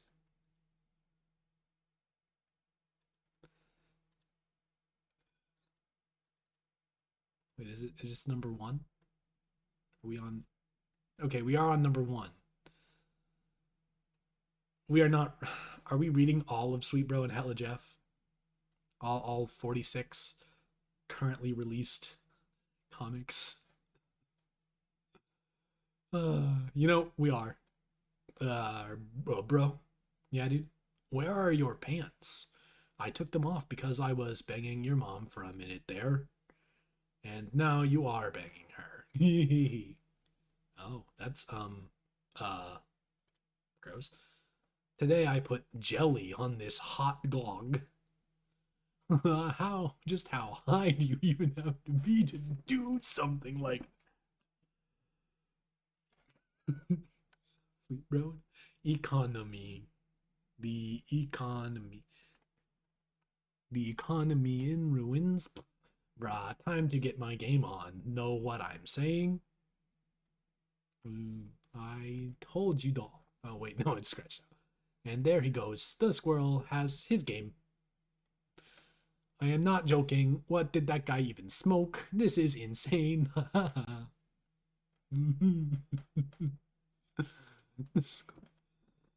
Maybe they're right. That sometimes video games does cause violence. And now, I feel like that's an old one. And now you're banging her. Goodness. Sweet bro. Bro, did you get the new hot game that everyone's buzzing about these days? Dude, you know I did. You know it. That is so sweet, man. How about a bro hug bump? Okay, how do we do this? Let's do this thing. Let's make this shit work.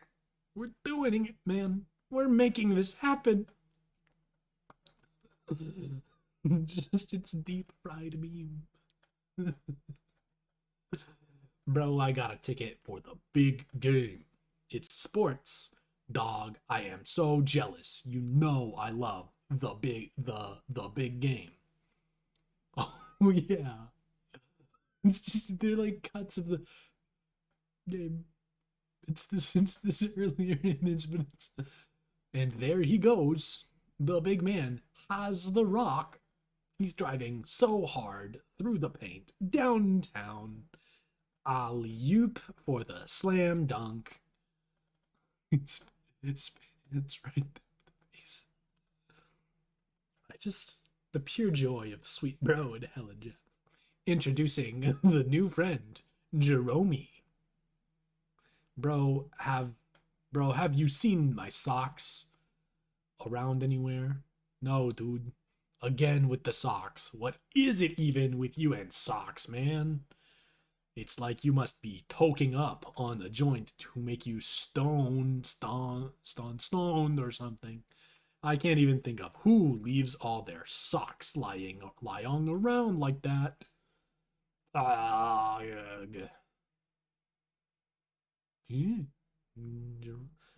The sock ruse was a distraction.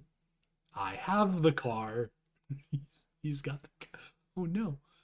No. Oh yeah, bitches. It's time to get my pour on. I need to know what angel to use. It isn't coming out. Shut the fuck up.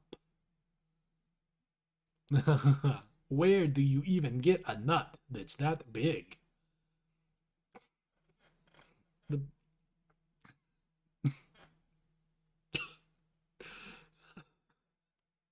I just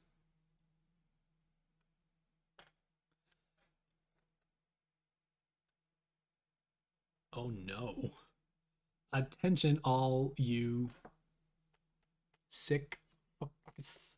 This comic is now an adult one. This is what you want. You or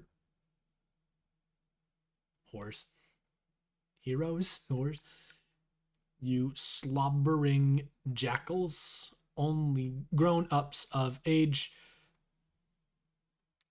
view the illicit smut below. Oh goodness, sweet bro and Helen Jeff. What happened? Dude, help me wash this dog. It's gonna wee. Oh no. Oh goodness. Okay, I think we're done with sweet bro and Helen Jeff. I think we're gonna move on. Check the latest page of Midnight Crew. You figure as long as you're chilling at your computer, you might as well see how the new MSPA story is going. You haven't looked at it in a while. Oh gosh, it's part of the you are a member. You are members of a sinister gang called the Midnight Crew. Your nefarious plots are serpentine in complexity, your schemes convoluted. You are planning a heist in your underground hideout. What will you do? Use Occam's razor on plans and schemes. Spade Slick uses Occam's razor to carve a circular hole in the heist plans, freeing it from the knife. You wonder what stupid moron would jam the knife so hard into the table in the first place. SS. Climb ladder and exit hideout. Implement nefarious plots. You lose? Oh no, goodness. You push against the manhole cover. but it seems some unbelievable jackass has parked your getaway van on top of it. A familiar feeling stirs. That feeling is overwhelming, soul-blackening rage. It's the sort of rage that'll make a man feel totally justified in sporting an unnecessarily elaborate assortment of fancy blades. Dave, skip around 100 pages. Skip ahead 100 pages or so. Oh, geez. Oh, gosh, yeah. Things are going on. You don't remember where you last left off, so you jump way ahead.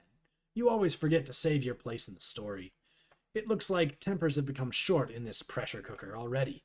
You speculate that the tipping point may have been an ill-advised motion for a game of 52-card pickup. Dave, save your place. Read it later. Speaking of, it's just, Oh no!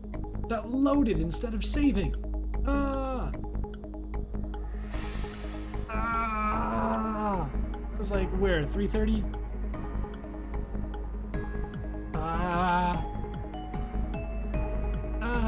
Panicking.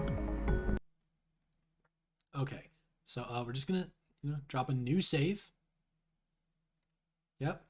And we're actually gonna delete that earlier one, because, geez, that... Alright.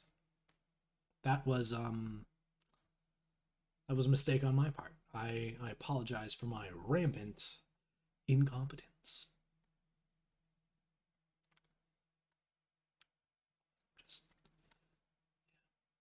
Even though the adventure began recently, it's already over 3,000 pages long.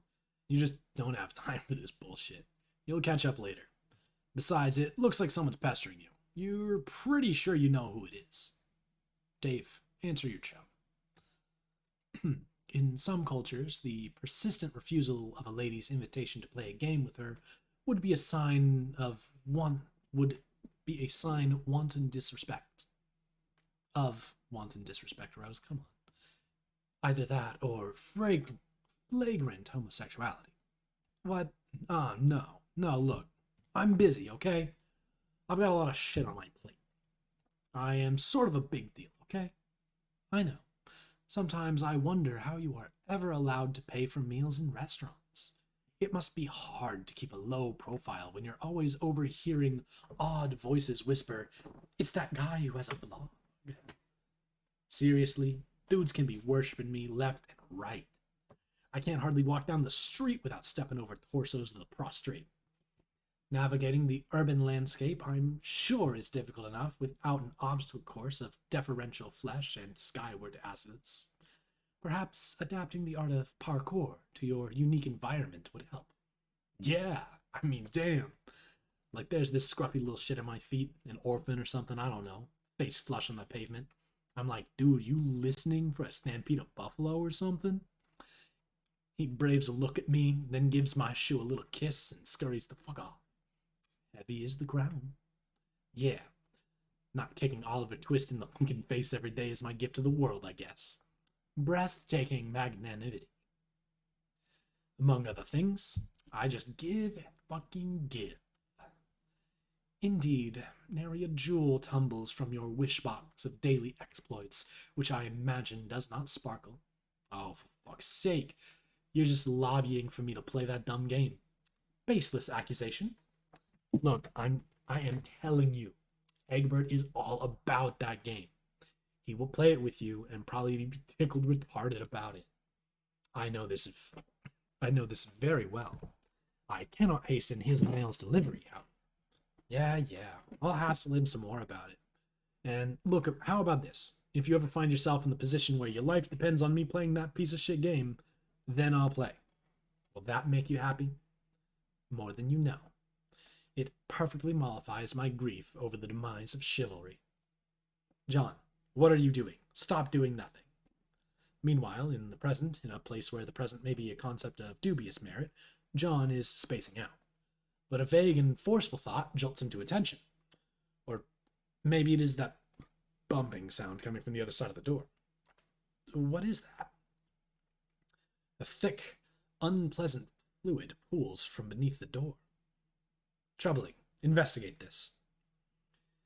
There is a trail of this fluid in the hall leading to your room. Dave, play some hauntingly sick beats. You've had enough of the computer for a while. You feel like you've been messing around on it all week. It's time to get your jam on. You pull up to your trusty Akai MPC 1000 sampler and prepare to get sick nasty.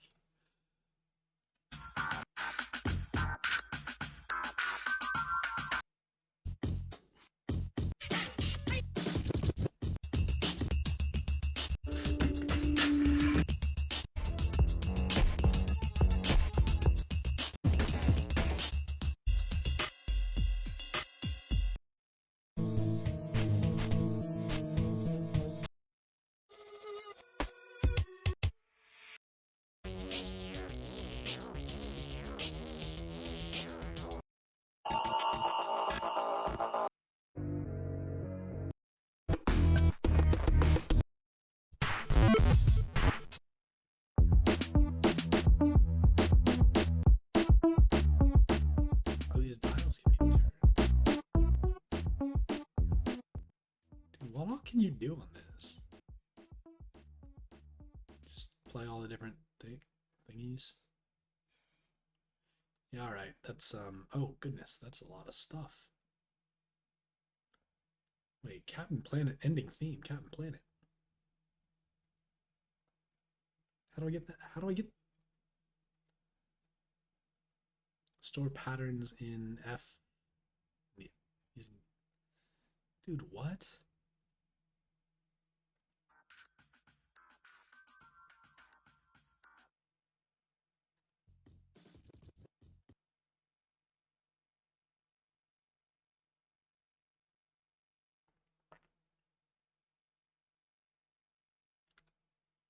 Okay, but with these things all, you know, stored, like cited down here, I should be able to play them, right? But there's only 16 buttons, and there are 16 numbered and, credited tracks up here. 1, 2, 3, 4, 5, 6, 7, 8, 9, 10, 11, 12, 13. Yeah. How do I get these to play? I want to play Captain Planet.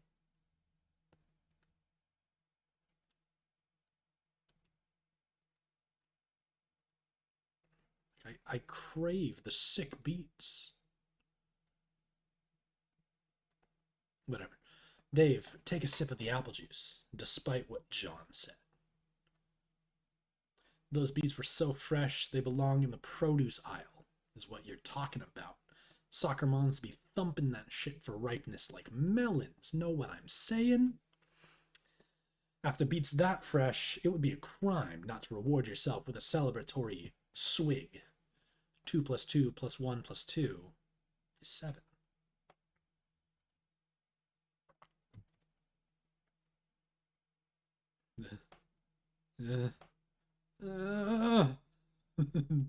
You can't do it. John's got you all twisted up inside now.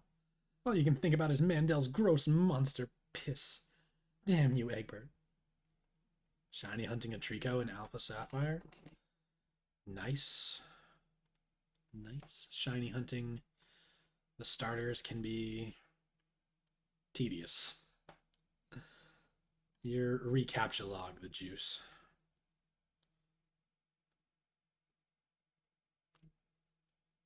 So, if Dave's Sylladex is about a balance of consonants and vowels in a particular word, trying to get a certain number, the easiest way would just be to use the same number or the same word that you captcha logged it with, wouldn't it? Or like, can he not do that because of like how you shouldn't rhyme a word with itself?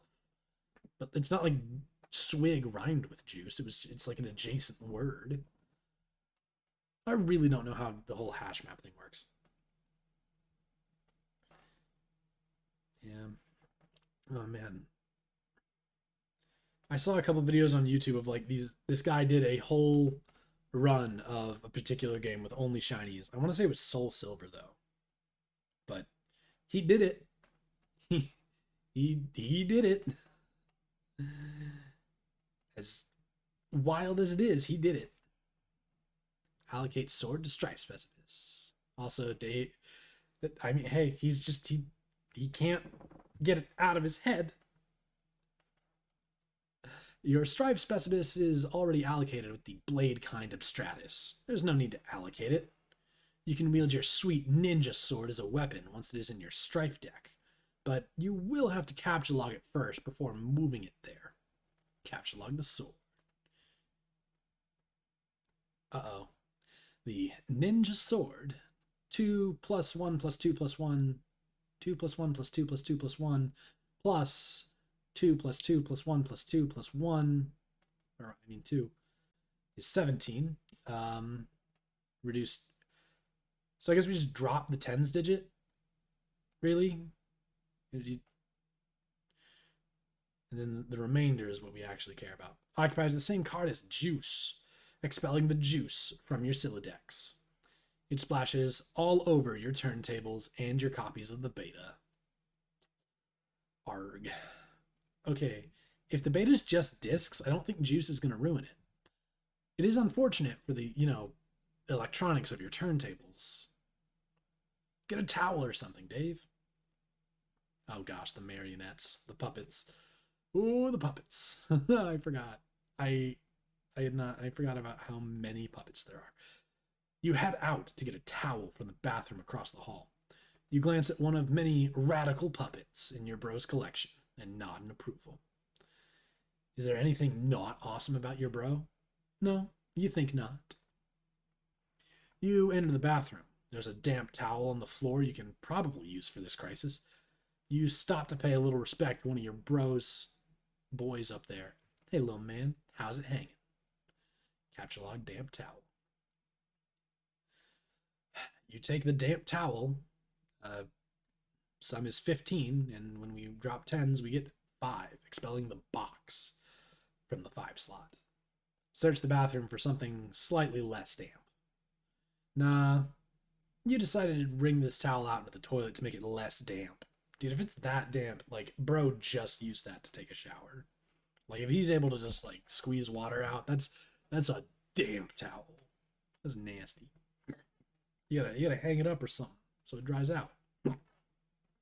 Now it's just a towel. 8. We get into the 8 spot. You take the towel and grab the box again while you're at it. Why do you want that box so bad, Dave? Dave, go clean up the juice. You clean up the juice with the towel and hang the damp beta envelopes on your line to dry off. Okay, again, the photo lab being right in front of the window is just dumb. It's just dumb on Dave's part. It's little 13-year-old. Jeez.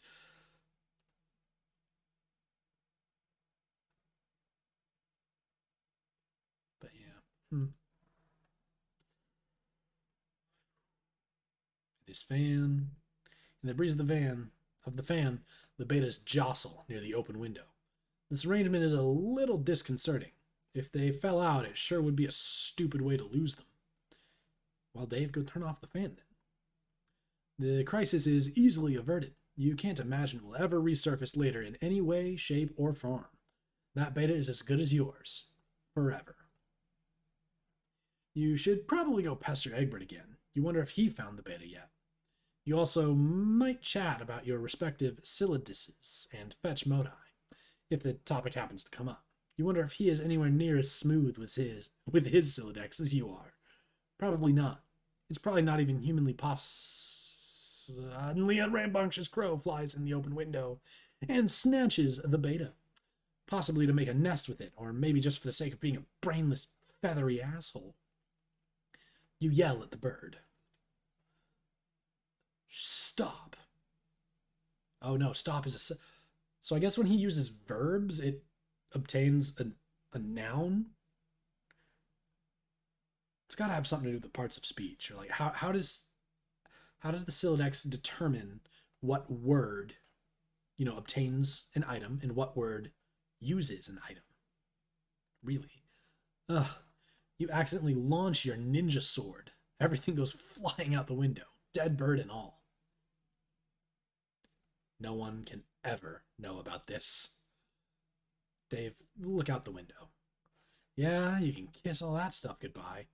You feel sorry for the bird, but oh, geez, wizard face. But at least you never planned on ever using that beta, ever.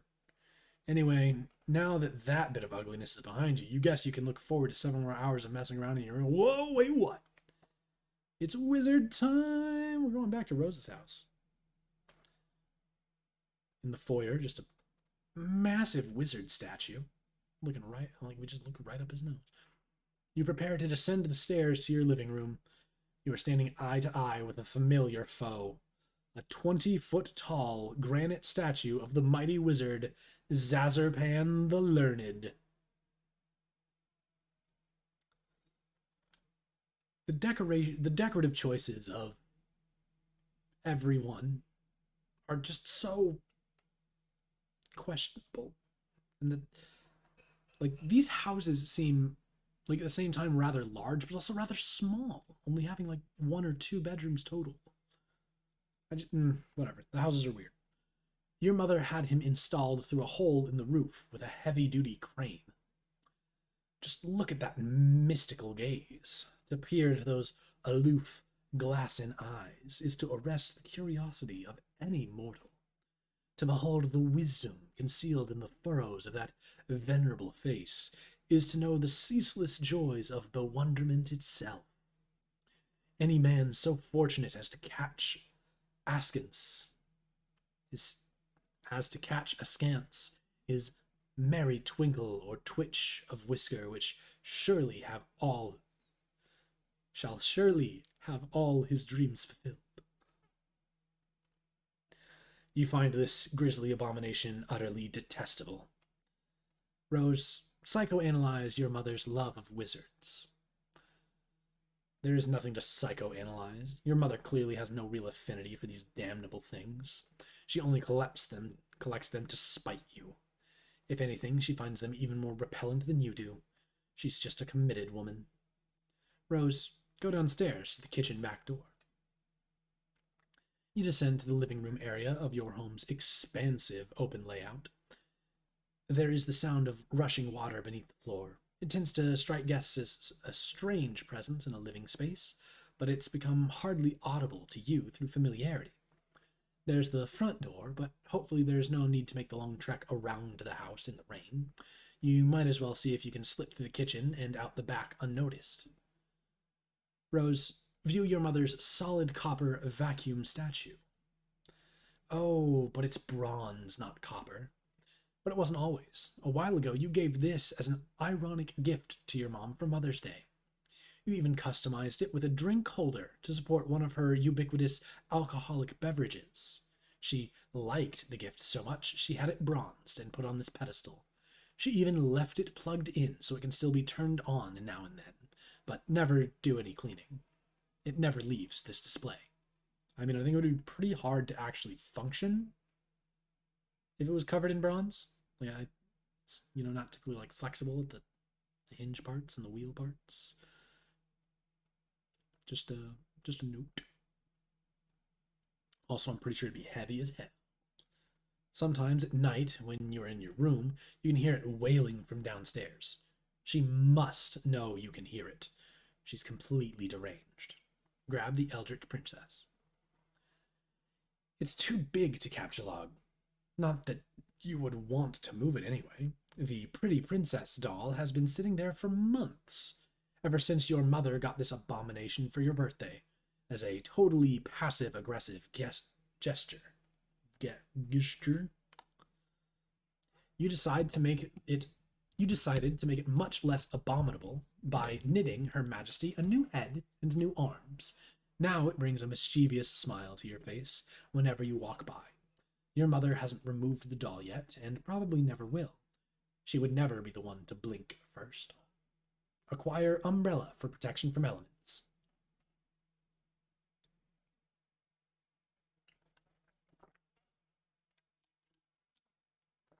You're going to have a hell of a time accessing that card when you need it. You guess you'll just cross that bridge later. Rose, peek inside the kitchen. The liquor bottles are out in full force. Mom is surely nearby. Rose, investigate richly colored object in the middle of the screen.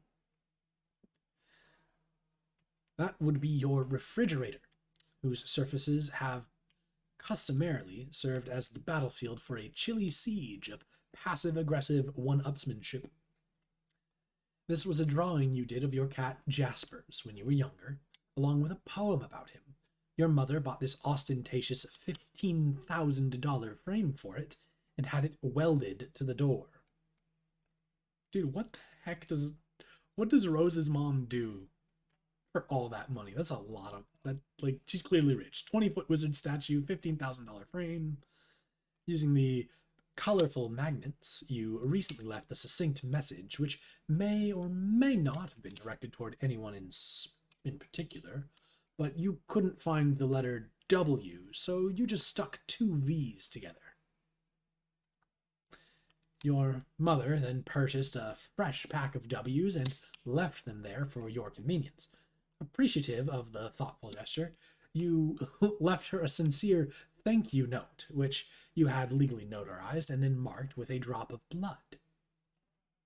But part of it was touching the floor, so your mother was kind enough to lift the lower portion of the document with a velvet pillow.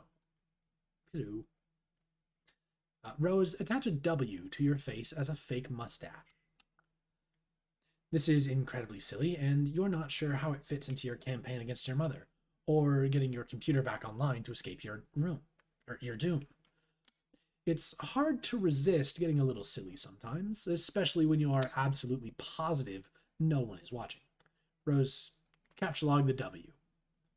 W is greater than L, and it's also greater than V. So it goes above, or past laptop, past violin. Yeah. But that unsightly void in the W pack won't do, nor will the gash in the plastic. You deposit 12 cents in its place, which is your approximation of the letter's value. You also make a vow to return later and neatly sew the plastic shut. Rose, think of ways to one-up Mother. You now wonder how to address the pillow situation. It seems the woman has you at a clear disadvantage. Perhaps slipping a fresh doily under the pillow will do the trick, or maybe spilling a bit of Worcestershire. I have to read that word. I don't like that word. Worcestershire sauce on it, and then having it dry cleaned and returned along with a laboriously ingratiating apology note? No, there's no time for anything like that. Or maybe, just thinking out loud here, you could use the entire pack of W's as M's. Oh yes, that would burn. But you've already done something with that W pack, and there's no need to go back and gild that lily. This is a delicate business, and that pillow is screaming for rebuttal. Capture log the velvet pillow, Rose. Do that. You decide to take the velvet pillow and lovingly embroider a poem in praise of motherhood on it. Hopefully you can pull this off before she notices it is gone. VE goes past L in laptop, and it goes below the VI of violin, but it goes after the U of umbrella. This causes your tree to be pretty badly unbalanced. It will surely auto-balance itself in a moment. And just like that, the umbrella becomes accessible in the root card. That's one of the things you love about the tree modus, the happy surprises. Rose, head out the back door. A sudden mom appears. Okay, that's enough. Time to go. Sudden mom. She is cleaning. Just not with a vacuum. That appears to be a Swiffer. You don't know how she does that. You're never safe in this house. And of all the things to be doing a power outage, she's up to her ironic housewife routine again. That mop bucket doesn't even have any water in it. What an absolute mad woman. Rose, hop over the counter, landing in a roll. This bird's gotta fly. Youth roll. Lousy, goddamn stupid wizards. Meanwhile, in the past again, you're almost done patching up the hole in your window with the gaffer tape, but it's sort of hard to get any work done when people keep pestering you all day. You guess you better get that. Oh, that's my alarm. Sorry. Oh, dang. It's 11:30? I'll probably call stream at midnight.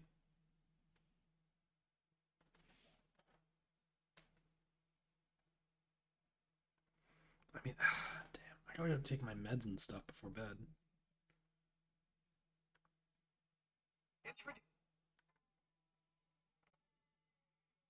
Quaker Oats.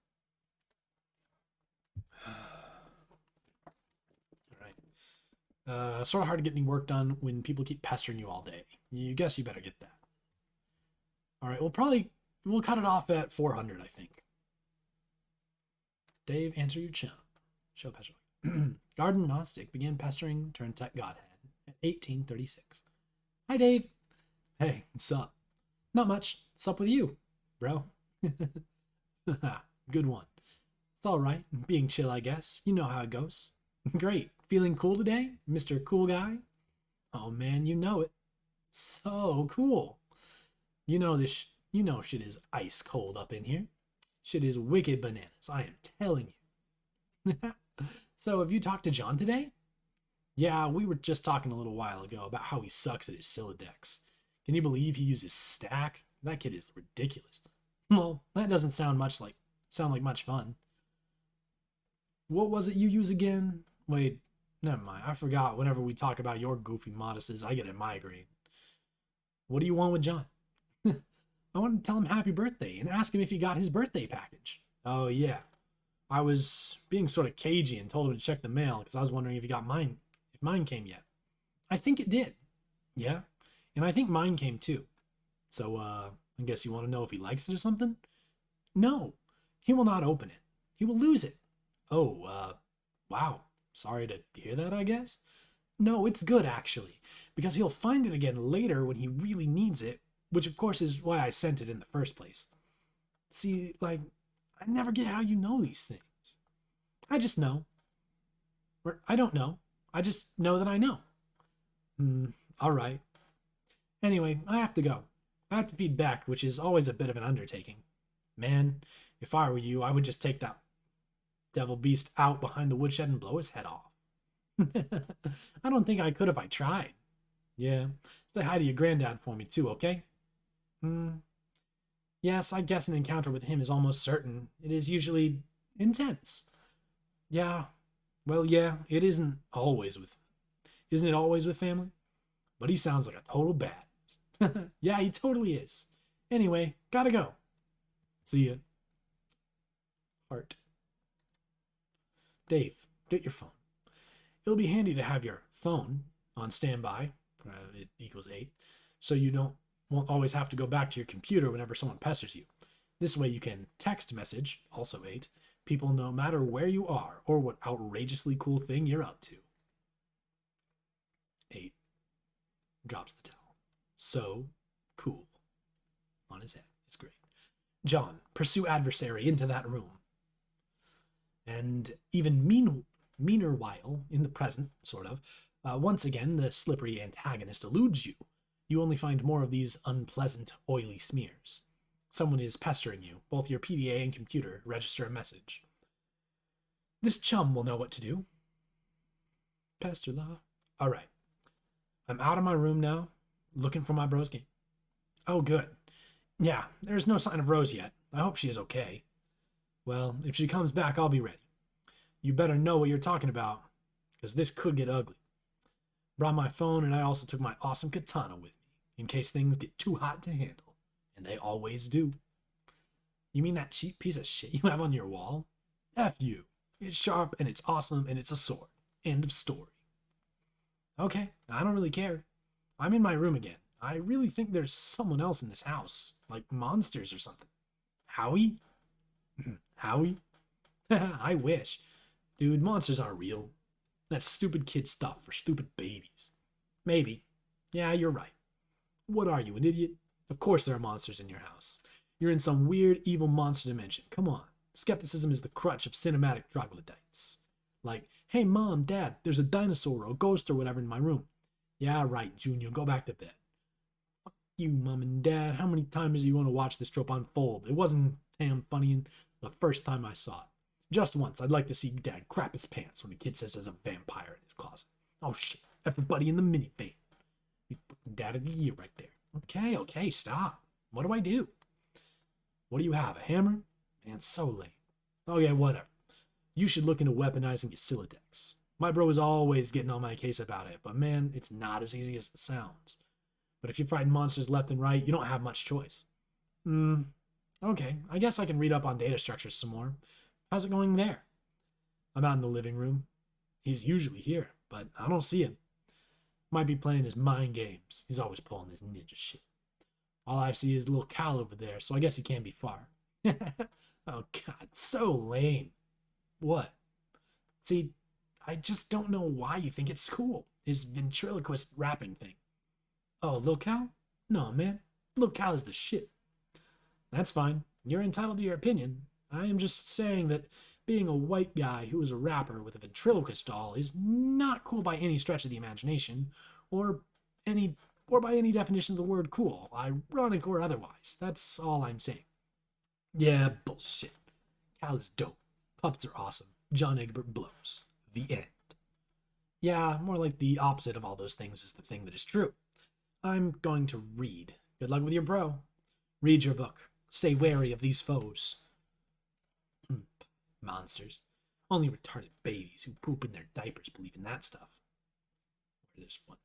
It's right behind you, John. Ooh, we got sound. Youth roll right out the front door.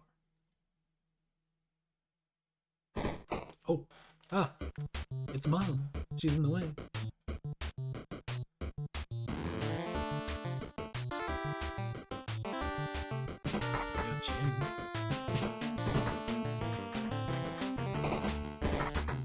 Blotto Harry. Passive aggress.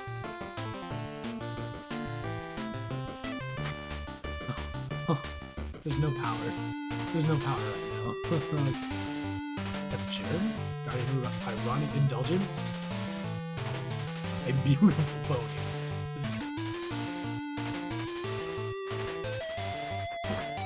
Otto Perrier. Alright, what's next? Oh, she's dusting. It looks like Mom has satisfied her strife quota for the day. She simply returns to her housework. No point in going out the front door anymore. Might as well head out the back, like you originally planned. First, be the pony. Rose, first, be the pony. Second, trample Mom. You can't be this stupid pony. Frankly, you can't imagine why anyone would want to. But you give the pony a begrudging pat on the snout anyway. Her name is Maplehoof. John, turn around. Oh. Data Structures for Assholes, Chapter 7. God damn it, why do I even bother? The good news. Finally, your revolting incompetence can be put to use. Instead of accidentally firing a Silodex full of steak knives into a priceless oil painting or your beloved great aunt, you can turn that fumbling fury toward one of your foes, such as the ability to grasp painfully simple concepts. The bad news. I'm tired of explaining myself hoarse to you gibbering fuckwads. In this chapter, I'll be phoning it in with the liberal use of diagrams and shitty clip art. What are you going to do about it? You're going to wriggle in your own viscous secretions like the worms you are. That's what. Here, learn something for a change. Here we see the picture of the globe going into the stack and, full of cinder blocks. The man has the stack. The cinder block comes out of the back and it hits the face. Night, Dad. Purse your lips together to form a stiff pucker. Apply them firmly to my rear end. I now pronounce you man and wife. Now get in the kitchen and make my ass some dinner. Bitch. You're trying to read, okay? This book is already unpleasant enough as it is, without weird voices in your head nagging you to do things. Besides, I thought we already agreed there's no such thing as monsters. We just told you to turn around. We didn't say anything about monsters. Fine, you'll interrupt your reading and turn around. But you don't see what could possibly be this. Oh god, my god, that's a monster. Sound time. Shale in. Jeez, that's loud. Okay. Ah, maybe that's just me. Imp strife me. Agreed. Put the bunny back in the box. Oh no, the hammer broke. Rose, exit. You leave through the back door. Nearby is the transformer, which distributes electricity from the underground generator powered by the river flowing beneath your house. The transformer was struck by lightning, though, and no longer works. You wonder if your mother has any plans to fix it. You guess she'd rather just play her mind games in a dark house like a weirdo. You can see the mausoleum and the portable generator across your backyard. You're almost there. Rose, use the umbrella. You're gonna drop all your. Okay, yeah, sure. The W stuck to the transformer. You regather your items and begin the soggy trek mausoleum ward. John, get up. This is no time for slumber. Ooh, game time. Arrow keys to walk, spacebar to attack.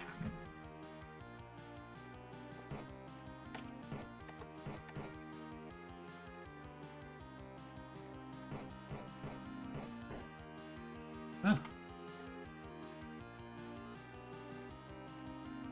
How do I get up? What do I do? Is that just the animation? Is that all I get? I get one hit? Can I reload?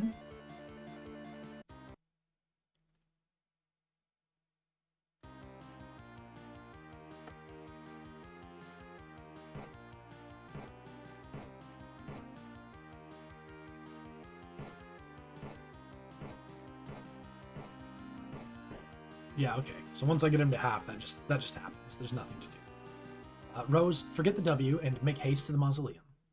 Retrieving the W never even crossed your mind. It's just a stupid magnet. John, salvage your weapon and fight on. Strife, again.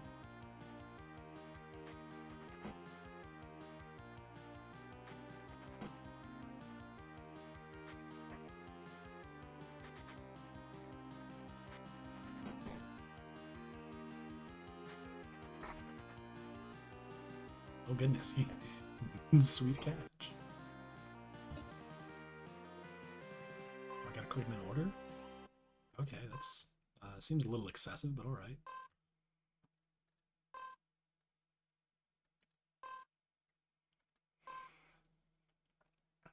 Pick up the bunny now? You said put the bunny back in the box. Now why couldn't he put the bunny back in the box? Now exult. Victory. Spoils are yours. Ooh, hey. Yeah, gel visca. Alright, you climbed to the rung Juve Squirt and Plucky Tot. Your gel viscosity went up by 5 and 10, and your cash limit went up by 10 and 20. Dude, if it doubles every time, things are gonna happen very quickly. Oh, I can't scroll up that. The amazing victory allows you to scale the first 2 achievement rungs on your echelon. You are now a plucky tot with a new feather in your cap to show for it. The echelon rewards your bold ascent with 125 boon dollars. You waste little time in storing them in your ceramic pork hollow. Additionally, climbing the rungs has boosted your gel viscosity and cash limit. By expanding your cash limit, you've made room for all that nice grist you've just collected. You now have 32 fragments of build grist and 10 fragments of shale. What about that card? Bunny kind. It seems the shale imp had allocated the bunny to its strife specibus. What sort of a stupid thing to use for a weapon? But you might as well grab it and stick the bunny in your strife deck while you're at it. It will at the very least be safer there. Bunny kind. And oh no, handle kind?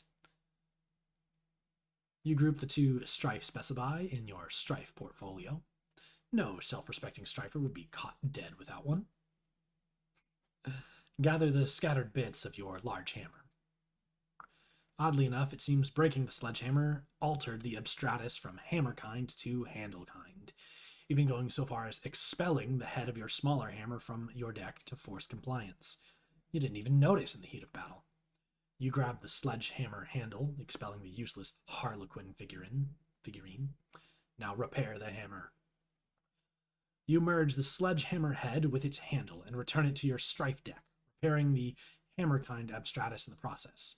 The smaller hammer handle is ejected from the deck, since, of course, handles of any sort no longer belong in there. Obviously. Fine, now what? Dave is pestering you, but you don't have time to deal with his nonsense right now. Something is amiss in your room, and you can't quite put your finger on it. All right, we're going to go one more. We're going to go to 413, because of course we are. Rose, hurry and activate the generator. You fire up the generator and drag a cord into the mausoleum. It, of course, would be foolish to run the generator inside a confined space. Generator safety is everyone's business.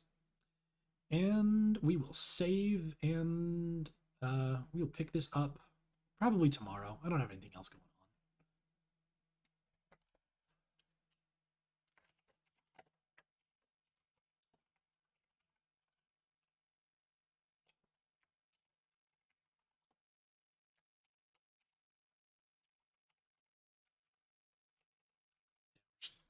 Wow. Stream read through. Save. I'm gonna delete that one. Yep. Okay. So we have the stream saved, and I think I'm gonna call it a night there. It's like a quarter to midnight here. Good night, everybody. Thanks for hanging around. Glad to have you. We will continue our journey through the massive thing that Homestuck is, whatever we want to call it, the story, the journey. Yeah. So tomorrow, part 2, probably start around somewhere between 6 and 7 in the evening for me. So, join back in roughly 18 hours. I will see you around.